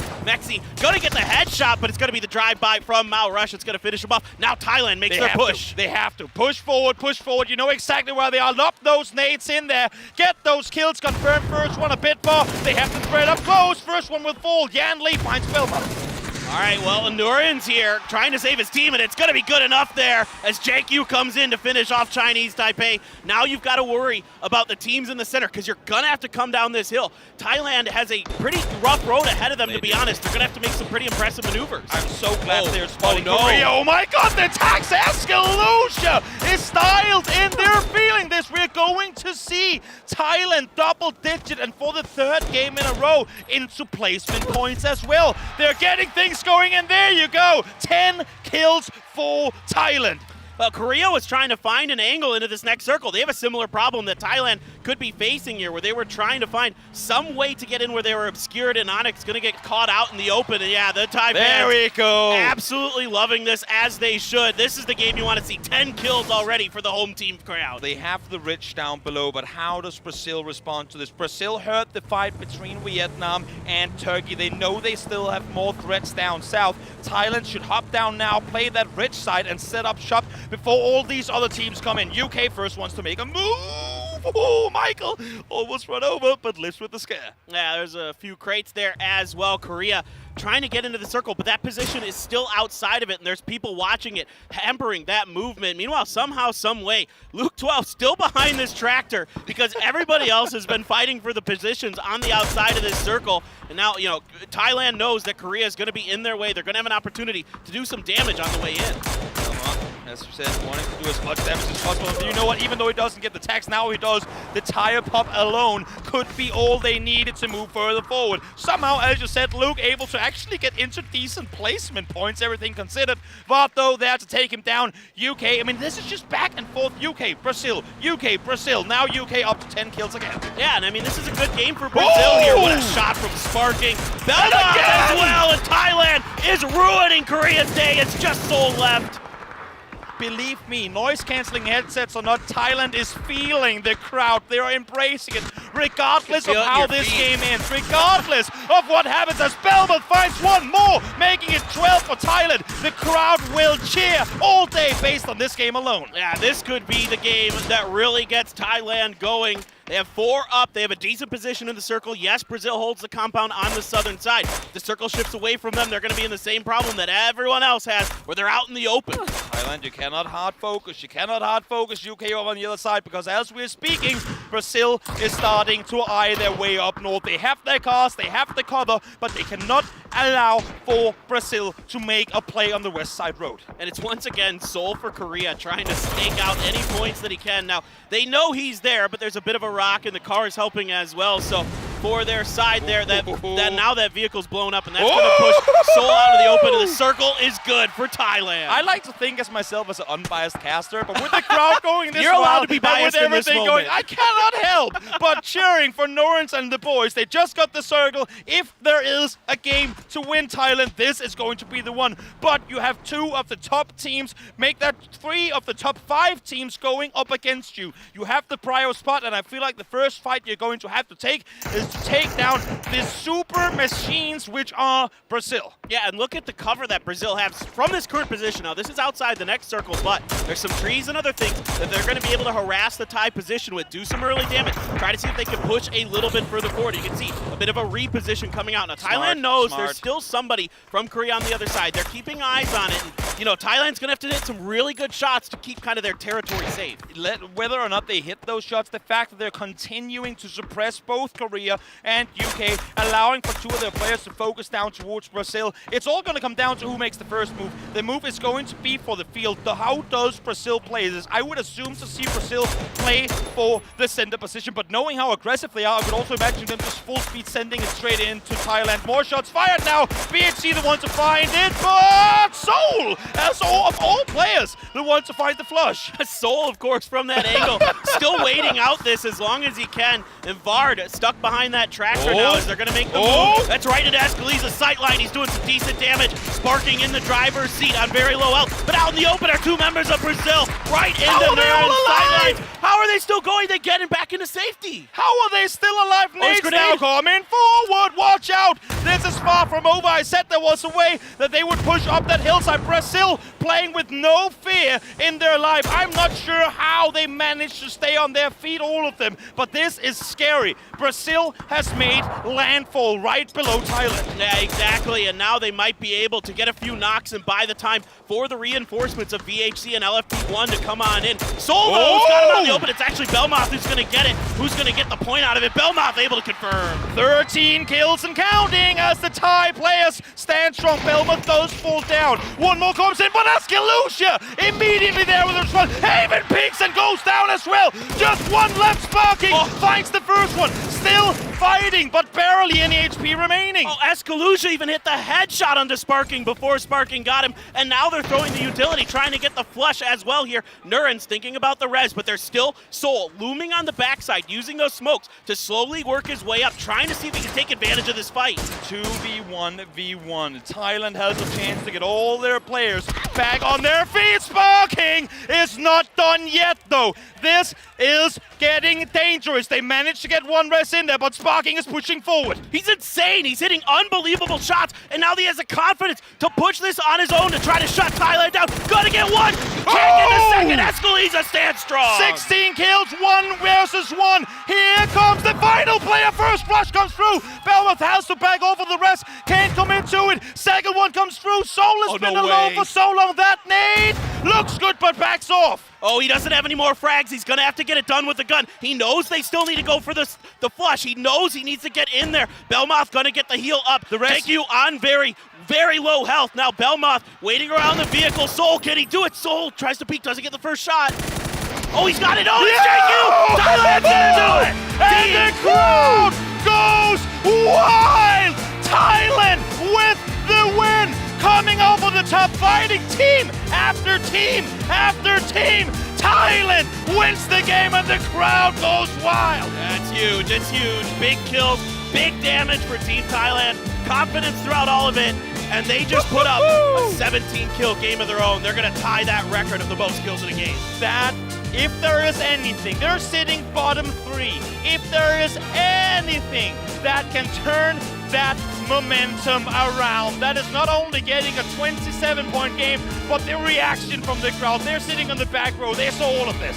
It's just fantastic. I mean, these guys are absolutely fired up. You love to see it. Oh boy. All right. I think we'll send it over to the desk, all right, and they can break this one down for us now. It's a huge win for Thailand in their home country here, live in Bangkok.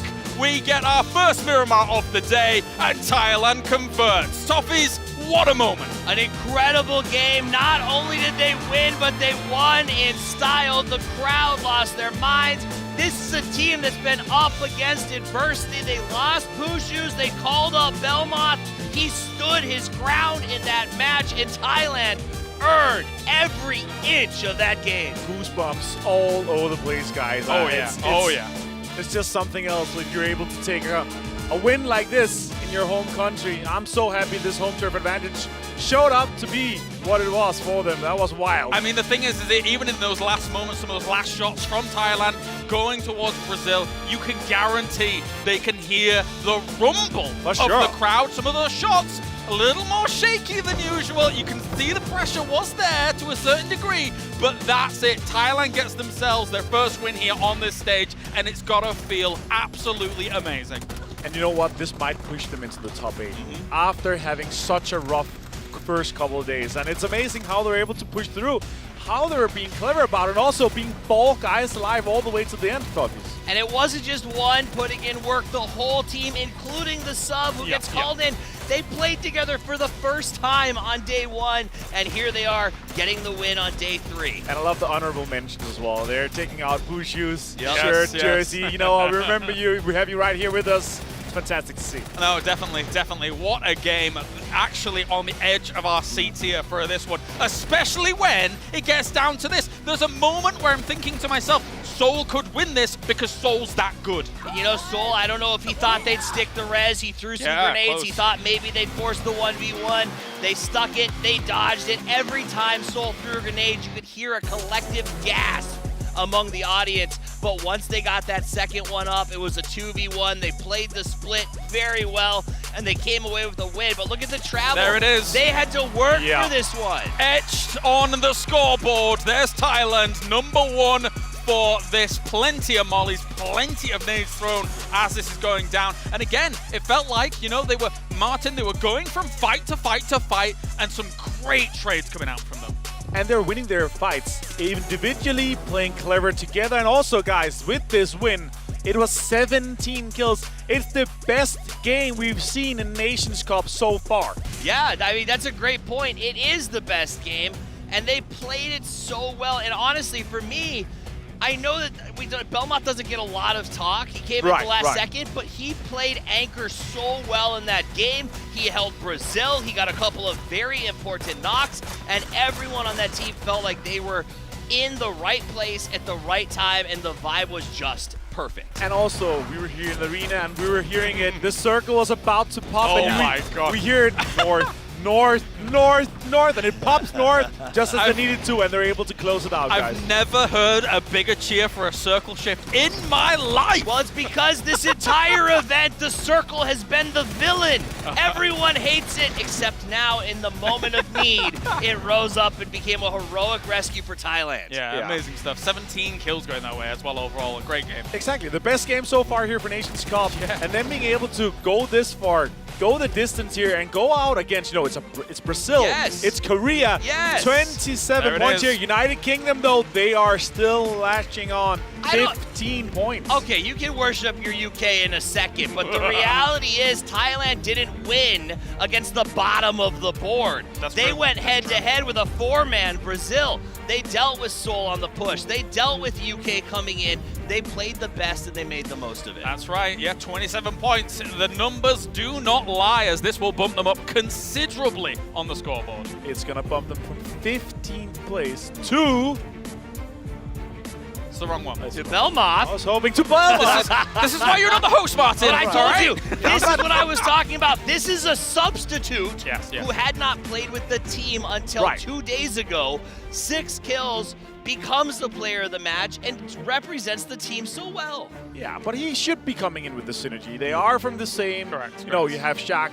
It's coming in as coach from Day Trade. You have Nerns. That's also Day Trade as well. So he's taking familiar shoes. Still missing their IGL. It's amazing that they're able to take it this far. I will say, though, with them being potentially getting into the top 8 here, if they can take it further, this must have been an adrenaline kick like nothing else. And there you go, Martin. You can take it away now that you're the new host. I am. No, but from 15th place straight into the top 8, it already talks to how big and how close our middle pack is, guys. All right, now though, I get to do my thing. We've got the United Kingdom 15 points though on a Miramar here, Toffees. Oh, got to be a little bit scared of that one. I mean, yeah, and if I'm scared of anybody, for anybody, it's Finland. This was their map, and honestly, Vietnam came out with 9 points in that game and continues to close the gap. Finland and Korea should be shaking in their boots. Oh, definitely. Brazil, for the majority of this game, had a great compound to work with here, Martin, and until that shift went north, it was looking like Brazil's game. It had to. That shift had to come at one point. This circle was so good for them for so long. But if you have to get north out of that compound, it is just fields. You have to make clever plays. You have to use cars.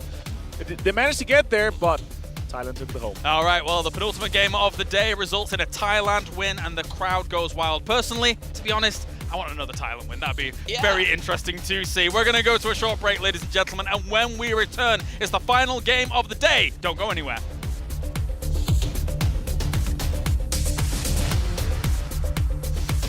We know that for each second in esports, you are dedicated to winning.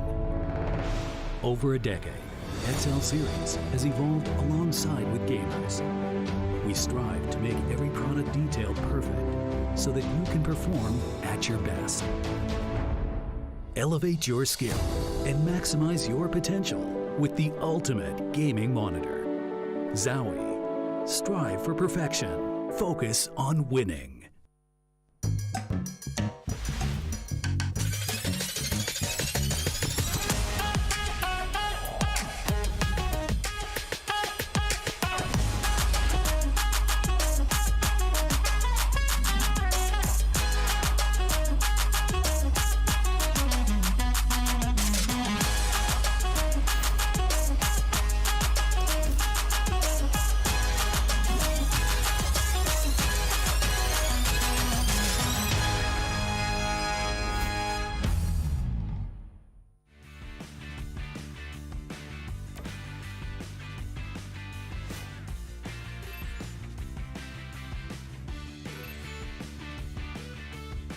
Hello, PUBG Esports fans. This is Shrimzy from Team USA. Nice to meet you guys.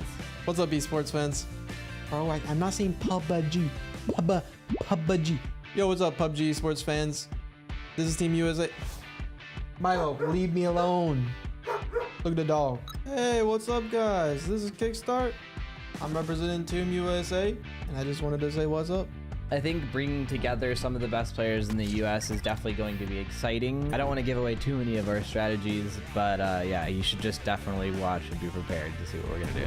This is the best of every region. It's going to be insane. Like, I can't believe I'm going to be there and participating in it, and I can't wait. You're going to pick USA, right? Right. I really hope that we can do you guys proud at PNC 2022 for the USA team. Thank you guys so much. USA doesn't need a slogan. I mean, we're going to dominate. Okay, what did I just do? What did I just do?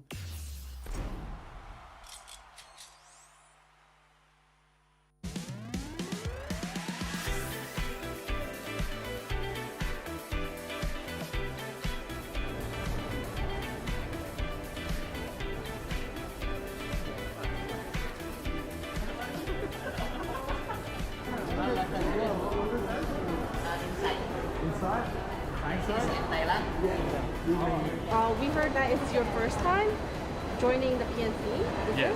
Yes. Yeah. Really Are you excited? Yeah. And also, it's the first time playing in front of a crowd. Really excited.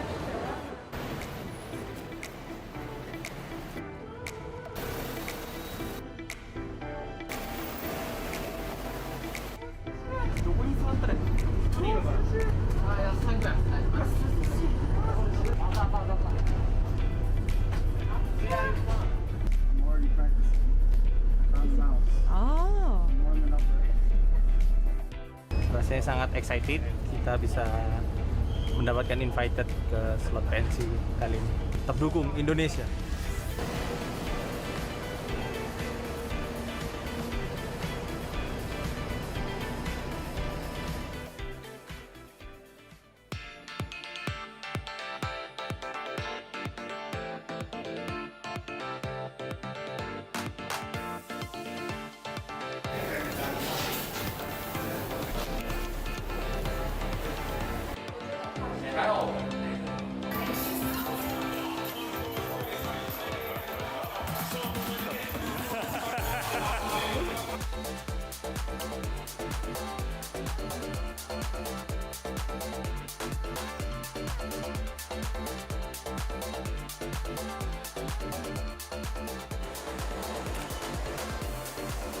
Push slide in.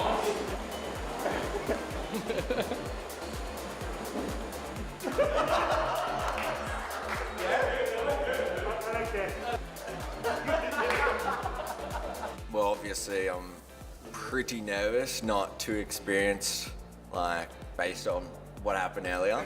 But no, it's new, it's exciting.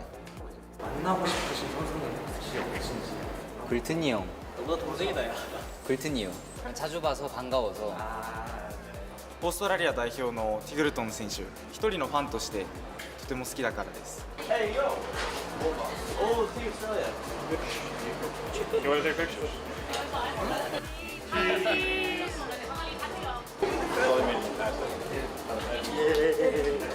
Word!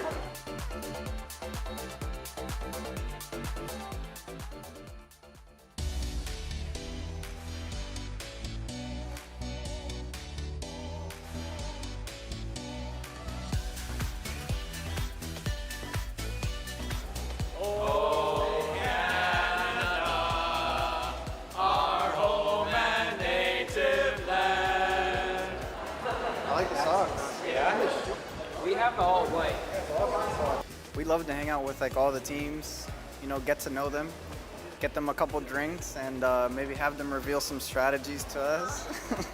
But usually we're friends with a lot of people here. My teammates are very comfortable in their skin. That, you know, they're not afraid to spank each other, Shrimzy and Kick, especially. But we know all the other teams and we get along with them, so.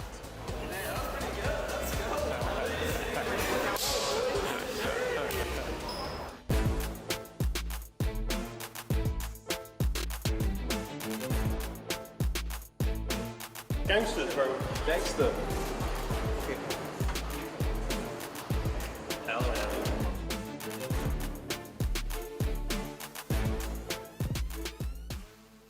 I mean, it's my first time playing with crowd, so that's probably the most exciting part.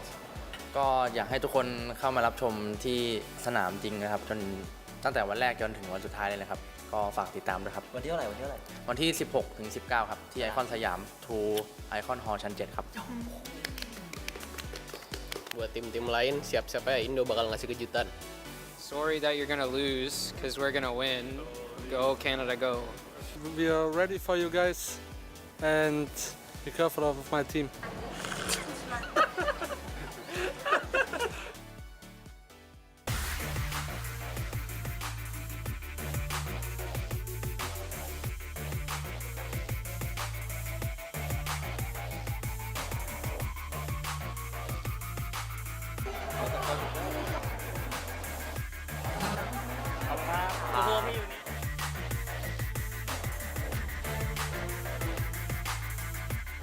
めっちゃ緊張してます。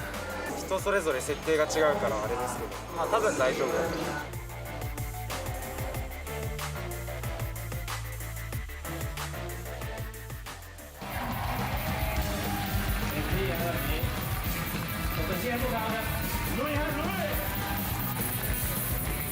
Indeed. All right, let's get it going then. It is game number 1 about to begin here as we head over to our commentators for all the action as we start on Erangel. Now, just think we are fighting on one side of it. 6 kill, but no! It's gotta be Australia! It's on the first round.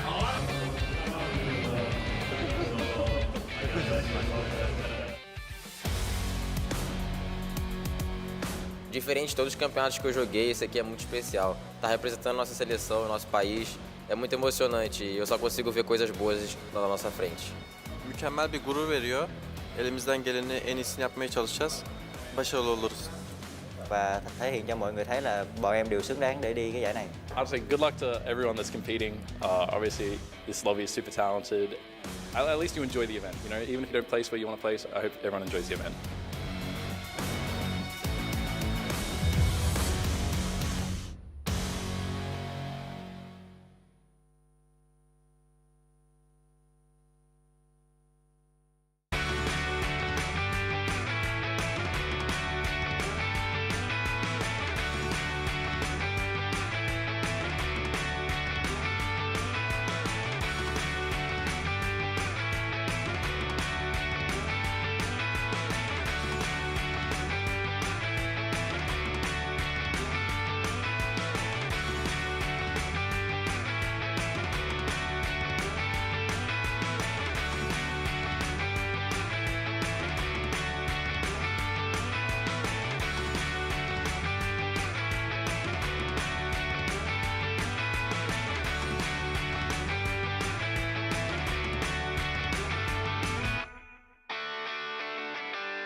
One more game left to play here today before we head into the final day tomorrow. But paper thin, going back to that previous one.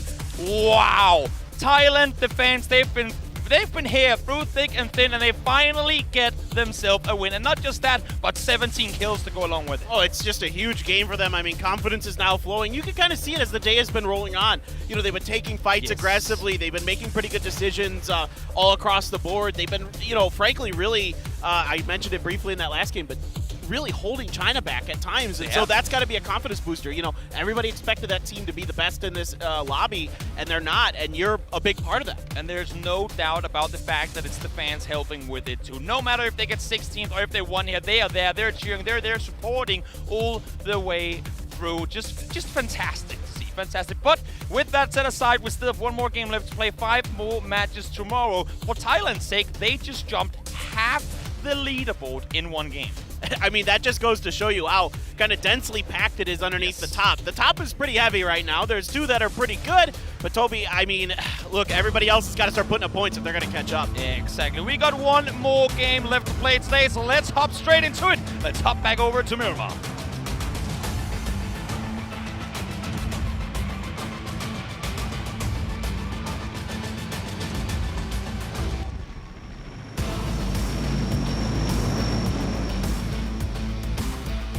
Now, this is my kind of plane path.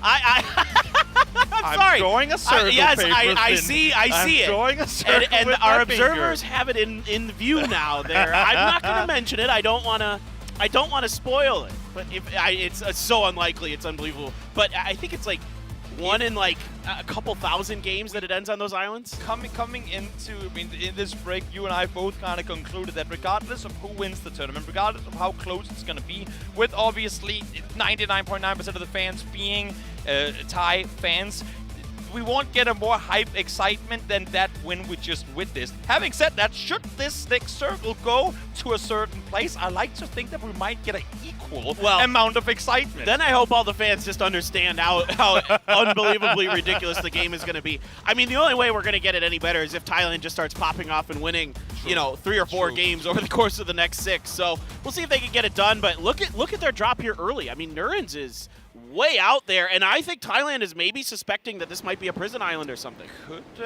Could be the thing. They have spread the southern side before. Is Finland committing into Battle Del Mar? Seems like they are. Usually Finland would just hop down, take cars, and move out. But they caught Thailand in the spread. They say, you know what? If they're not all committing to this, we will punish them for doing so. And smart decision-making by Escalucia and Belmont to read that mid-air, say, whoa, these guys are closer to Val Del Mar than what they would usually be. Let's leave out. Now, in the meantime, Dodge and Weave, Indonesia in trouble. Oh, he only takes half. Okay, he's got an opportunity. RDK trying to get away. Oh! At the last moment, he sidesteps up at BHC from afar with the Car 98. Gonna get the knock, and here comes the punch finish from Haven. Hate to see it. Oh. You know what?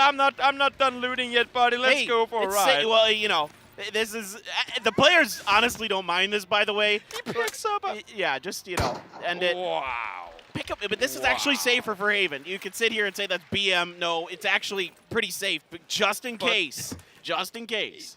But it was pretty BM. Okay, but yeah.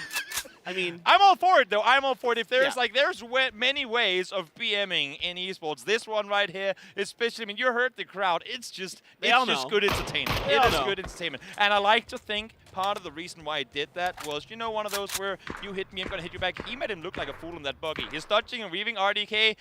I suppose the punishment was only fair. Might as well. That's true. That's true. He had some good jukes in there, no doubt about it. So, well, I mean, that's another good start here for Brazil. I mean, every point is so crucial. You know, we saw going into the previous game, or a couple games ago, that it was tied between the two teams. So, you know, with Brazil and UK running neck and neck here, and in particularly with Miramar, we're in this middle of this stretch of Miramar, 5 games of it, that Brazil, it has to feel like you have to get every point possible. Exactly, and especially for Brazil in that previous game, I mean, they were in the best position for a very long time with that game, but while they were sitting there, not really being able to farm anything, because obviously, I mean, as long as the hills are in, no one's going to play the valley, unless if you're Australia, hard committing to a tractor. While they were sitting there, not being able to find any kills, they were seeing United Kingdom on the leaderboard non-stop. UK had 12 kills that game. All our focus was on Thailand getting to 17, but UK were up in the double digits too, and Thailand didn't get away with that many. So even though they made their way later into the game, it's still UK on top. Yeah, and I mean, this kind of edge farming style in the early part of the game that the UK is really, really good at. I mean, what's really impressed me is the UK is setting up traps in rotation paths, and they're getting a lot of kills out of it, or they're capitalizing really quickly on other fights, and they have really good senses of how long the fights are going to go or when the timing they need to kind of hit those fights is. So I'm really, really impressed so far with the UK. Now, something we haven't really broken down yet, because there was a lot to talk about, is this first circle. We're headed back towards the southeast. We've been here plenty of times. But this particular southeast circle is so interesting to me, because when you have a circle like this with a city, not just a city, but the biggest city on Miramar in the very center, we all know cities, no one wants to be there early on. When you have a city in the center, everyone's opting to play around, making the center of the circle very open. So once we see that circle too, if it's a hard shift, there are some tough rotations coming in already that early on. And this is a tough circle for the players and for the teams because you don't know where this one's going to go. This one's really hard to predict. Like we were talking about in the previous game that we were seeing teams do certain things with their movement because we have a pretty decent idea of where the circle's likely to go. Again, nothing's guaranteed as we saw in that last game, but we can kind of guess based on probability and statistics of what the circles are likely to do. In this one, good luck, because this circle could go north, it could go west, it could go south, it could go east. It does not matter. There isn't any direction that has any real significant, like, kind of denying power versus the other. No, only the very center. I mean, the mountains exactly. right around Barcelona, right? They are really the only pull in all of this, unless we somehow like quadruple hard shift into a part of it. Sure, you have a mountain up there that has impact too. I mean, we could hope for the Los Leones finish, right? Like, is that something we hope for, though, or is that something we fear? I like to think you and Matchroom, you and Matchroom are very similar. Matchroom and I do have kind of embracing the chaos, the same temperament when it comes to this. Yes, this is true. Oh, Shrimzy's driving up here on Duckmai, and Duckmai's just going to peace out. I mean, I don't think he feels like he has good cover. He's got Xiao Lu up there from China as well. Shrimzy, some parting shots, not going to be able to connect with enough. Not going to get anything in there. Vietnam, again, I mean, they like their spreads early on. It has come to cost them on multiple occasions, though, so fortunately, MCOT able to get out of this one up towards Sapo, but Sapo has just been met by a headshot, now a nade to follow. Martinson is nearby, and I think Vietnam is now realizing, wait, people are coming up towards Los Leones a lot faster than what we thought they were going to do. I think a lot of teams are trying to get to the Los Leones edge, and oh, by the way, look over there on the right-hand side. God, no. Happy birthday to Canada's Shin Boy. I believe he's turning a robust 14 today. No, I'm just kidding. He's much older than that. Wow. It's a compliment. He's a young-looking lad. I mean, I'm still getting used to seeing adults be born past the year 2000. It is hard to understand. He's 20, right? We can tell from this age. I'm clearly joking. Math. Yeah, but I mean, you know, happy birthday to him, and what a way to celebrate it, you know, playing in one of the biggest esports tournaments of the year. Exactly, what a way to say it indeed. So if we could close today out with a Canadian win, well deserved. That'd be pretty special, actually. Well deserved. In the meantime, we saw Indonesia and Germany run into one another earlier on. Let's see that flush. Is it the flush of the early on?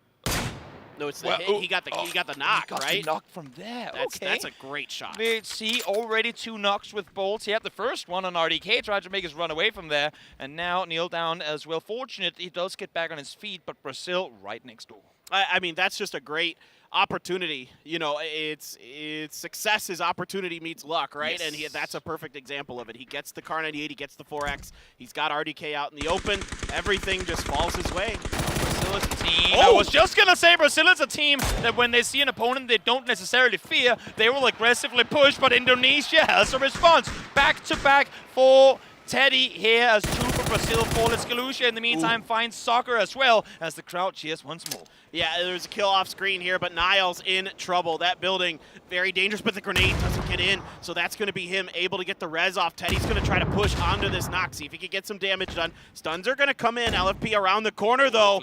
Oh, Niles just able to get behind the door. Gets a cover, dodging and weaving, and somehow hasn't taken any damage from this. LFP is pushing in, I was just going to say with 7 bullets, finally does get the reload on through Teddy again! Making it look easy, 3rd down for him against Brazil, just LFP left alive. I love the Korean commentators are right by us. There's Teddy! I love it, because Teddy's really popping off, and oh, Teddy, though, I say that, and LFP's got him! LFP's got 2! The grenade was in Teddy's hand, but Kid X there to save the day, and Indonesia able to win the fight, but it is a costly one. And if there are teams looking at the leaderboard right now saying, wait, did Brazil just get out 16th place? Sure, they got a couple of kills, but they're looking for it. In the meantime, another team looking towards this fight here, what was a fight before, is Thailand. Norin scoping on forward, seeing what he can find. And this is really interesting. Xenox pointed this out to me backstage that right now there's 3 APAC teams in the top 8. You've got Thailand, you've got Vietnam, and you got Australia. I mean, so the APAC region really coming out here to play. And Nurin's, see if he wants to go for the shots, but Korea's they're moving down into this too, but this is a 2-2 split for Korea. They're not really in a position to fight. I think this is meant to be a information gathering session, and somehow they've run into this fight. They surely had to have heard it. Couldn't have put it any better myself. I don't think Korea is expecting any threat towards them, but as I say, that shots do come up towards the north from Neil. issue being on the other side. Now he knows Korea is north, but he has no clue Thailand is this close from the south. I'm just laughing at Nurin's just coming into this. I mean, he wants this so. I mean, you can feel that the adrenaline and the momentum is here for Thailand, and they want to try to take advantage of it. But you know, Nurin's can't find an opening. He hasn't found kind of a misstep from Indonesia, and not an intentional one, of course. They have no idea Nurin's is here. And one thing is that you want the kills. One thing is that you want to go aggressive, but you got to always have a chain on this one. You cannot just full speed. So this is a dangerous circle. We'll get back to that in a second. I love the fact that Norwich doesn't overcommit. He knows that he's alone. Escalucia is the closest, and he's over 100 meters away. If he pushes into this, and there's like, for starters, no clue where they are. Secondly, that building in particular with those stairs up the middle, even one person can kill 4. We've seen it happen. They're terrible to push those buildings. So good to see him not get too excited with the crowd and make the push, but make the smart play, stay back. Yeah, exactly. And he even saw Korea coming in there as well. And I'm sure he's not exactly sure what the situation is on the other side of that hill, if they're still kind of close. But now he's going to maybe have an opportunity. Nice. Yeah, here he goes. Waits for the opening. Oh, he's got it. Great sprayed out from Nurins, and the flush will be surely here. The communication from Thailand to set it up perfectly executed. Belmoth, Yanko, could you make some noise with your cars over to the right? Because we know those Indonesian players are going to want to look for a quick and easy kill. Nurins, ready and waiting, finds it, cleans up. Solid play. Very good communicated by Thailand. And now they're maneuvering their pieces to get ahead of the last player here. Meanwhile, Germany trying to do a little bit of a gatekeep here onto Chinese Taipei, and somehow, some way, Yan Li turns on that and gets the headshot. Meanwhile, more members of Germany are falling here in the mine shafts. What is happening? It's Germany ready and waiting. It's the German setup here, but somehow they're the ones getting called out. Leo pushes in, takes down Asar. Micah on the top, saw 3 opponents, opted not to shoot, goes down because of it, and now Payne's by himself very early on. That is not the outcome I saw when I saw those Taipei players make the push down the south side. Oh, I thought they had at least 1 or 2 dead to rights there. I mean, I thought Germany was going to rake in a few easy points, maybe get a little bit of confidence. Instead, it's the exact opposite that happens. Exactly. Now as things slow down just for a second, let's go back to the circle real quick. Because again, only phase 2, we can go anywhere on the map, but we've just shifted up in the direction of Los Leones. And now, Los Leones, we say people don't want to play cities, but already now is when you've got to start considering. This Los Leones plays such a big part of what is the current circle, that the odds of this being in to some extent is pretty much bigger than none. So already now you're starting to think, should we actually maybe, at least just on the edge of the city, go in and play? And you can see teams have already kind of set up shop around the edge of the city itself. Yeah, the circle's more likely than not to either go northwest or southwest, right? Like it can't really go east unless it stays. Unless it stays in Los Leones. So if you're gonna go into Los Leones, like for example Japan is doing, you might as well just grab some of the most powerful dead center spots, because if a circle ends in Los Leones, there's really a couple spots that it really likes to go kind of around that soccer field, and a few other spots, but that's one of them. If the circle goes Los Leones, that's when you flip the coin and just get, so circle plots out there, could you please just end on our build? Yes, because please. If not, then we need a couple of sawed-offs and some luck going our way in order to win this. It happens from time to time, but yeah, I mean, it is weird and wild if it goes into Los Leones. So we'll get to it if it happens, but it should be pretty obvious by the next circle if it's even going to be possible. Yes, we need a very hard shift towards the east in order for that to even almost be possible. 15 seconds away is the next circle. In the meantime, teams still playing very spread out. In China, with Ike slip far down south, we're seeing the circle here as well. Thailand now spreading out. Again, Thailand, they've been playing as a bunch, but because the confidence is starting to come in, they're spreading out, they're getting more control. The wider you are, the quicker you can react to things. Circle! We're going to We are Los Leones. going into the city! We're going into the city. We're actually going in. This has to shift north. It has to shift northwest. We are going into Los Leones for the final game of the day. What better way to finish off what has already been an extremely chaotic day? I mean, Japan and Argentina just coming up aces here. Everything went going their way on this one. Meanwhile, teams like Korea, Finland, Turkey, Canada, Australia, everybody has to cross other teams' paths to get into the city. Sitting tight, waiting for the Korean players to come on through, but Thailand is ready and waiting. They got players on both sides, but will they be able to find damage? So far, Korea has made their way on through. Damage has been done, but barely any, as I say that. Headshot connected towards Seoul, but seems to me like somehow Korea will get out of here without any casualties at all. Oh my god, how? He hits it, but survives anyway. He has 1 HP. I was going to say, he literally has 1 HP. Oh, There's no way he has anything left. Yeah, it hit him in the shoulder. I mean, that's scary with that angle. You know, just opening up there into the driver's seat. Now they're going to be able to load up and make a further push, but man, Korea's lucky to get through that. It's so amazing sitting next to the Korean casters, but also having the Thai audience in the background, like both of the sides of that one. You can see already, DMR snap. We're not going to use them at all this game. Let's just get some shotguns in there and get ready for watch. The campaigns finds one, falls down in return. Nice double peek from Argentina. Germany once again struggling to find success. Yeah, hook, line, and sinker there for Fischer as he's going to get the kill on to Germany. Meanwhile, Vietnam, like I was talking about, Australia, UK, everybody's got to make their moves, and they want to get as deep into the city as they can, because so the weird thing about this is, like, the area all around Los Leones is sort of unplayable. Parts of it are, like, borderline, but definitely the east and, like, the north are, like, unplayable terrain. I'm looking down towards the southwest now, where Finland is slowly making their way on in. Is there a situation? Oh, it can the hardship timing, Soul. Yeah, it could hardship southwest. It probably could, but now Soul sitting, thinking he's safe behind the wall, going, I'm gonna drink an energy drink here. Spots Mexi literally cross the road right in front of him, has to back off, and Turkey as well, making their way ever so much closer to Korea. I don't want to be drinking energy drinks out in the open anywhere in this city right now. I mean, there's just too many angles, so many that you have to worry about. You can see Smash knows that Korea's in here, and he's looking to try to capitalize. Oh, now, nope, Loki saw him. Loki definitely saw him. Meanwhile, off screen, Leo is going to get a knock onto Belmoth. Smash, again, trying to push further center. He's got Argentina up in front of him, I believe, in the next building. Well, Silza just shuts it down. And there's a city ending spoil. You see a team in one building go, okay, let's isolate that angle so we can cross it to the building. Oh, wait, never mind, the building we're trying to cross into also has opponents. It's so tough. And those smokes right away reveal your location, and it's going to reveal your intentions. And Silzen's such a wily veteran. He right away. He's just ready for it. Exactly. How rude are you gonna be, Mr. Circle? That rude. Yep, we knew that. The crowd. Oh, they're feeling it. They're feeling it with us, with the players. But they are in for a treat. That being, of course, if they are into chaos, because that is what we're gonna see. What we're also gonna see, though, is probably a very quiet next circle and a half. But whenever teams are going to be forced to make those moves, that's when all kinds of hell is going to break loose. Yeah, I mean, you're going to see some of these teams and players trying to inch as far forward as they comfortably can until they're forced out. And you're absolutely right, Toby. These ones tend to get a little slow in the middle of all of this until everything just collapses all at once and everybody's fighting. Now, Thailand here has a really difficult, maneuver to make. I mean, trying to get into this from the south side of this city is so challenging. Belmont was up towards the north trying to help out as well, but when Janko and Norris, I believe it was, went down, he had to go down, get the rest on up, and then now only are they starting to make their way up. Issue is, by spending that time down south, it is allowed for Finland to move in front of them, and it is allowed for Taipei to get up on the hillside. So as you're saying correctly so, Favorite Thin, Thailand has a run to make now. They are very close to the circle, but they could have been much further in a much more comfortable position than where they currently are.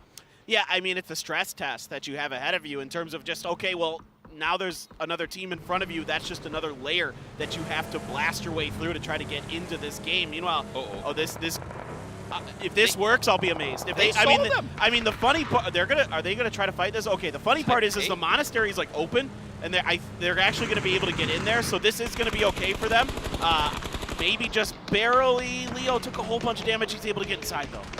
Oh, yeah, Lee, you're stopping that car so far away from the safety of the wall. Fortunately, with the buff to getting not down in time. Had we been on the old patch, he would have been down and out. Yeah, he just barely able to get in there. And now Thailand, they heard those shots. They're using this opportunity to try to cross.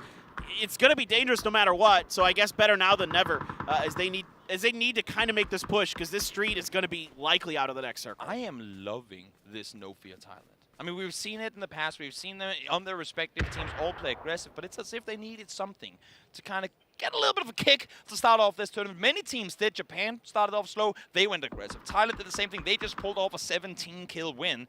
And now, it's the energy. It's the momentum going their way. And some of these teams that have been quiet, and some of these teams, honestly, that has been spoon-feeding the now top teams with kills previously, they are posing a much bigger threat coming into the final day than what they did the first 2 days. Well, and this is, Belmont's going to get knocked here by Diggory out in the open, has to drop down beneath the cliff. And Nuran's Nurins get to him? Like, does he have the neurons to finish this? Does he have the smarts? But yeah, I think second knock Belmoth is going to be resable just in time by Nurins. Okay. But look, this is. I want to talk about this Thailand team very, very briefly while the next circle does pop. Yeah, we're just going to center up on Los Leones. No surprises there.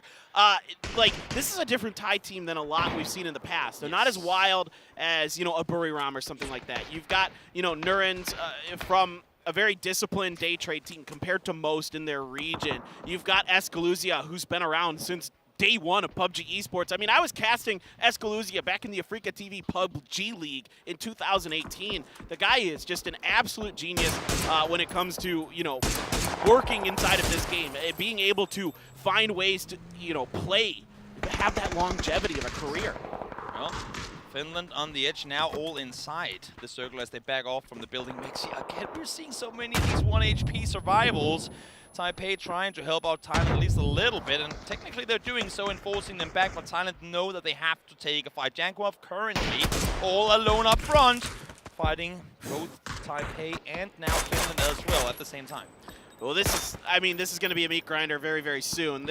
Thailand still has some work to do to get in. I don't know what they're going to be able to do going forward. I mean, they're going to have to fight their way through Finland. There aren't many other options. It's going to be hard to sneak around the side of Finland. And look at that. Even Corexi's trying to make sure that they can't. I was just going to say, I think Corexi actually fell down.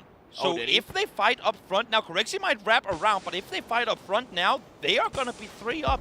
Finland does not have Corexi right now to help out because he is currently down the rock side towards the west. I thought maybe that might have been a maneuver to try to cut off a possible down and under rotation by the Thai team, but it looks like Thailand is just going to try to brute force their way through. This is going to require a ton of utility. The rainbow grenade looks pretty decent, does a lot of damage, doesn't find a knock. But no cigar, Escaluzia, a lot of utility being used. The utility they're most definitely going to need later down the line if they survive this. Taipei looking this direction too, but here they come. Yango finds one, Yango finds two, Diggory, one in return, Diggory finds the double as well. Damage being done, but again, Corexi ain't here to help Belmoth. Able to finish off people, but damage being done on both sides. Corexi, Diggory still on their feet. Flush is coming through now. Thailand in trouble, but they found 2. I mean, this is not too bad right now. There's a grenade from Mao Rush from afar. I mean, eventually Chinese Taipei was going to find some way to get into this fight. Even with the smokes there, they're going to be going for the resin. Look, Thailand doing a decent job of even picking up a couple, and it's going to be the finish by Yan Lee with that grenade. Now you've got really weak members. Meanwhile, Korea trying to make their push onto Turkey. Korea already inside the circle in a somewhat decent position, but they want more. 0 kills for them so far. Quetpa ready and waiting, but he's going up against the shotgun. Logan saying, is anyone home? Yep, someone's home. Let me just leave again now. We hear the crowd. Again, doesn't matter if they win, doesn't matter if they go 16th. The crowd is there to support the home team. It's been a phenomenal day for Team Thailand, and the crowd showing their respect for it, and you love to see it.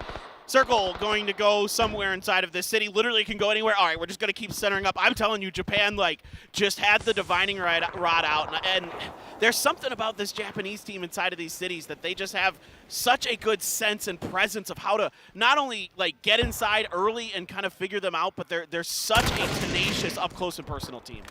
Loki met by the barrel of Quetpa, forced to back off, instantly drops over to heels. Now Argentina, though, here to join the fight. Soul first one to fall, and Onyx falls down to Lyron as well. 2 left on their feet, 0 kills for Korea. It's not been the best day for them, but let's see if they can get something more for this one. Well, this is a tough one now for Korea, who doesn't have many other options. They can't really rotate up to their north. It's extremely wide open as you go towards the soccer field, so you're under the purview of a lot of different teams. Meanwhile, Quetpa trying to put some grenades out in front of him to do some more damage. That one is going to catch Soul. Loki able to avoid the damage himself, but Korea just taking knock after knock.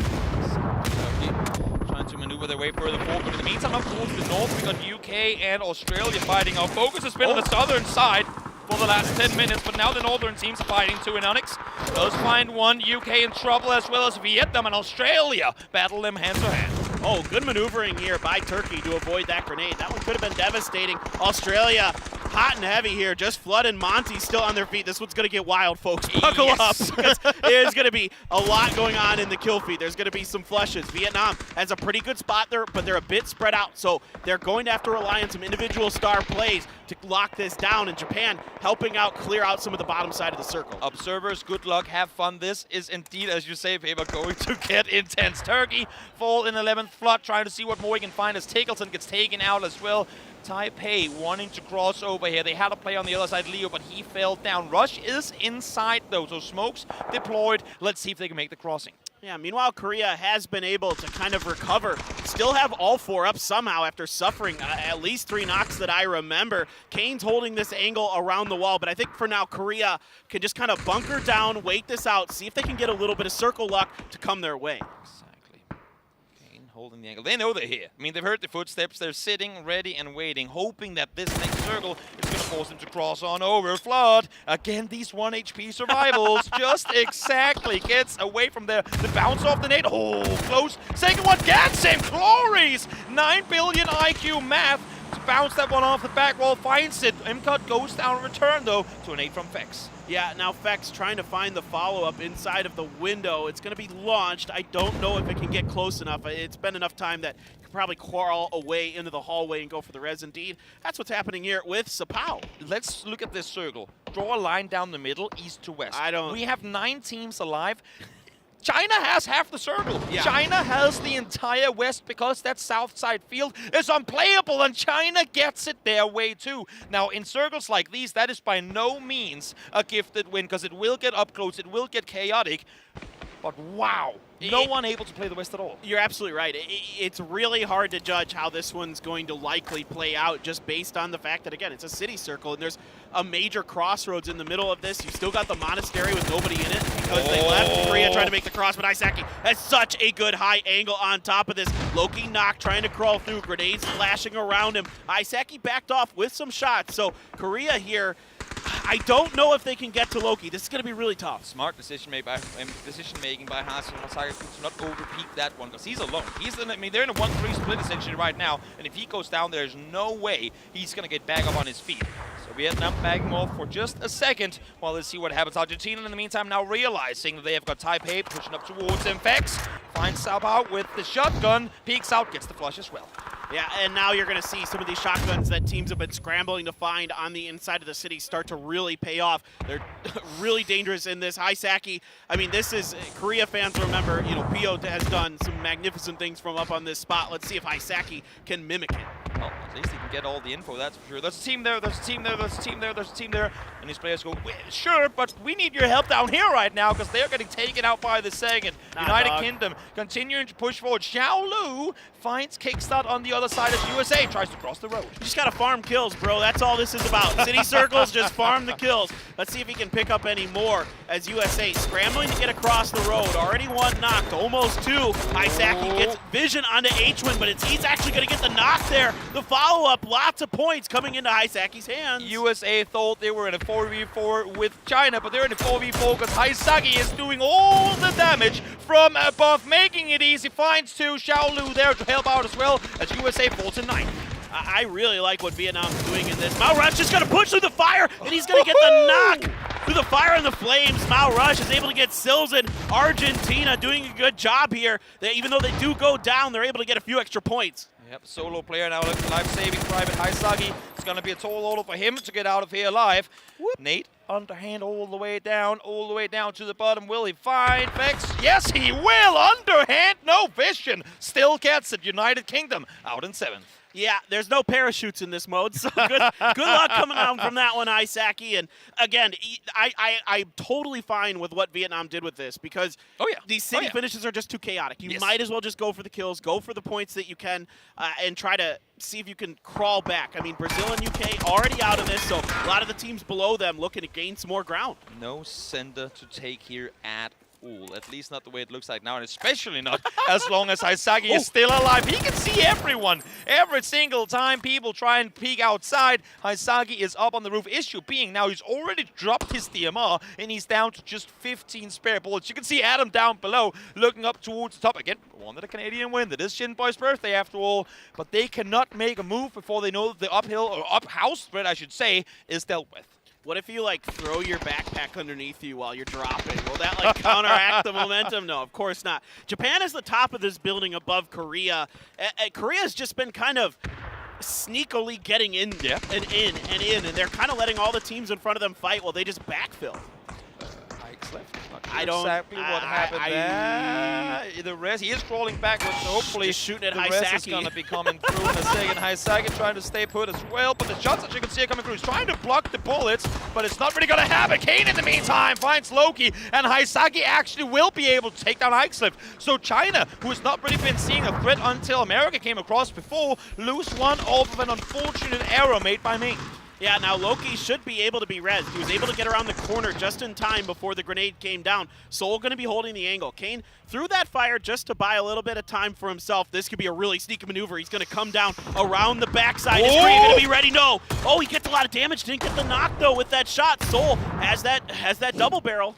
I mean, it just takes one highlight of one player for everyone else to think it's the best gun in the world. Sort of now meta, everyone. Sort of Well, is if you've been watching meta. PWS and watching Donawa, you would have known. Exactly. So fine, Jian Li 1-4, Xiao Lu takes down Mao Rush, as well as Taipei continue to struggle. They were the first team to make the crossing on over, and now it might prove that it doesn't pay off. Good nade from Polly. Takes out Chinese Taipei. All right, now we know where the center of the circle is going to go. It's going to be a matter of them getting there. Keenan trying to put some damage into China. Meanwhile, Kane still an absolute nuisance with this pump shotgun against Korea. And Onyx going to try to pre-cook a grenade out the window. Oops-a-daisies. That one didn't go where he wanted it. Kane, that's going to be the opportunity for him to throw one of his own with the blue right at his back. He's trying to push out, isn't going to go for the fight. Not sure exactly what's happening right now, but we're trying to see what's going on the other side. China pushing on over the street, want to get the kills. They do manage to take out Canada as they fall in fourth. Kane still alive, trying to stay put. Polly falls as Japan is down just 2. Seoul, again, the last one alive for Korea, trying to hold it down. A good flash here from Zhao Pian. He's going to push up. He's going up the stairs. He didn't see him. He did see Seoul. Seoul's going to react just in time. Just barely to get the kill. Finds another point. Korea finds one. This one has gotten China written all over it, though. Seoul tries to stay alive. Not going to happen. Flash comes through. Xiao Lu finds one. This is a shotgun battle till the end. Ming Ming finds one as well as Runa falls down. 2v1. King, do you have what it takes to bring this one home? He's just going to be able to get behind it. But Xiao Lu drops down, has him hit twice, has to reload. Kane has the opportunity. He's got him. It's a 1v1. And it's going to be Kane for Japan. What? The double! The Assassin's Creed attempt from above does not work. Misses the shots, and Japan comes out victorious. I can't believe it. What? What an ending. Did we just witness? What an ending. I'm flabbergasted, Toby. Just absolutely flabbergasted. And Kane gets away with one a little bit there, but goodness gracious. How did Japan win this? You know what I think we should do? I think we should let Kalaris and the desk figure this out because we're a little bit befuddled. Gentlemen, Japan with their second win of the tournament, sneaking it in there. It was looking like China's for quite a while, but Japan takes it away from them, Toughies. You know, I want to thank Lou because for years people have been saying shotguns are overpowered and I can never kill anything with them. And we saw what happens when you miss the first shot, and it became a bit of a wiggle war, and ultimately Japan wins. We saw the best of both worlds there. Yeah. The whips with the shotgun when you miss a little bit and you don't hit the shoulder. Yeah. And then on the other end, what we saw inside the 5 stories with the shotguns, kind of actually 1v2 there. That was fantastic. That crazy stuff coming out. And again, when we look at how this ends, a Los Leones ending, very different to what we've been getting from the rest of the tournament here. And it really tests a lot of these teams because transitioning from building to building is treacherous. Then you've got the Eye of Sauron, Haisaki up in the tower. Like, what are you supposed to do against that? I mean, we learned it. Once he had the high ground, it was over. There was nothing anybody else could do there. He committed to the fact that he was going to die on the high ground, but at the end of the day, the amount of points he put down for Vietnam was huge. It was almost a cherry on top for the day for me. We saw such good games than to have a city ending. Oh, and this is from Tokyo, I do believe, as we're taking a look there. As obviously we get that Japan win coming on in. So great having that public viewing over in Tokyo. I love they're able to take 2 wins like this here. With 15 games, obviously some of the other games were kind of rough for them, but it's very top-heavy in terms of the teams that have been winning. You know, we've had United Kingdom 3, Brazil 4, Finland 2. Not a lot of chicken dinners for everyone else. They must be starving by now. Indeed. Well, let's take a look back at what we witnessed here in this as a whole. As, of course, we had Japan taking themselves the dub here for the game as a whole. And I think, you know, looking at how this goes down, obviously China, for a lot of that game, had quite the advantage, it did feel like, Martin, but it was not to be for them. China. Right, yeah, China, they were able to put themselves in a position where they're like, you know, we want to win this game. Yeah. We don't want the kills. And with the circle that they had, they basically controlled 50% of the terrain and the town, and they let everybody else fight on the eastern side. And I thought they were going to get the win. You know, I thought Canada was in a really good spot, and China had to eliminate them. Right. And they actually destroyed Canada so effectively that it turned the cameras off for a second because it was so brutal. Canada was erased like that, and China, I thought from that point on, was going to get it. But honestly, if Blue had hit that first shot on the drop down, I think China wins. It would have been completely easier. The work that he's been able to put in with the shotgun, the pump action, of course, really worked out for them. But here, there's also a double bear. Seoul won that. And them, China losing one player there, that is what really turned it around. They should have closed it out easily. Definitely so. Here's the final moment. And even that, just when you land and you're not able to shoot, you see that happen, you're like, just a gasp. Yeah. Well, the other problem, too, is when that happens, you start slamming the fire button, and then it's not quite in the right spot. And we've all been there. No, indeed. I'm somewhat happy that Japan was able to win this, both because there's the second win, they're able to step in, also because they're going to be jumping into our milk pack again, and also because it was Xiaolu that had a rough time with hitting Kind. That would have been 6-7 points for you, probably, in terms of the fantasy roster. That's correct, but don't you worry, because Vard popped off today. He did. I'm catching up with you boys up there, but also catching up. We have Japan, China getting themselves some decent points as well. And once again, Vietnam is always here. They're in third now, I think. The king of consistency at the moment. Yes. I am loving what they're able to do. And it's not because of the circles. No. It's because of clever decision-making, utility usage, and fantastic shooting from Haisaki. And to be honest, pure hustle. Like, that's the reality when I watch them, is they are making big, bold plays. Going to the high ground was a risk, but the reward was there. No point jumping off. Like, if somebody shoots you as that's happening, you may as well deny, knowing now that they're in the position that they're in here, Martin.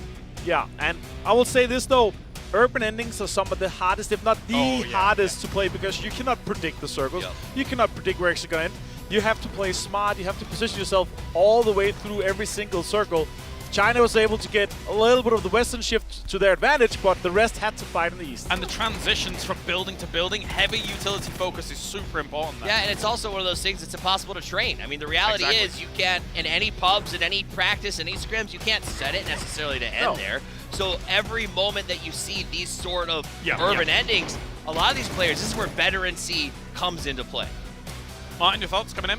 Yeah, this moment here, of course, he hit him. Just to see their lower body, Look back. how low he is. Yeah, and Kind comes in, and then sprays down the barrel. Fantastic. I honestly, amazing scenes here from Bangkok, James. That's right. We've got Japan taking themselves the good points up at the top here. China, though, 12 points. Chinese Taipei, 12 points. For China, they need to have a massive day tomorrow to try and appease the huge swath of fans that have gone for them in the pick'ems. And, you know, at least they came out with a strong end of the day. Today was a little bit of a slower start. Yesterday was good, but you're right. They have just a ton of fans who expect perfection in the same way that Korean fans expect perfection. And both these teams have really been trying to make that up today. There's 900,000 votes on China. Oh, that's more a lot. More than 73%. That's a lot, but there you go. Kind gonna be showing up here, and you know, as days have gone on, he's made a fan out of me alongside Shiva. I can't help. I have to remind you. Remember the last time they won? We were standing here, and James, you said Kind has to hit this AWM shot to get the win, and every time he has to make it connect, he does. This guy has clutch potential and is a rock for his team. I love, you know, Japan. I love what I'm hearing from the stories from the players. Well, they're like, these guys are so nice. They're so humble. But look at this, guys. 160 points for the lads in top. That's right. I couldn't contain myself. Lads. We've got him at the top here. 160 points. But at least it could have been even bigger. They could have been even bigger if they would have continued in through the city. If we talk about the meteoric rise of United Kingdom and Brazil and Vietnam, we also need to talk about the free falls, all right? I haven't seen a skydive like this since Martin did it back at GLL. This was literally a crash by Finland and Australia over the course of the last 2 days. Oh, face it, I'm sorry. but literally they have been diving down this leaderboard, and I don't understand it. Finland, I expected them to step up, and Miramar, they didn't even. They barely showed up. Three takeaways from me here from the leaderboard. We have this middle pack here: 120, 120, 117 for Vietnam, Korea, Finland. Those three guys, those three teams, they need to latch on to the top. Otherwise, it's going to be too late and it's going to be a two-horse race. All right, well, thank you very much, gentlemen. It's time now, as nothing is hard for Vard, as we're going over to him with Pan.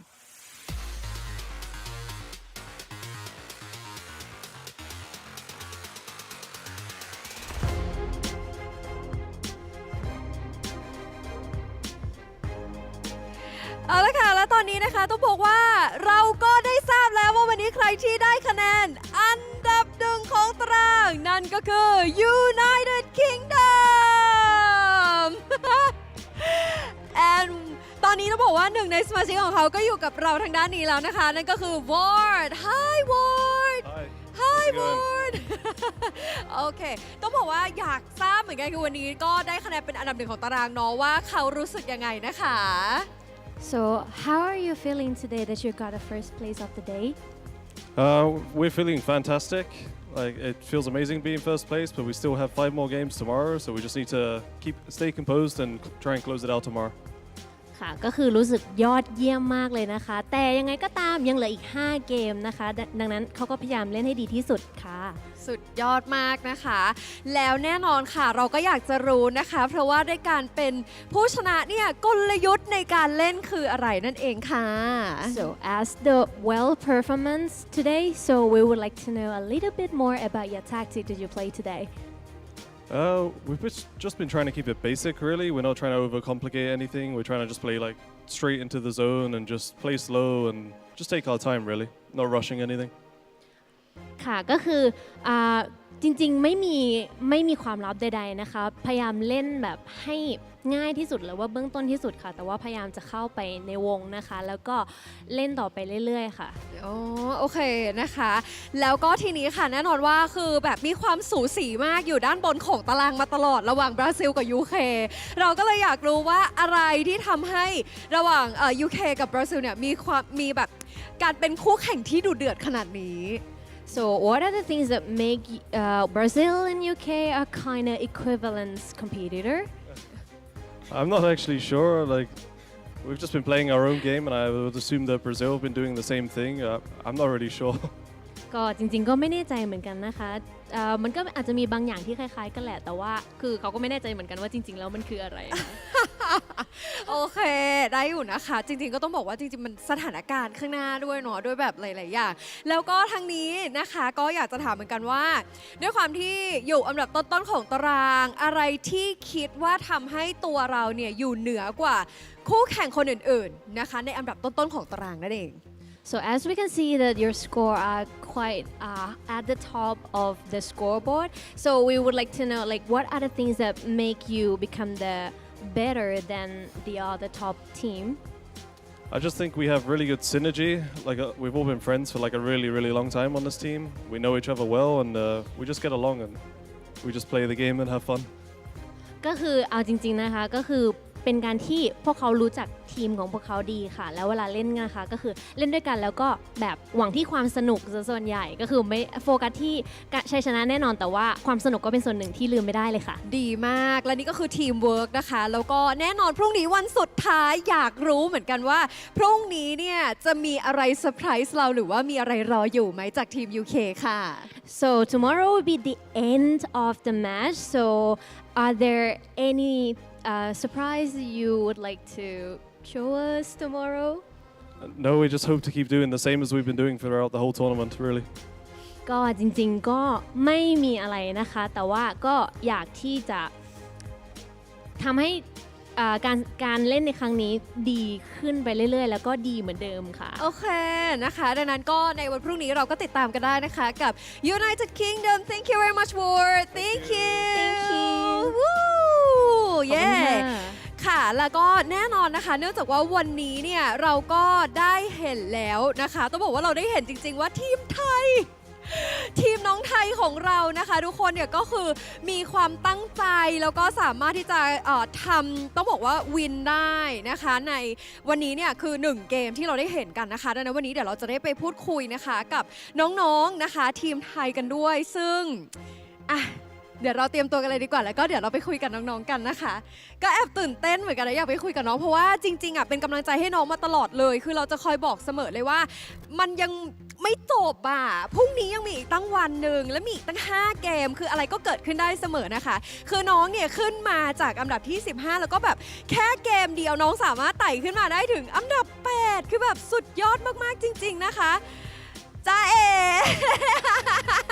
แอบหลบหรอสวัสดีค่ะสวัสดีน้องๆนะคะยังไงพี่แพนน้องนั่งอยู่บนบันไดหรือยังไงลูกให้พี่อยู่ตรงไหนดีโอเคไม่เป็นไรหนูนั่งเลยนั่งเลยโอเคหันไปด้านนู้นโอเคอันไหนหันหน่อยสิยังไงเอาstand up จ้ะเอาฉันหายไปเลยจ้าตอนนี้ ฉันขออยู่ฝั่งนี้แล้วกันเนาะไม่เป็นไรน้องกินอยู่ตรงนี้แหละโอเคนะคะเป็นยังไงวันนี้ทั้ง4คน Full of you ถามความรู้สึกหน่อย so we would like to know your feelings how do you ต้อง feel บอกว่าดีมากๆ it's really good มันเป็นสิ่งที่เรา it's something that we've been trying to do and unlock there is something that we've been holding on which are our thinking the way of our thinking no matter how bad it was เสียงคนที่มา your crowd the crowd cheering it was something that make us keeping moving forward ทุกคนคือรู้ไหมว่าตอนที่พี่ do you know that when I've been watching from the monitor and when I saw the flag it was like you guys can do it it seems like the tears is running down from my eyes everybody is having expectation I know that you guys can do it and put the best of everything น้องฝากมาฝุ่นเข้าตาหรือเปล่าพี่ทำไมเอาตอนพี่น้ำตาไหลไงน้ำตาไหลฝุ่นเข้าตาหรือเปล่ายังจะกล้าเล่นเนาะนะคะทีนี้เนี่ยมันมีอยู่รอบหนึ่ง there was a match that you guys can do 17 kills 7 kills so what are the things that make you got lots of kills so the performance will belong to this guy comes with their confidence what are the things that make you got lots of kills because of the team because of the fan as well ไม่มีความแม่นยำอะไรอย่างนี้เลยเหรอในการเล็งปืนหรืออะไรอย่างเงี้ยก็แม่นยำเราก็ต้อง before be able to aim directly it's because of the team because everyone in the everyone in the team ความมั่นใจลดวูแต่พออยู่หน้าคอมปั๊บความมั่นใจเต็มร้อย ก็ไม่มีอะไรมาก but there's nothing much however like I can do it just I can do it อันนี้คืออันนี้มั่นจริงชอบนะคะก็พูดง่ายๆว่าคือจริงๆto be briefly it will be like the cheering from the fan the supporters however the teams are the things that matter as well so teamwork is something that's the key for everything in this game so tomorrow gonna be the last day what are the things that you would like to show us tomorrow จะนั่งสมาธิเล่นเกม ต้องบอกอย่างนี้ครับว่า so the things that I would like to say analysis เนี่ยเขากลับไปทำกันบ้านแล้วก็ Mr. Parch and all the coaches are telling us what are the things that we need to focus in each day น้องๆทุกคนเลยเนี่ย everybody are respect รัชชีมากๆผมใช้คำว่า P-Pot and Rashi ถ้าเรามานั่งมองกันดีเนี่ยไทยเราตั้งแต่วันแรกพวกเรา from the first day all of our teams have to change IGL เราก็เรียกว่าอย่างวันแรก like the first day ที่2สุดท้ายมึงถึงมันจะeven มันก็พัฒนาขึ้น it's not that much better but we make the most better than the other day things that the coach help us it's not just a chance or the luck we improve that การพูดของน้องๆชอบมากคือต้องบอกว่าเขาก็มันไม่ใช่แค่ everybody in the Thailand team are saying it's not just like a lucky it's not just like the luck that have however it might like have some chance or opportunities but it's not just that 100% are there any other words that you would like to give to the fans for the last day today is the third day and you guys can do it very well today อะไรก็สิ So you just tell me, no need to โอเค whisper. เรื่องแรกเลยครับก็ So first เรียก thing, ว่าก่อนอื่นต้องขอบคุณตั้งแต่ first วัน thing แร I ก would like จน to ถึงวันนี้ say ที่ thank แบบว่ามา you to the fan รอพวก in เรา every day คอย from เชี the ยร์พวก first เรา day แล้วก็ for ไม่เคย cheering ละ us แม้กระ and ทั่งผล had งานพวกเรา never มันจะแย่แค่ไหน stop ทุกคนก็ cheering ยังมี us คนที่เชื่อเราอยู่ even เสมอ we สิ่งเนี้ย didn't มันสำคัญกับ did พวก it เรามาก good เพราะงั้น today วันพรุ่งนี้พวกเราก็ previously. จะทำหน้าที่ของพวกเราอ So ย่างเต็ม we're ที่ going to เช่น do เดียว our กับ best เสียงของคนเช่นเดียวกับ as well ในสื่อ as ออน your ไลน์ที่ทุก sharing คนคอยให้กำลัง sounds ใจกันเช่น as เดียวกับคนที่ทักมาหาพวก every เรา comments แล้วก็ every text สิ่งหนึ่งที่พวกเรามีค and รับใน everything ทัวร์ that นาเมน we ต์นี้เรา have พูดไว้เสมอเลย คือจิต is ใจ the ครับพวก thing เรามา that พร้อมความ we เชื่อ have มั่น the strong เพราะงั้นเราเป็นทีม mentality ครับ we're เรา a ช่วยกันทุก team คน we เพราะ help งั้นทุก each คนก็ other เปรียบเสมือนที so มเราครับ everybody is แล้ว a ก็จะ part มี of แน่นอ our นครับ team แล้ว as ก็ well วันพรุ่งนี้นะครับ so tomorrow เรียกว่าแชร์ไว้หนึ่งอย่าง the things that I ก็ would คือ like พรุ่ง to นี้เดี๋ยวเรา share จะมาเจอแฟน we're คลับ going to นะครับ meet our มาเร็วหน่อย fans พรุ่งนี้ก็สำหรับใครที่ earlier มาเนี่ยเพราะว่าวันที่ 16 17เนี่ย at สองวันแรกเราไม่ค่อยได้ 16 ถ่าย and รูปกับแฟนคลับ 17 we กัน might not have พรุ่ the งนี้เราก็อยาก time จะข to อบคุณ take a เล็กๆน้อย picture ๆแล้วก็จะมาเร็ and วขึ้นหน่อย tomorrow ก็ we're going ใคร to ที่อยาก come ถ่ายรูปมาเจ earlier อกันวันพ so รุ่งนี้ได้ครับ those who would like to ก็ take คงจะ take the picture ช่วง with ไม่เกิน us เที่ยงครึ่ง you can ครับ come เรา earlier ถึงที่หน้า not later than ประมาณเที่ยง 12.30 ไม่เกินครับไม่เกิน ไม่เกินอะไรก็คือใครอยากมาถ่ายรูป For มาเจอ those of you ก็ who เชิญ would ได้ like เล to ย take a picture with our team, it will be at 12.30. มีแบบคนเช้าหนึ่งครับแต่ก็ไม่พูดดีกว่า อะไรอ่ะ มันตอบไหมสายตามันตอบ โอเคยังไงก็เดี๋ยวมาเจอกับน้องๆกันได้ However, คือมากัน you เย can อะๆ come มาเป็น to กำลัง meet ใจกับ our น้องๆกัน team, และแพนเชื่อว่า become the พรุ่งนี้วันสุดท้ายแล้ว part ค่ะ of ยังไง our ก็ team. ดุเดือด Tomorrow will be the เผ็ดมัน last กันอ day. ย่างแน่ It's นอน going แล้วก็ to เชื่ be อว่า so fun and คือในอารี exciting นาแห่ง in นี้ this เราจะสนุก arena. กัน We're มาก going จริ to งๆแล้ว have ยิ่งถ้าเรา more มาเชียร์ fun, ทีมไทยกันเยอะๆรับ accelerate, รองว่า especially น้ when อง you ๆจะ come ต้ to อง cheer สา the มารถ Thailand team. ทำได้อย่างเต็มที่ Everybody's อย่างแน่น gonna อน make นี่ the ใช่ best. ถูก I ต้องไหม do คะ believe in ครับ that, ผมแน่นอน right? ครับ เก่งมากโอเคไหน You แสด guys ง are พลัง the ให้กับ best. ไหนแฟนคลับชาวไทยได้เห็นกันหน่อย So, เรามีแบบ just ท่า show ด้วย ได้ นะ ครับผมงั้นเดี๋ยวเราไปเป็นท่าแล้วกัน เราขอบูมตรงนี้เลยแล้วกัน So I would like to show เดี๋ยว the พี่ขอ boom เสียงเอง style. พวกมึงก็เฮนะโอเคปะนิดเดินไหนๆก็ พวกเจ้า มูนแอนโทนมา โอเคไป โอเคผม 3 2 1 เชียร์นะ วู้แล้วเจอกันวันพรุ่งนี้ See you tomorrow. บ๊ายบาย Bye-bye. สวัสดีค่ะ Thank you.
Non mẹ, qua đây tôi muốn chỉ vì là sao skip vậy này.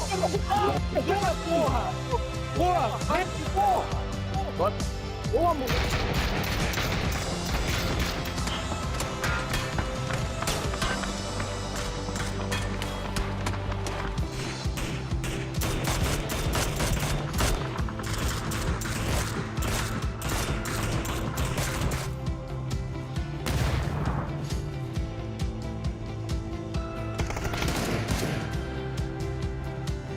็วเลยซ้ายนะซ้ายโอ้ย